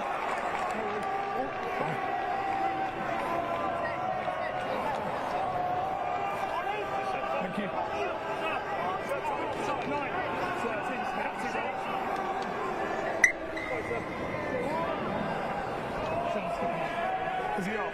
Okay. Can we make a sub then? Okay, Teddy, thank you. Oh, an early substitution being made here. If we can just do it off the pitch. Yeah, that's what they said that they're doing, but they're changing it. Yeah, 9 for boot, number 20. Thank you. Well, George Davis coming on for Reece Shoebridge, so Cheshunt have lost their captain and their goal kicker 8 minutes into the game. We've not got confirmation as to whether or not that is a permanent replacement, but either way, a real blow. Yeah, especially as it being a final, you want your best leaders on the field, steer the team in the right direction. So a massive blow, but a great opportunity for the next leader to step up and do a good job for his team today. Well, Teddy Lafar is the vice-captain, number 8. Just a little nudge into space. There is space there. Josh Farley chasing over. Gathers that awkward ball. Oh, lovely offload as well. There's a couple of times we've seen Novocastrians play with fire a little bit in their 22, but certainly better than conceding the line out. It's a nice ball, lovely offloading, and that one sticks. Novocastrians not quite up to halfway. George Bambrick, the man on the supporting line. Oh, the kick perhaps one phase or two early, and Donovan now picked up and dumped down. It's the flanker, Rob Baldwin, who made that tackle.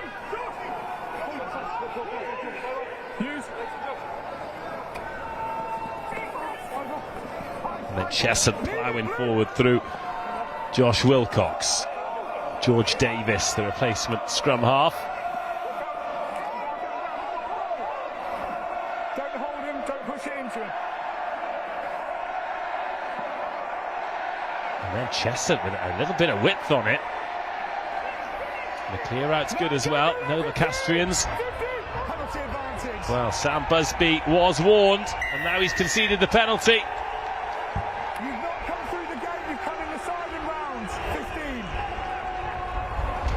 15. A lovely summer breeze starting to blow through the Allianz Stadium here. We can feel it in the second tier in the commentary position. Hopefully the players down there can feel it as well, because it is hot work, hard work otherwise.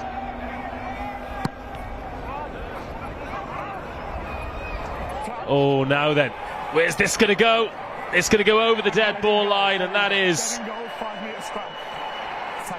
a massive let-off for Cheshunt. It was a missed kick. Josh Farley just got his footwork wrong. And I'm sure Cheshunt would have told you that that was the plan all along. Again, though, an easy entry for Cheshunt again because of the lack of discipline around the midfield of the field. Now they end up with a great attacking platform, a great attacking scrum on the 5 metre line. Be interesting to see what the back line come up with here. So the props looking in the whites of each other's eyes. Stampley, Garside for Cheshunt. Taylor, Gittins, Scrace for Novocastrians. George Davis, ball in hand. We're looking for that stability. All right, we asked for it. Just set a little higher, set a little higher. Okay.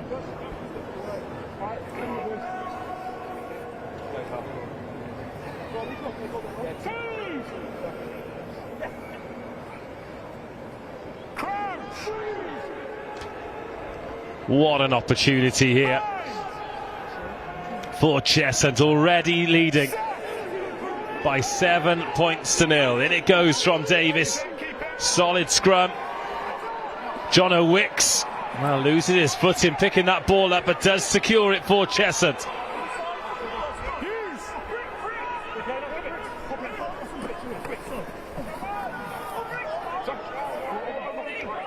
Now they can build. Not many options to the right-hand side. So keep it narrow. And opportunity for Novocastrians to try and impose themselves defensively. Crowd making an almighty racket. Got a good tackle on Kwame Adjem.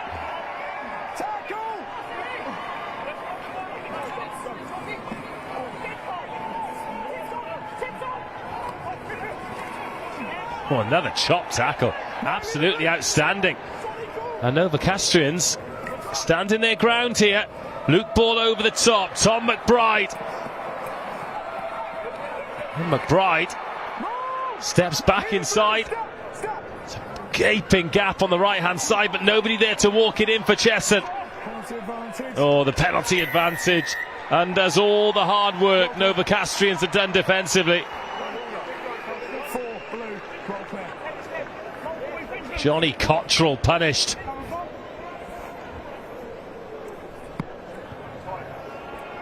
in one tiny moment and does all that hard work. Yeah, there's definitely a theme trending here, isn't there, around the breakdown. The ref's very, very hot on the tackler rolling away. So whether Novocastrians start to maybe lead the breakdown, don't put so much pressure on the jackal, as the players need to roll away. Stop giving them easy entries into the 22. Well, Jason Blee delivered last time. Cheshunt in a position. Well, this time they go for the front ball. Not the back ball, but they're looking for the same result here. Novocastrians trying to make their way through, so they stifle the progress to begin with, but then George Davis up and over and scoring. What an impact from the replacement scrum half. George Davis sees the space and makes it count. He definitely owes his forwards a few drinks tonight for that one. Great maul setup from the forwards, which left a massive pocket of space for him to go down the blind side to score.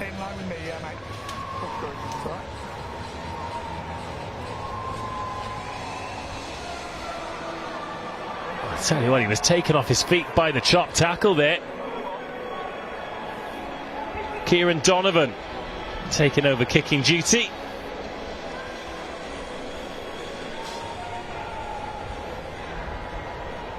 And it's about as tough as it gets for the right footer. Less than a metre in from touch. 20 seconds.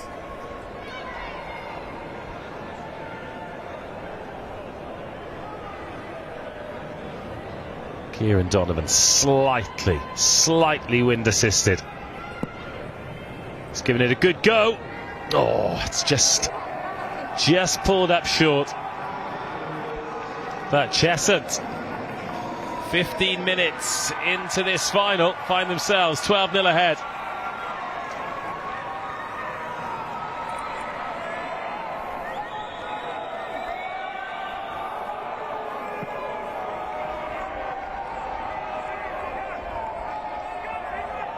And no need to panic yet for Novocastrians, but it's pretty clinical from Cheshunt, really, isn't it? 2 visits, 2 tries. Yeah, they've been rewarded for holding the ball well and being able to apply pressure to force penalties. Managed to work their way up the field and convert when they're up there. Well, Novocastrians, particularly Max Cook, absolutely furious that was given. Let's take a look at this angle here. Good strike from John O'Wicks. If they are less, that's fine. Oh yeah, the ball's bounced on the line. Not matched. They don't have to, as long as Disappointing for Max Cook, but that's twice now Novocastrians could have left the ball and they've ended up coughing up possession. But they picked that ball back up through George Bambrick. Good work on the floor by the Novocastrians open side. Some dancing footwork from Sam Cleef as well. It's something for Novocastrians to get excited about. Really vocal fans who've made the journey down from the northeast. Busby.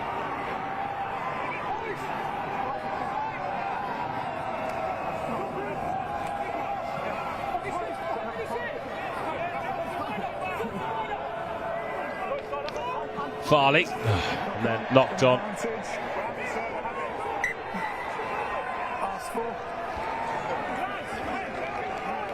I think that was the forward asking for that scrum to take place. Yeah, we'll have it. Don't worry about it. No more faces in the sun, thanks.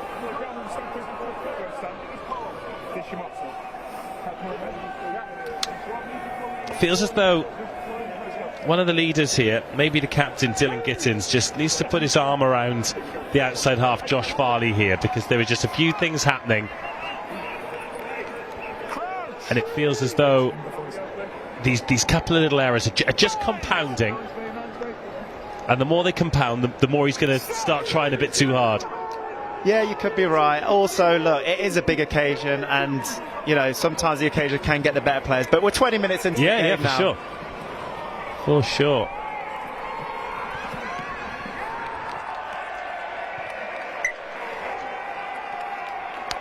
But too many things like that are happening for Novocastrians. Yeah, I think they are overplaying their hand. I don't think the decision there is a chip kick. I think decision making slightly off there. I think the best decision would be to just kick that long, get into your kick battle, and then pick your opportunity off a bad kick. 2, make sure we hold you. 2. Just watch line blue coming in quickly from the back line. Stay. Nice line out ball, Cheshunt. They can go to them all. They look organised in the pack and they look dangerous as well. Jason Blee has it at the back. He scored the first try. George Davis, who's about to get his hands on the ball, scored the second. Oh, it's a big collision. Huge collision. The Novocastrians swarming on this ball to try and turn it over, but swarming a little too much. And it's another penalty, and it's another chance for Cheshunt.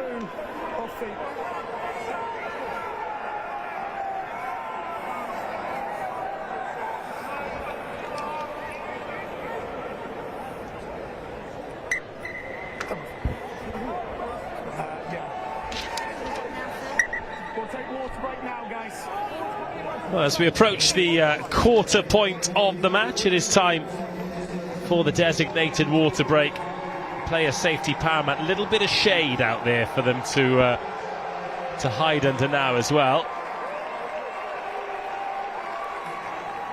I mean, look, it's a 2-score game here, but given the start Novocastrians have had, this isn't the end of the world for them to be 12-0 down, is it? No, it's not. And I think if I'm the coach, I'm just probably telling my players to just calm down a little bit. I think a lot of the errors are sort of over-eagerness to try and make a massive point of difference as an individual, rather than just sticking to your system as a team, going through your processes of defending, whether it's defending or attacking. But right now, there's been a few individual errors and a few individuals just going off program a little bit.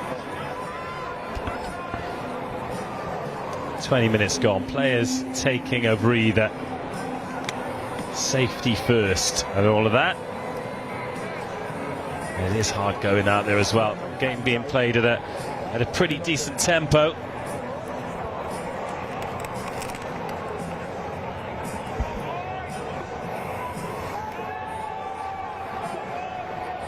There is some other rugby going on somewhere in Spain as well today, but of course you've decided to tune into this one, the main game going on today. And who can blame you? Novocastrians versus Cheshunt. We've already had a couple of champions to, well, one really close game and one really excellent performance. Smith's RFC, huge congratulations to them for winning the tier below this. This is Counties Level 1 rugby, Novocastrians and Cheshunt.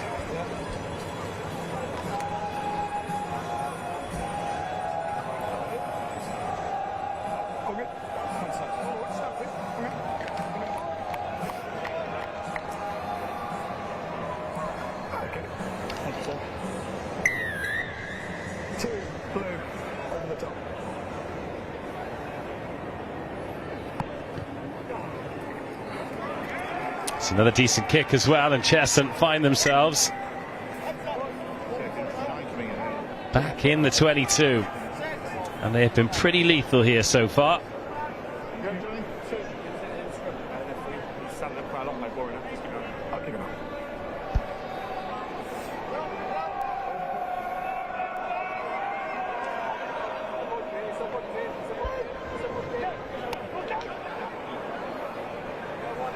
Another good line out secured so far. Jason Blee's darts have been bang on the money, especially in this red zone.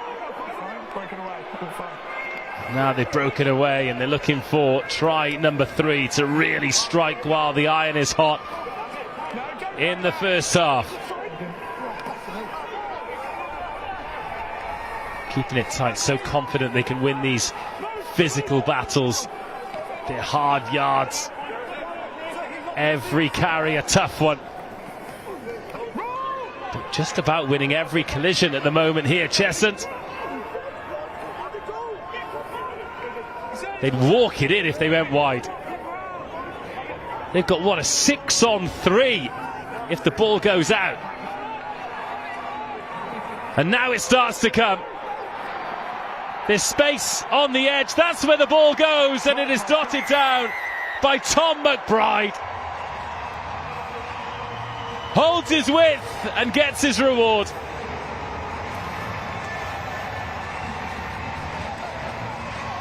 So pleasing to see the backs get over in the corner there. We've seen it today a few times with the previous teams. Opportunities there in the 22 for the backs to move it to the edge.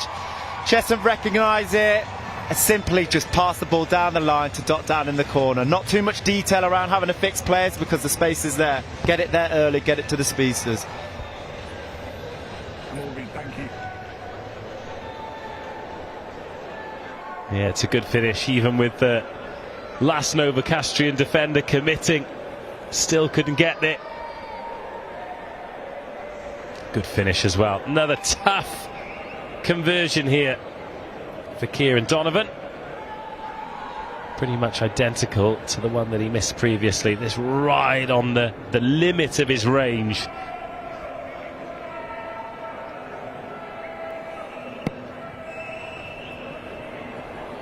And that one won't bother the scorers either. It is Cheshunt 17, Novocastrians 0.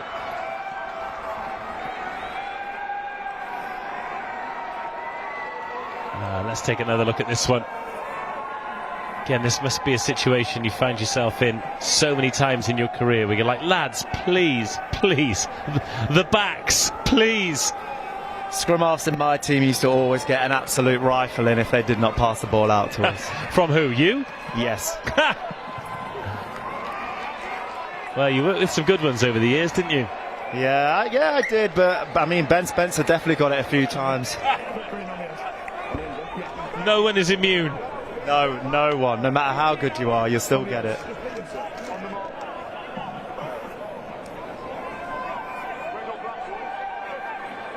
Don't close the gap, Green. 3. Right, Novocastrians need to start making a dent in this game, an impression on this final. They're already 3 scores down.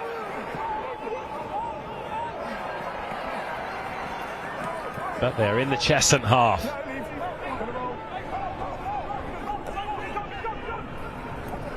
That's a better line. Sam Busby.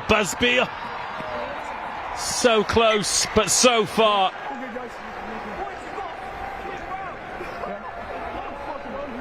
They have to take confidence from that, though. You know, from a set-up play, 2 phases in, and they bend them on the edge there with a great try-scoring opportunity. That should give them a lot of confidence to know that they're still in this game. I think the thing for Novocastrians here is of course you want to win, right? But this game is going to have a winner and a loser. What you don't want is for an occasion like this, an opportunity like this, to pass you by and to leave the field with regrets. Exactly that, and you know, that's sort of a mantra I think most teams and players should live off. Like you only have you don't have infinite amount of games left in you, so don't pull any punches. Make sure you leave it all out there today. Fire every single shot that you can. Decent clearance kick there from George Davis. Cheshunt at the moment, they just seem to be managing the game just a little bit better, as you might expect for a team with a 17-point lead. And huge credit to George Davis as well, who came in early for Rhys Shoebridge, who left the field, the captain. Sean Gittins. I mean, it's worked out for Novocastrians, but that didn't. Now transition ball that doesn't last long for Cheshunt. Just on the planes, yeah, on the white planes. Yeah, where you are. Just with the way rugby is at the moment and the way teams are attacking, whenever there's transition ball like that, I always get excited. I used to get excited when I was in the 13 channel. That is the exact time when you want to have the ball. But yeah, you've got to. I mean, the rule I always had in the teams that I was in was forwards. If you get the ball on turnover, 2 pass straight away or pass it straight to a back. We don't want forwards on the ball when it's turnover ball. No. Get it to the danger men.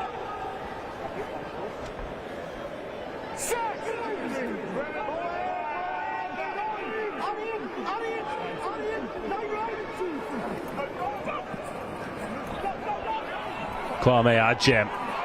Nice ball out wide. Oh, the gap was closed there. Novocastrians making an important tackle and forcing the knock-on as a result.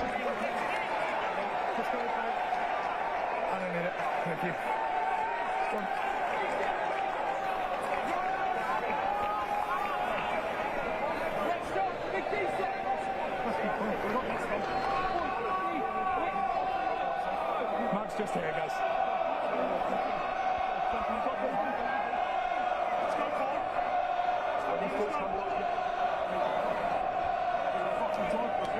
I used to love attacking off scrum plays here, and I've noticed Cheshunt's defence looks a little bit tight, so a great opportunity for Novocastrians to play a nice strike play into the wide channels to put some pressure on. They are perfectly diagonal, the Novocastrians backline.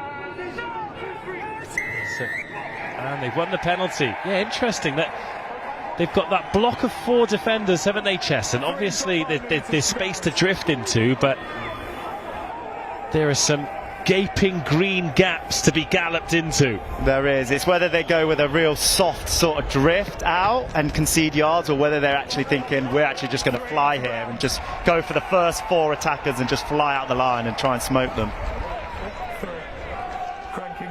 Well, instead, it was the Cheshunt scrum that got smoked, and Novocastrians in the 22. Still bags of time left in this first half, but they will want to get something soon. They'll want to get that egg off the scoreboard. Starts here with Sean Gittins, who finds his man. They go to the maul. This is a part of the game where Cheshunt have had a lot of joy. Is it Novocastrians' platform here? Josh Wilcox sent out.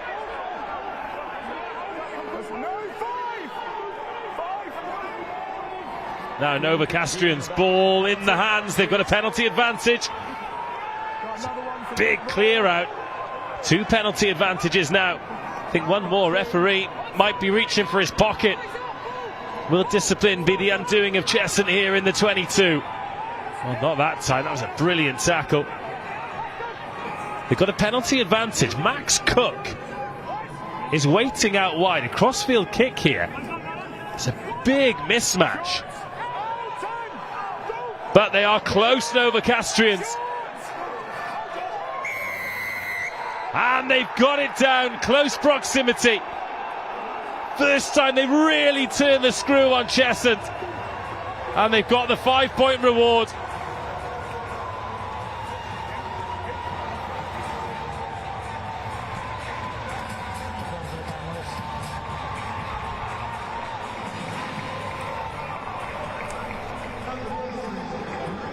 Well, there was a lot of effort being put in from a lot of players there. Felt like it had to happen. And had it not, then Max Cook would have done his best Jonathan Joseph on Ben Spencer impression, I think.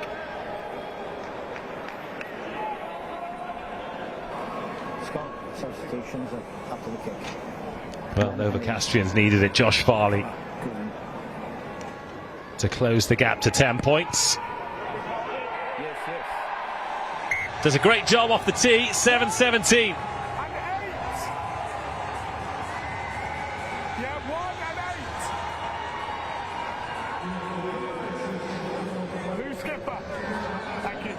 A couple of changes being made for Cheshunt, then Harry Stamp and Teddy Lafar being replaced.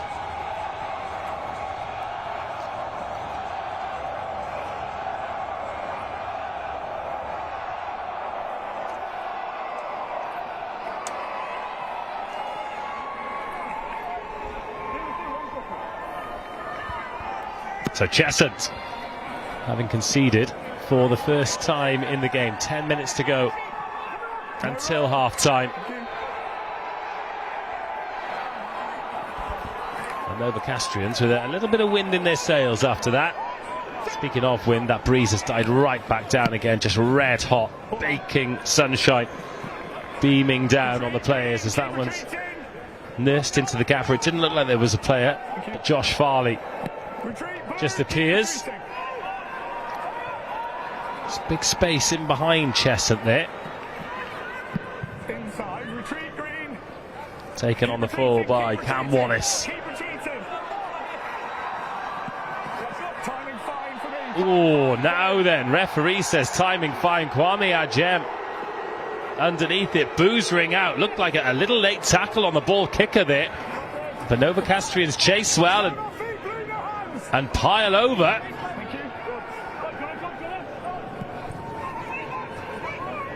And Josh Farley's there. Cheshunt boys quite laboured in their chase of that kick there. And then wandering into position.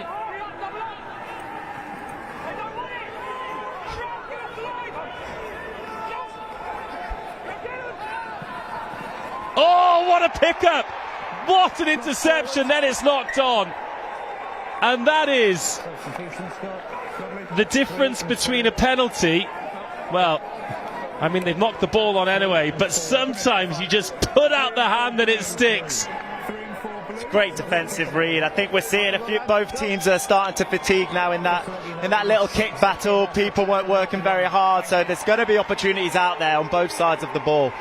There's definitely space on the edges. It's just how you get the ball there effectively.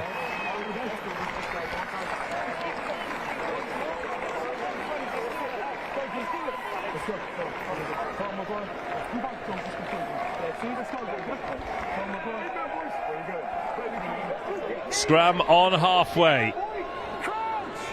Novocastrians ball. They've got one player over on the right hand side, keeping that blind side defender honest for Cheshunt.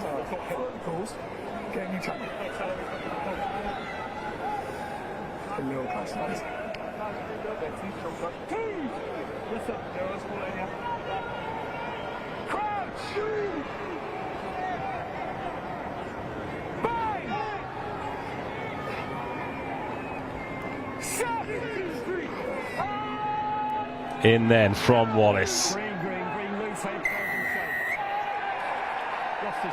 There's looked a big dominant scrum from Cheshunt, but the call came in from the AR. Harry Stamp penalised.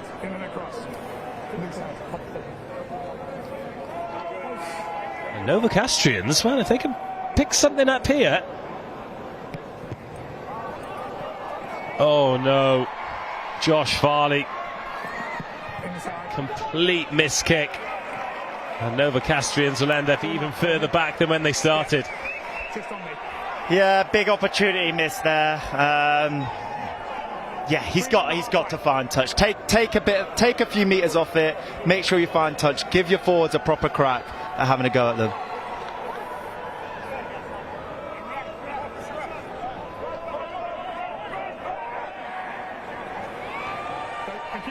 Well, it is Novocastrians' ball.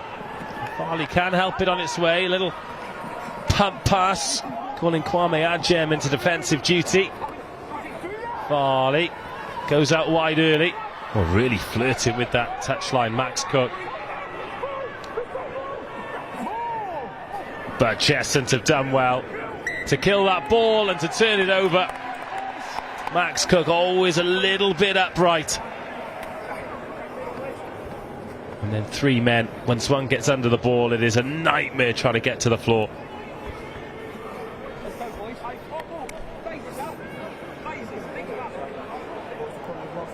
Shot lost to shape and straight in and up.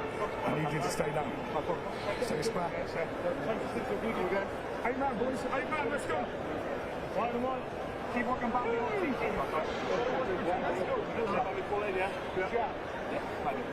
Crouch!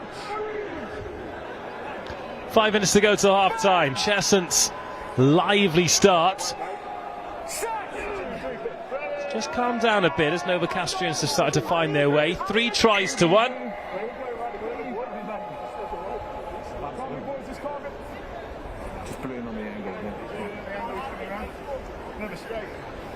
But just shows how important we've got to think about what we asked for before. Those conversions are. Stay a little higher and we've got to go straight. We can't have just feet coming round. Okay, both sides.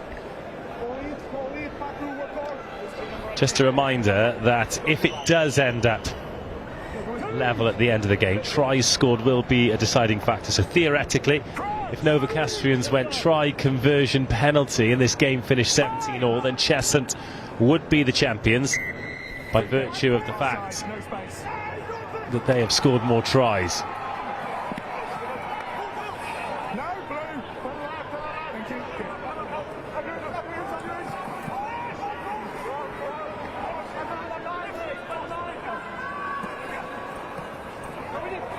Gem runs a decent line, but he's wrestled down on halfway. Plenty of whip on that ball, and getting it to the edge, but can only find touch. Novocastrians just closing the door as Cheshunt just teased that outside.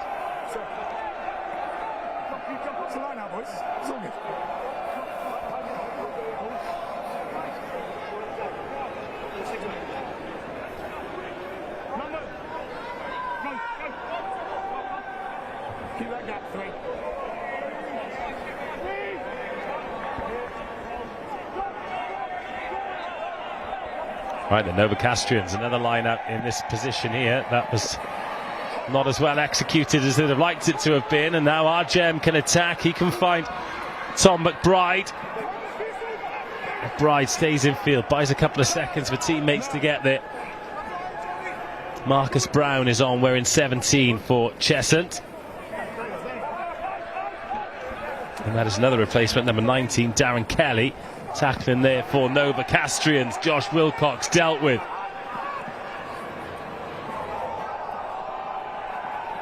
Well, the crowd asking for a forward pass there. Match officials team not obliging.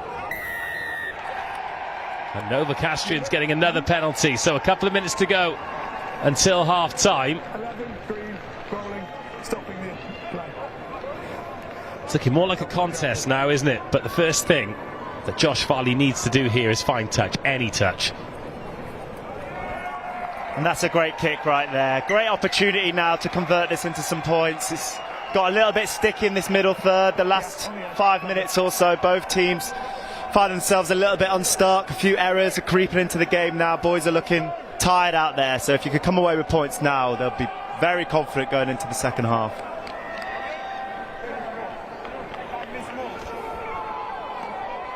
First job, Sean Gittins, find his man.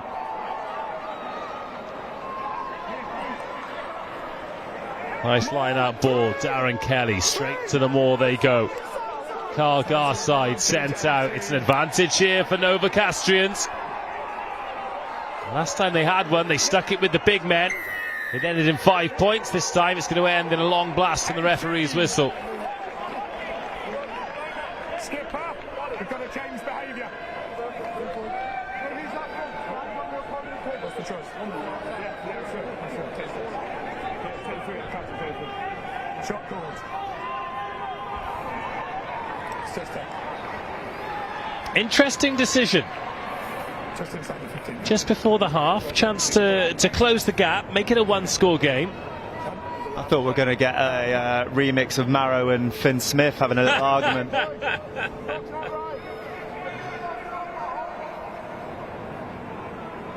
But Novocastrians, the set piece has been going well. They've wrestled their way back in. Confirmation for the referee, there will be time for a restart. But Farley needs to get this through the uprights. He converted the try. Can he add 3 here?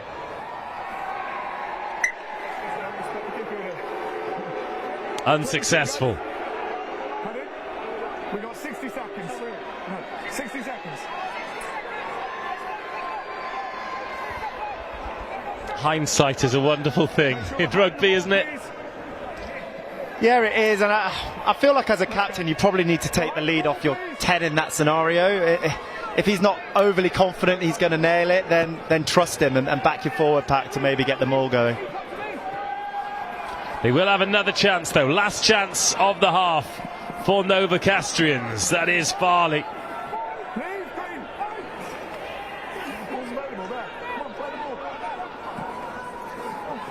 Referee just wants the lads to get on with it, and I'm a big fan of that.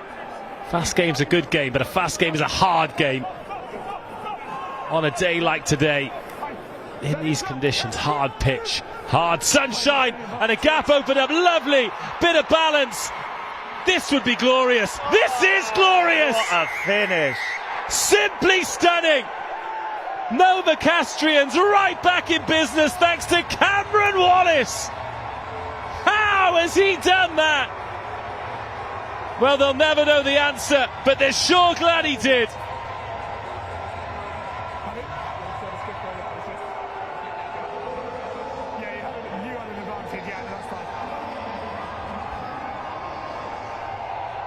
Just individual brilliance. Recognise that guard is a little bit too wide, throws the dummy, and then he beats 2 or 3 defenders after that. Unbelievable balanced runner, stepping through, getting the fend out. What a try. He'll remember that for a long, long time.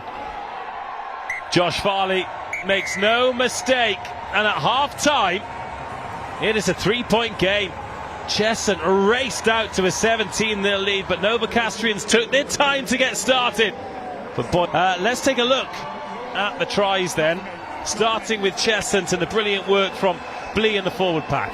Yeah, I think this was the tail ball at the line-out, wasn't it? And it's so hard to defend that as a forward pack. Getting the ball to the back of the line-out. It's a speed to get into the maul, and if you get your numbers there first, then it's a game of physics. You're just going to end up getting that ball over the line. Yeah, Cheshunt, very much the aggressors at the start of this game. Everything going right for them. Novocastrians making some errors. This was the second one. George Davis, the scrum half, spotted that gaping great hole. It was a good effort to try and stop him, but legs went up, ball went down. Yeah, exactly that. And I think, realistically, I think they've got to look at that. The 2 tries that they conceded are off the back of ill discipline, getting into their own 22, and 2 tries have come off the back of mauls. So, yeah, I would say that they'll take some confidence going into the second half. If they can cut that discipline down, they're well and truly in this game. Then the 3rd try, we had Tom McBride out wide when they finally trusted the backs, playing with a penalty advantage, and a nice finish here in the corner. Yeah, just another look at this, as you pointed out, just needed to get the ball to where the space was, and that's what they managed to do. But then at 17-0 down, Novocastrians decided that they wanted to have a say. The first one, playing with the penalty advantage, they had to score this here, didn't they? Yeah, they did. I mean, I think they had numbers on the open side, but fair play to the forwards. They rolled their sleeves up. They got through some hard work. Great carry there to fight for that extra little bit of metre, and then the cleans. If you can clean past the ball and have it on a plate there, just speeds up that momentum, that pace of ball, and it's so hard to defend once you're on the back foot there. And then this moment of the half, a little bit of magic. I mean, just to lose your balance there, but just keep moving forward, and then the step, the bend, it had a bit of everything. Yeah, I thought he might have butchered that, because I thought he should have looked for his support on the left there, but he just backed himself, and fair play. It was like a winger's try, just backed himself, got the fend out, footwork, great try. Novocastrians 14, Cheshunt 17. Half time here at the Allianz Stadium.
so you don't kick me in the head. Me every time is like, if I'm kicking in the head.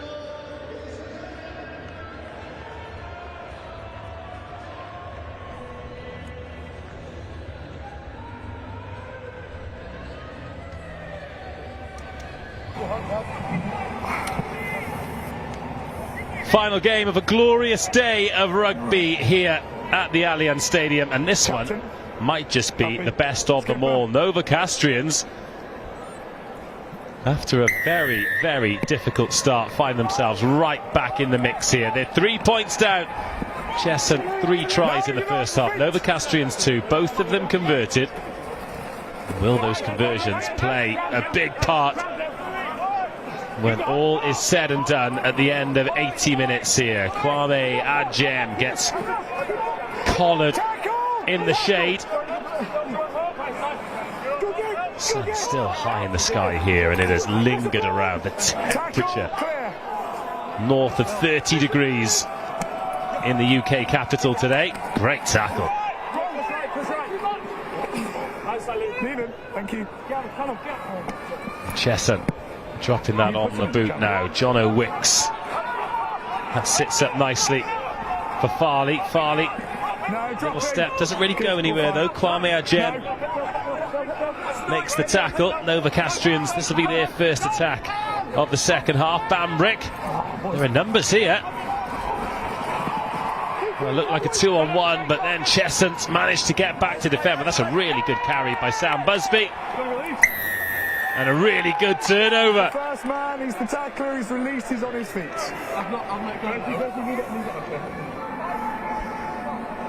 Let's go, boys, come on. Well, Novocastrians look a different team to the one that we saw in the first 20 minutes.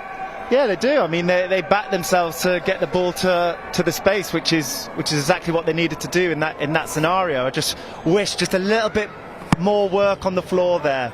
The importance of getting on the floor, snapping back, long present back to your teammates. The difference between conceding a penalty and staying on top of the defence with the ball in your hand.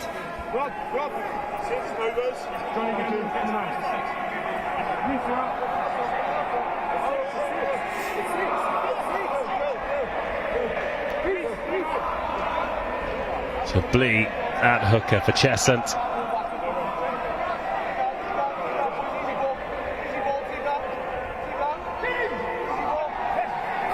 His line out and his delivery. One of the bedrocks that Cheshunt's fast start was built on. George Davis wants it. Don't change. Just discipline. Thank you. All fine. Sends that high. Dodsworth just a little bit slow on that chase, but then gets there to meet Josh Farley.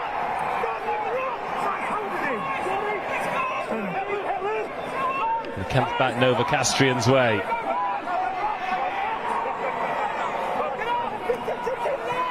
Novocastrians have made a change at scrum half as well. Reese Mullane has come on. Oh, a little bit of pace there from Sam Cleef. Gets the offload away too. Don't hold him. Nice tempo about this from Novocastrians. Oh, what a tackle. Kwame Ajem.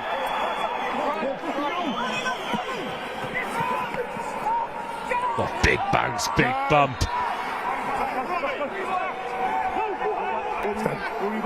Interesting start to this second half. Novocastrians are threatening to turn that ball over. Referee says play on. Another fabulous offload. That ball's gone forward there, but Novocastrians just making a bit more of an attempt to move that ball and move Cheshunt around in the hot. Yeah, it looks like they've taken on board what we said just before half-time in terms of firing shots and leaving no stone unturned. So, yeah, it's great to see. Just got to make sure that they keep working hard off the ball to give themselves options, whether they're running same way or whether they're running back on the short side. I've just seen a few times now about 4 or 5 players in the breakdown, which is just too much. Try and get into your attacking shape a little bit earlier, and they could cause this team some problems.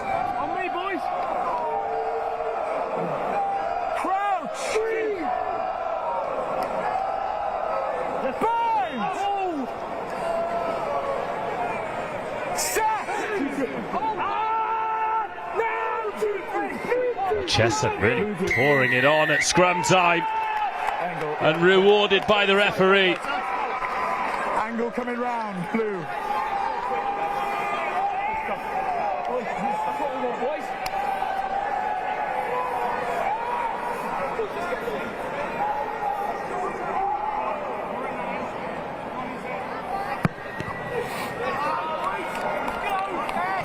And the banana kick into touch. So Cheshunt can have a little bit of territory. Haven't made a huge amount of metres. I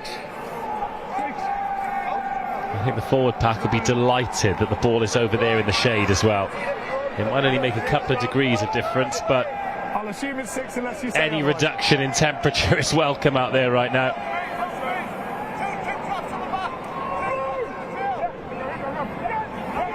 Bleak finds George Dry. In 5. Use. And they opt for the maul again, making those metres. Good discipline from Cheshunt here, and Novocastrians Still up. Same maul. well, being forced backwards. Still the same maul here from Cheshunt. It's detached. Tackle. Crude work from the Cheshunt pack, but it's working.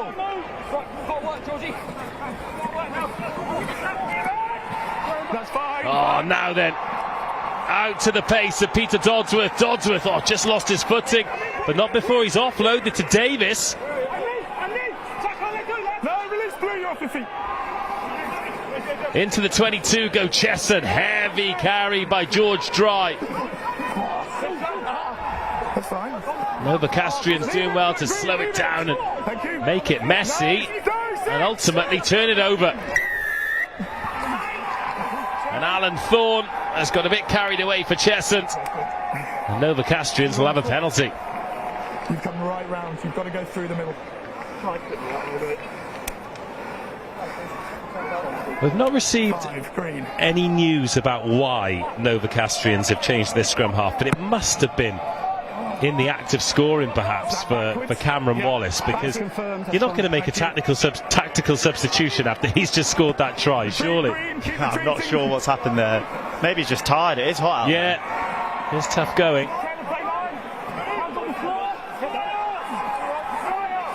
Cheshunt going after that breakdown, but Novocastrians coming away with the ball. Sam Busby.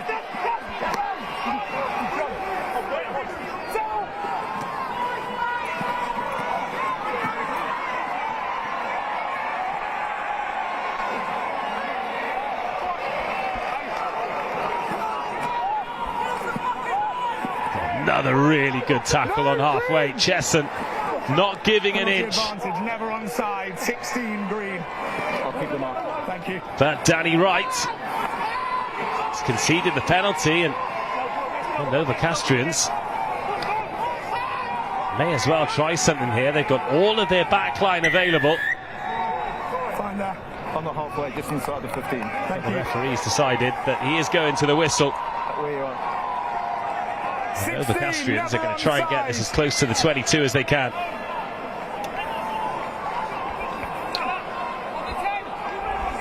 Substitution after the pen, Scott. Thank you. 11 blew off. I'll probably 12 off. Oh, what a kick.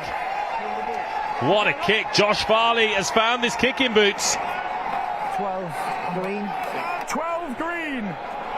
And when you take the all or nothing attitude, on the occasion it's all, this is where you can end up. It is, and this game is turning into a real dogfight now. I mean, I've got a bird's eye view, and the boys are looking absolutely shattered out there. So the team that can stay most focused, keep their discipline and keep their error count down is the team that will come out on top today. It kind of feels like the late rounds of a boxing match, doesn't it, where both fighters look absolutely exhausted when they stumble to their corner, but they come out for the next round every time the ball's live. And that's what it's going to take today to win the game. We've still got over half an hour of rugby left as well. Novocastrians just palm that one back. It's not clean ball, but it is ball in a good area of the pitch. And an excellent carry to set the platform. Quick ball as well. Reece Merlane No, don't go there, Ted. has a little snipe. Oh, good carry. The offload as well works. Sam Evans has come on. wearing number 21. Sam Busby wearing 15, but out on the right wing now. That's a lovely little tip. Cheshunt hanging on. Remember, they were 17 points to the good. Novocastrians 5 metres away from leading for the first time in this final. Big bumps one way, then the other. Oh, penalty advantage turns into a penalty. And they've gone quickly. Cheshunt are on their heels. Wow. And Novocastrians are over the line. 19 unanswered points with the kick to come. And Novocastrians ahead for the first time. Have a word with Green, please. Okay? No, not you. Have a chat to them just at the breakdown, slowing it up. Well. Tempo is everything.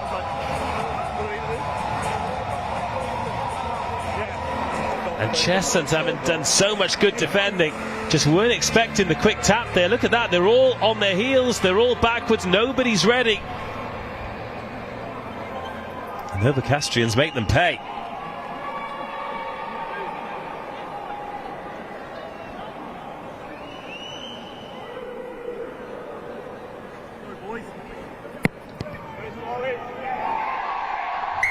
Josh Farley converts, it's 21-17. 18 and 18 green.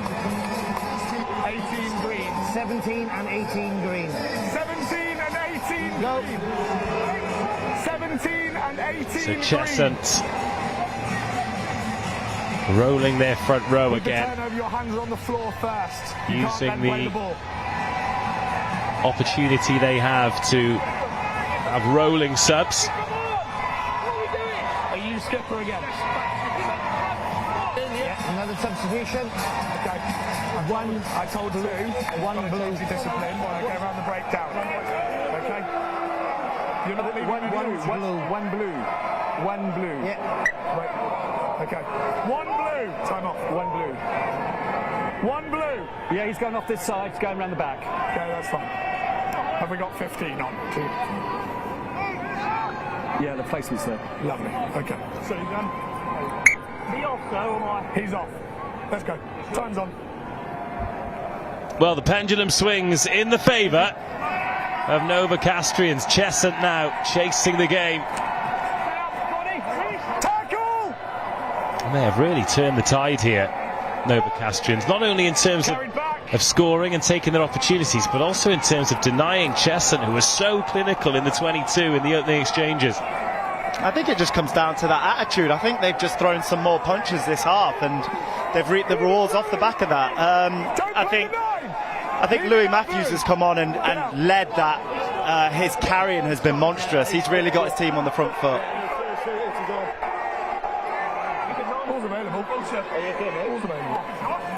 Jam in, there's a makeshift scrum half.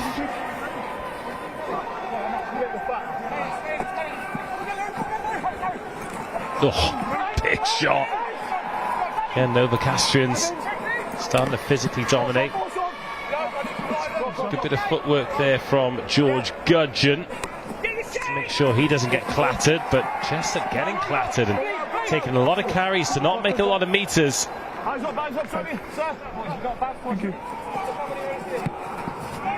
now they opt for the boot. They've turned Sam Evans. Watches that go over his head. A replacement back three player, left-footed kicking option. And he makes about 3 meters as well. So Cheshunt with a bit of relief, and more importantly than relief, field position. Yeah, he's got to do a little bit better in the backfield there. That ball needs to be caught on the full, take meters himself and just boot that ball as long as he can. This is going to be a game of territory now. 5 is the call, guys. 5. 5 in the line out then for Cheshunt, so a couple of big bulldozers waiting to punch holes in midfield. Stay. Good. Here's one of them right now. Tucks it under the jumper.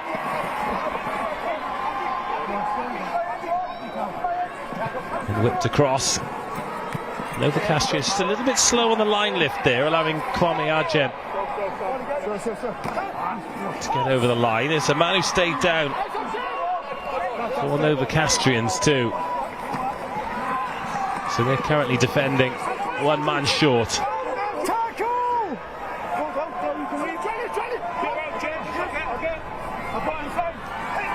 Oh, it's a good offload. And Cheshunt get into the 22. It's felt like a while since they've had a real opportunity. George Davis with the snipe, so Cheshunt need a scrum half, and one arrives. Oh, it has to go wide. It's a massive carry. There are three men who'd walking in here for Cheshunt, but now Novocastrians can scramble across. Bit of white line fever.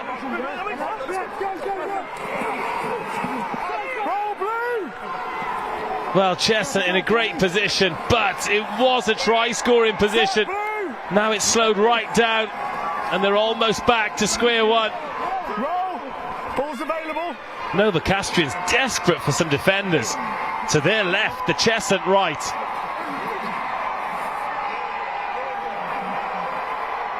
It is just a melee of hoop jersey bodies.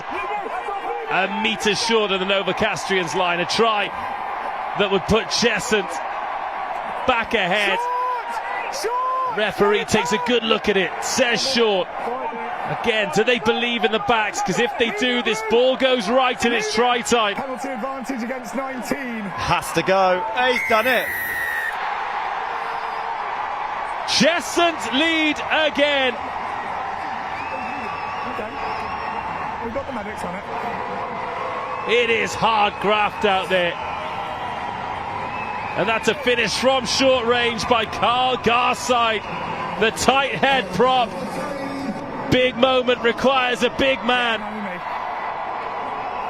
22-21, the game still in the balance. But it's Cheshunt ahead on the ledger. Oh, just peels away, doesn't he? A balletic pirouette.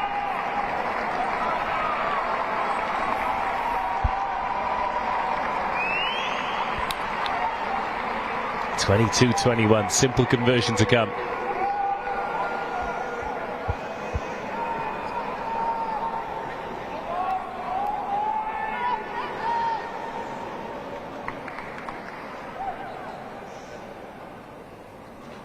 Donovan makes it 24-21. Just worth bearing in mind as well, something we've talked about before. If the game finishes level, the first count back is the team that scored the most tries. So for Novocastrians, 24-24 is no good for them, because they've scored 3 tries to Cheshunt's 4.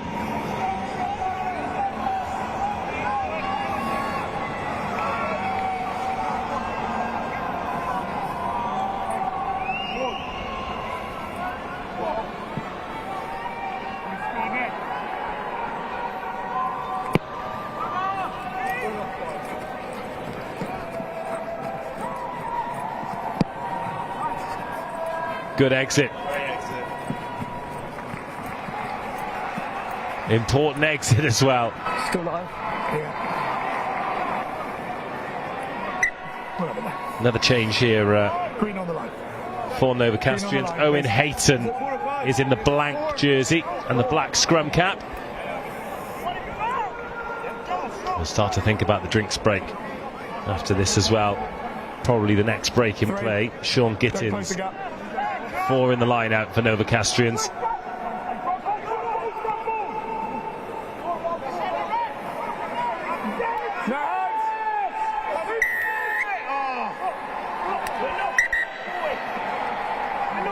Oh, a double blast on the whistle. Hands are on the floor beyond. Okay, I've already warned you. Yes. Next one will. Yeah. Can I have a word with my yeah. Oh, a last warning there. I thought we might be hands on the floor first. We might be in for a harsh yellow card there for the back chat, but the referee very clear. He did say no hands. Yeah, he's not really rewarding the jackal today, and I think I just heard one of the players mention it, lads. He's not rewarding it, so why are we doing it? So more of a case of maybe getting through the breakdown and disrupting it that way rather than going for the jackal itself. And with that, we will take the water break. The lead has changed hands 3 times. Water break, yeah. We'll start with a line out just there. It has been Cheshunt, then Novocastrians, then Cheshunt again. Fascinating game, really good final, great contest. It is, this is exactly what a final should look like. 2 teams going at it, the scoreboard changing, who's in the lead. But like I said before, I think it is going to come down to the team that can be most disciplined around the middle of the field, and then obviously the ones that can take their chances once they get into that 22. It's tiring out there, the boys are tired. Who can dig in the most now in this last 20? In terms of that mindset then, you know, you've got one of the players out there saying, look, the referee, he's not rewarding it today, he's not rewarding the jackal. If you feel as though that's a part of your game that's going well and you're not being rewarded, how do you change the mindset from thinking, do you know what, I'm just going to keep doing this until he rewards me, to, do you know what, this isn't the right thing to do today? I think each situation is obviously situational, and each game is different, and some referees like to reward it and some doesn't. I think the hardest challenge for a player is to understand what the ref wants, and you've almost got to play alongside with the referee, and if he doesn't like it, then you've either got to really pick and choose the breakdowns in which you do decide to poach, but you have to be 100% certain that it's the right decision and you're doing it correctly, because otherwise you're under your sticks defending a 5-metre line out. And we've already seen in this game that penalties in that middle of the park have made such a huge difference. They've provided scoring opportunities, particularly for Cheshunt, where Jason Blee and his forward pack, his line-out, has gone really well. But we've got a quarter of this game to go, still very much in the balance. Novocastrians have given themselves every opportunity here. They're 3 points behind thanks to the Carl Garside try that was converted. Cheshunt having to wrestle back the lead.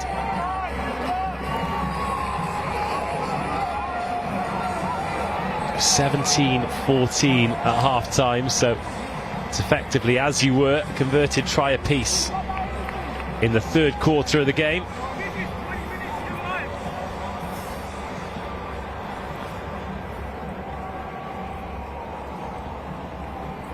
Still lots of rugby, lots of twists and turns.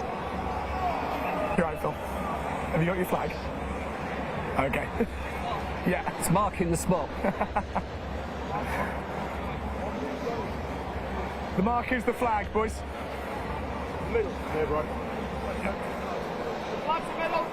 Yeah, just give half. Yeah, lovely there. Okay, 22. Yeah, Johnny. Time back on. Back underway with a line-out. Novocastrians on the ball. Sean Gittins. 5-man line. Oh, stolen by Cheshunt. There's a lot going on there for Novocastrians, and Cheshunt read it well. They'll have the ball as a result. Still not the easiest of exits, though.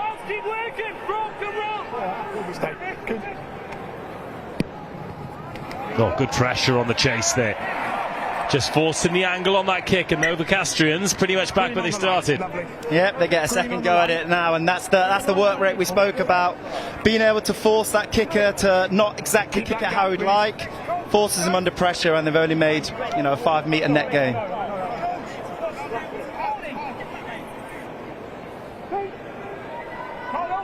So Gittins again. Gone backwards. They've got a bit lucky there, Novocastrians. But now they're where they want to be. They're in the 22. Chance to roll forward. Three.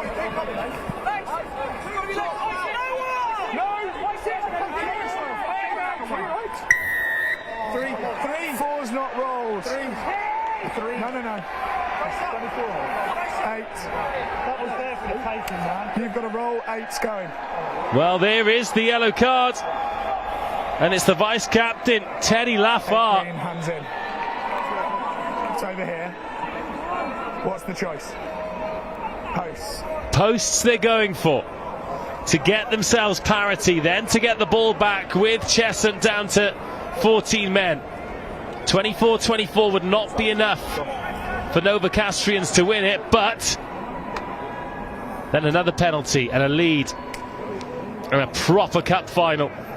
But now the pressure on Josh Farley. Missed a penalty just before the half, but that led to the Cameron Wallace try. He's been striking it pure, converting the tries. Can he do it here for the three-pointer? Josh Farley. Yes. Levels the final. It's 24-24 here at the Allianz Stadium. We are into the last quarter. Cheshunt have lost their vice-captain, their talismanic number 8. And is the balance shifting here in the Twickenham sunshine?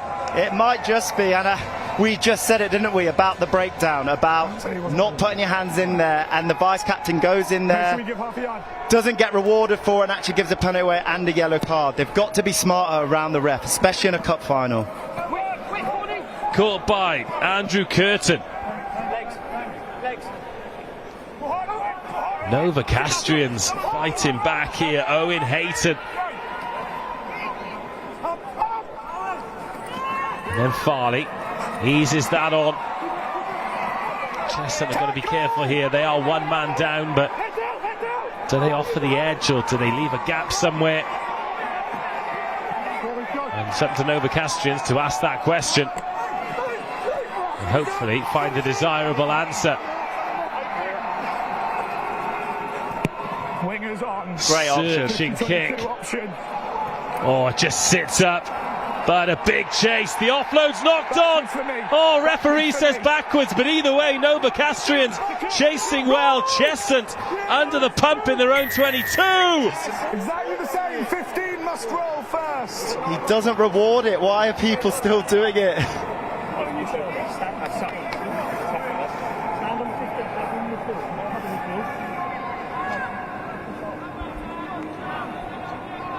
And you'll never win that argument with the referee.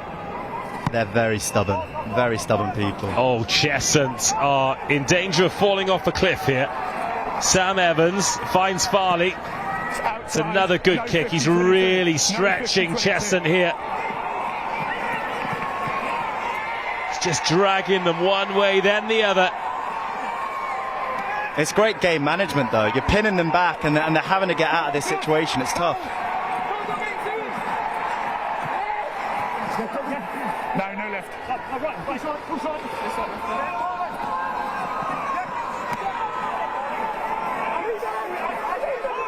This is hard graft here for Cheshunt. They've seen their lead erode. They've lost their vice-captain. They're struggling to exit. They're scrambling. They're really scrambling at the moment. I think someone needs to grab hold of this, understand where they are on the field, understand they're actually in ascendancy here. They're actually, as it stands, they win the cup. So just get back, get hold of this game again, get up the field. Time off. Blue 5. Andrew Curtin being replaced. Keep that gap. I mean, we talk about the conditions today, but for those big men, those second rowers, those 6'5", 6'6", 120 kg guys, that is a lot of timber to be lugging around on a day like today. Novocastrians through Darren Kelly. Farley. Little nudging behind. Oh, he's well weighted. And it's come up Novocastrians. Lovely chase. Sam Busby. Sam Evans. Oh, just into touch. He could see the white line, but he couldn't reach the white line. No, as a winger, you just got to fight in field there. But what a kick. Lovely weighted grubber kick through there. Perfectly weighted to regather for his team. Lovely bit of skill. The medic and a line-out player down there behind you. Got to give a huge amount of credit to Josh Farley as well, because you mentioned his game management. His kicking game has really come into his own. He had a really tough opening quarter of this game, didn't he? But now he is thriving under the pressure, under the spotlight of a final. He is thriving. He's come into his own in this last 20 minutes, definitely. Controlling the game really well, but with that boot of his, some really nice kicks into the corner. and then that lovely, delicate little grubber through just there.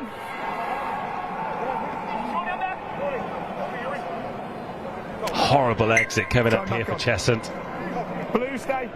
Let's go, green. And they've just got to be patient here, get the exit, win the ball back. Just get back into the arm wrestle. But instead, it's Novocastrians who've turned it over. Oh, good tackle.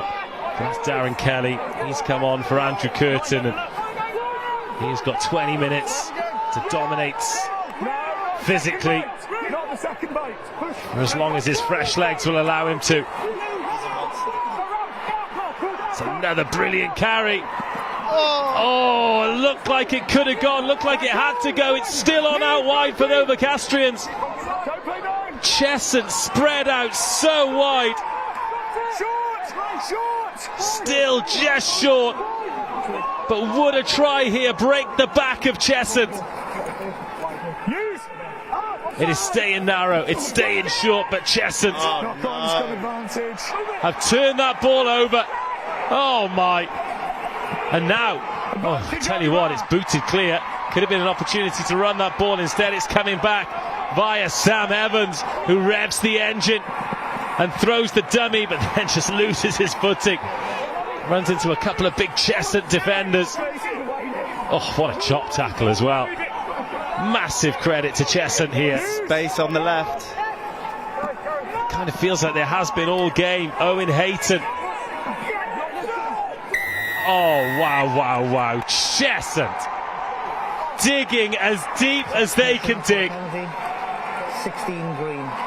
Went to after 16 green. Son. How long have we been, sir? After the penalty. Yeah, after the penalty. So Danny Wright heading off. Let's go, guys. Well, this is what you need if you're Cheshunt, isn't it? You turn the ball over, you win a penalty, get up to halfway, build from there. Full green, Scott.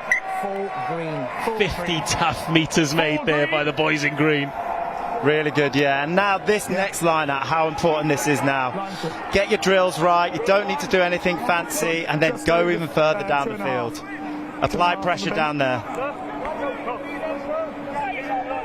We're approaching the last 10 minutes. If the full-time whistle went now, Cheshunt Are we subbing or?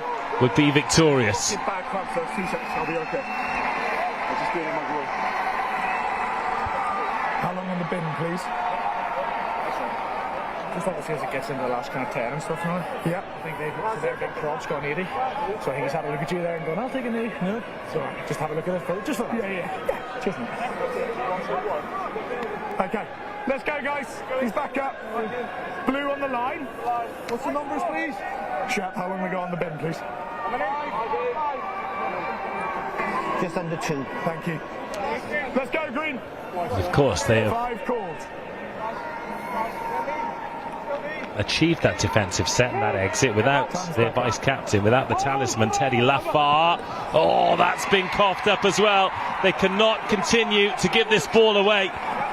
There are only so many times you can go to the well defensively before that well runs dry.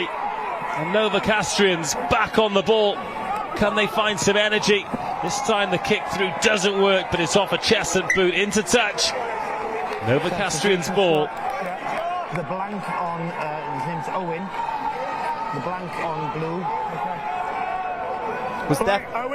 Was definitely the right option to thread that ball in behind. He just had to find the space. But I go back to the line out. Why would you throw it to the back of the line out? Just win the ball at the front and get pressure down the other end of the field. No. Thank you. He's pulled off.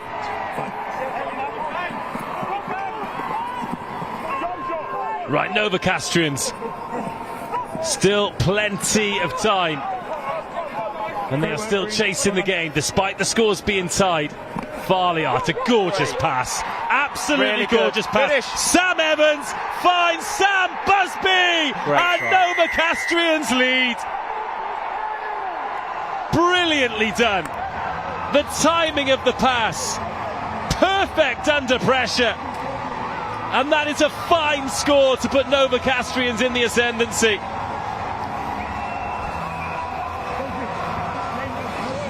After the kick is out the bed. That is perfectly timed pass. Recognise that defender outside, shooting out the line. Throws a little dummy to bring him further, and then threads the eye of a needle for that pass to go through. And then a lovely 2-on-1 at the end to finish it off. Well, Novocastrians managed to get something in that yellow card period. And that something is the largest lead they've had in this rugby match. It's 29-24.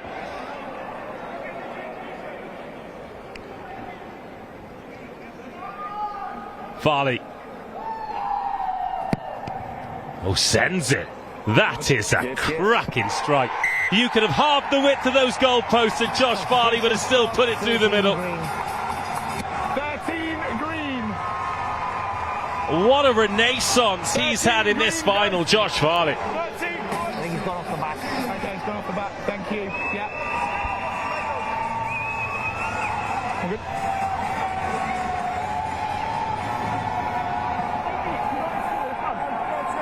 Hold 2.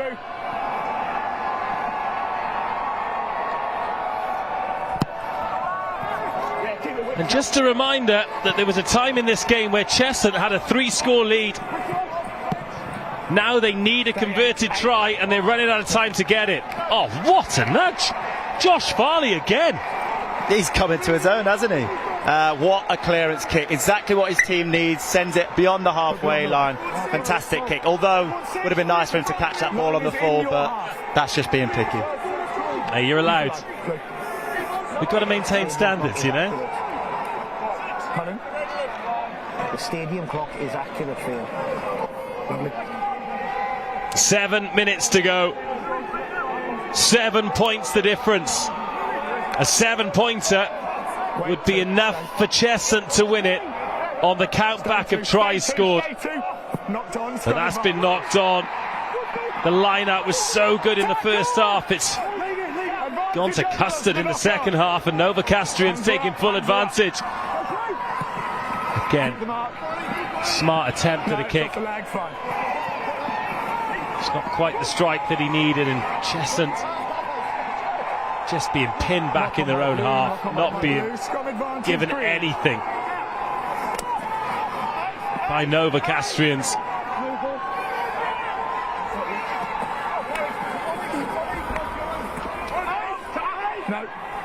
Advantage over for the Tell you what, if they can win this game, Novocastrians, it is going to be some bus ride back north. No left. Don't play the 9. Use. Pray that coach has got air conditioning. Last 5 minutes of the game. Oh, it looked forward. It was forward. And this will be a put-in for Novocastrians. And the clock and the scoreboard very much the enemies of Cheshunt's RFC now.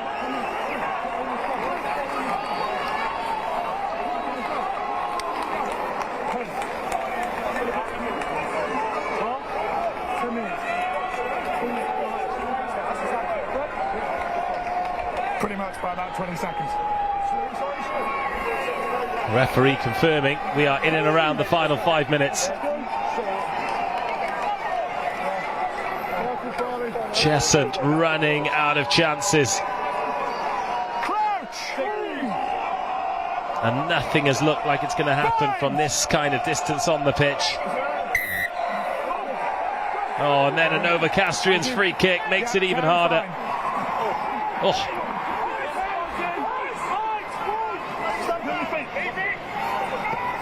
Another try here would surely do it.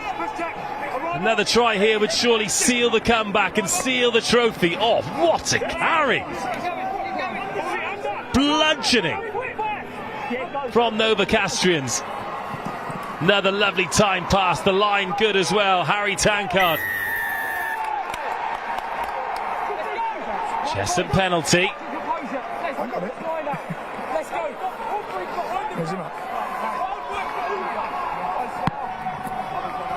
First job done, the touch has been found. Lovely.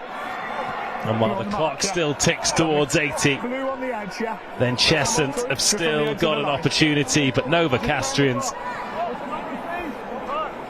the way they've managed this second half, the way they've managed this comeback has been very, very impressive. Really, really impressive. And hats off to them, you know. You're at Twickenham, you're at headquarters, and what a day it is for you as an individual, for your family, and for your friends as well. So to leave nothing out there, to give it absolutely everything, and to get the reward off the back of it, it's got to be one of the best days ever. More in 5. But it's funny how much can change in 80 minutes, isn't it? Because I remember we were having the conversation in the first quarter when Cheshunt were completely in control, that Novocastrians just didn't want this to pass them by. And it has not passed them by at all. They have got to defend for 3 minutes, and they will be leaving Allianz with a Counties 1 trophy. Can Cheshunt summon something from somewhere? They have been so up against it, so under the pump in this second half.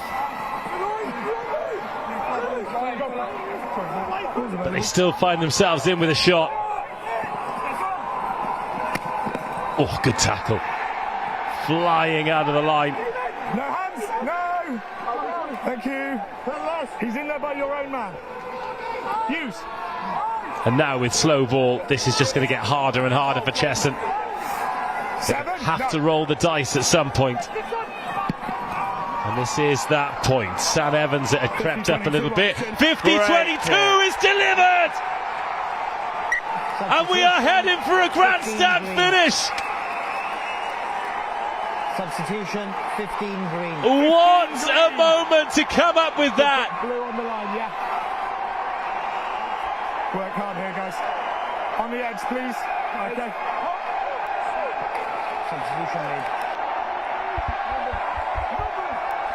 And listen to the response from the crowd. Blue, step! Can Cheshunt pull this one from the fire? Jason Blee needs to summon his first half darts.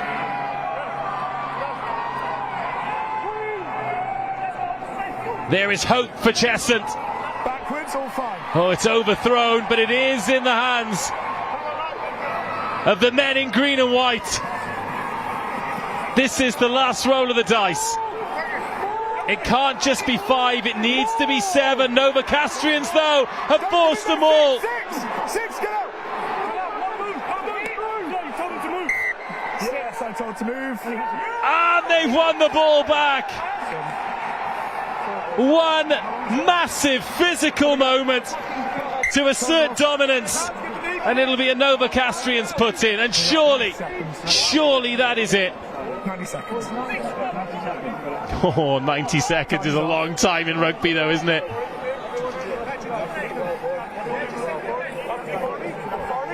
A long, long time. What the last 3 kickers for on the scrum? Weight coming forward from us. Yeah. Okay. Got to hold your weight. I know you're eager. I won't say what. No problem, sir. Right, water off, please. Water. Water off, please. Substitution, Scott. Yeah. 7 green. 7 green, off you go. So Josh Taylor is being replaced. He is going to watch this remaining 90 seconds from in between the cracks in his fingers. 16 seconds. Time back on. This will be the last play. Novocastrians, if they win this scrum, they manage this ball, then they will be the Counties 1 Cup champions. Massive effort at scrum time. Farley just gets rid of it. Scrum's inside. And they're going to rely on their defence to take this one home. Blue on the line. Yeah.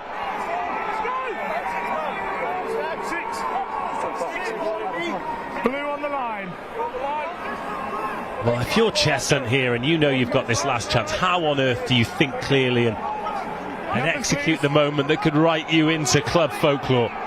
Well, I think realistically, the odds are stacked against you, aren't they? So that almost, for me, that almost sort of lifts me and makes me think, well, I've got nothing to lose here, so let's give everything I got, and if it doesn't work out, then so be it. So give it a full crack.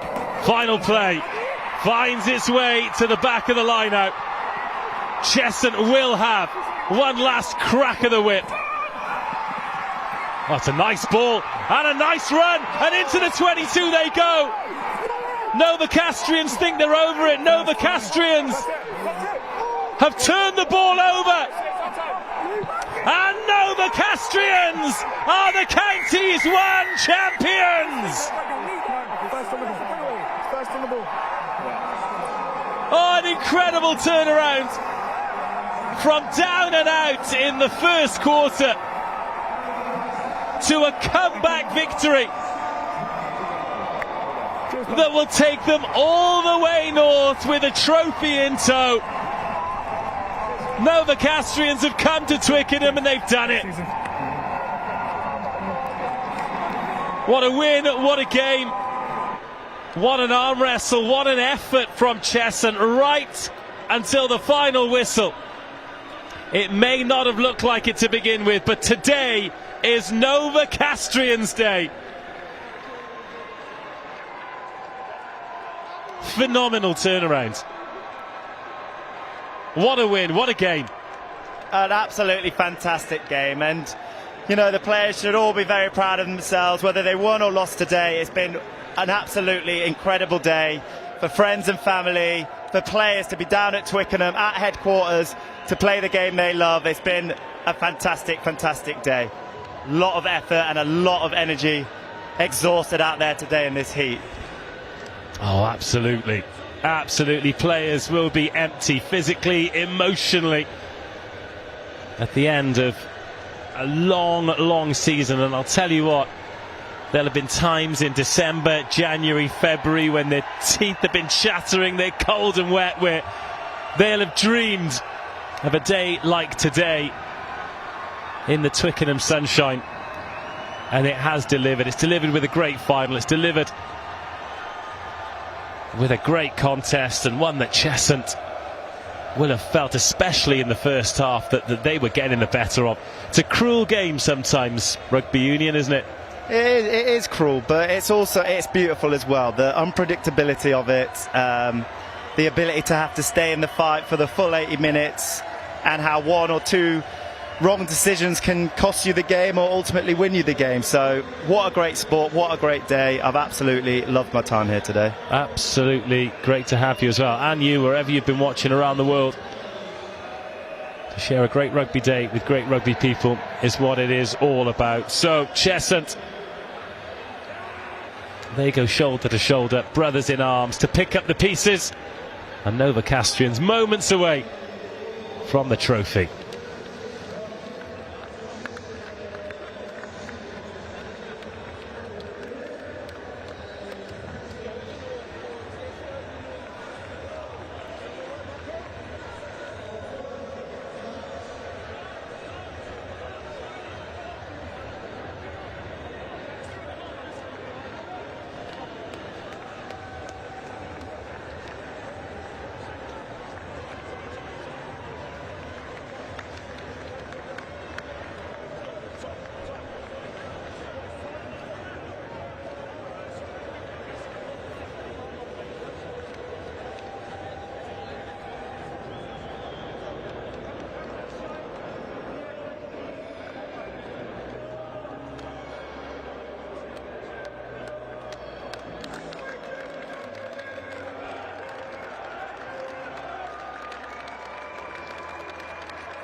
Well, the officials team of Scott de Weyman, Phil Bowers, Andre Van Zyl and Matt Shepherd have all got their mementos of the day. Put the miles in today to help us deliver 3 great games. And Cheshunt receiving their silver medals. Not a particularly long drive home for them, but it will be a quite sombre one to North London. A day that promised so much, a season that, again, hopefully in time they will look back on with fond memories. They've done their very proud rugby club even prouder, and plenty of green and white hoop supporters made the journey along the North Circular to support this team that have given them so much joy, not just for this season but seasons before as well. But today just wasn't to be. They came up against the Novocastrians team and shook off the early nerves, the long coach journey as well.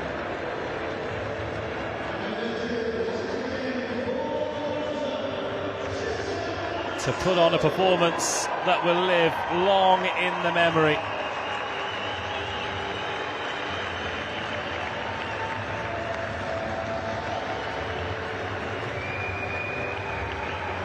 It is some trek to get from Novocastrians Rugby Club to Twickenham. 296 miles, 5 hours in the car. But every mile worth it, every moment worth it.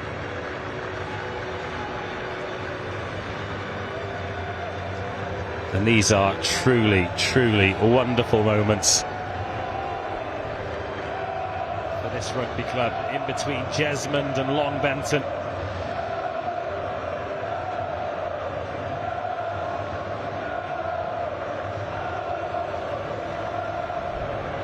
Just to hear those supporters who've made the journey south chant the names of the heroes out there. Sam Busby, Sam Cleave, Harry Tankard, Michael Searle, Max Cook, Josh Farley, Cameron Wallace, Tom Taylor, Sean Gittins, Morgan Scrace, Johnny Cottrell, Andrew Curtin, Rob Baldwin, George Bambrick, the captain, Dylan Gittins, Johnny McSorley, David Megjibodo Lawson, Louis Matthews, Darren Kelly, Reece Mullane, Sam Evans and Owen Hayton,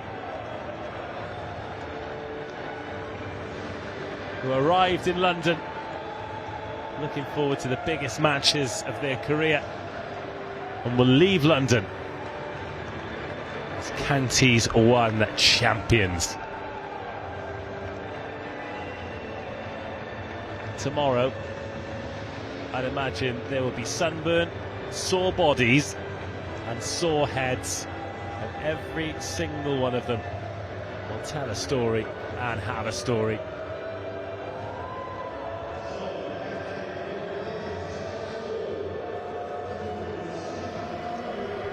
It is fun in the sun for this brilliant group of players. Of course, their quality, but the character shown as well. To come back from 3 scores down, absolutely remarkable. They are history makers.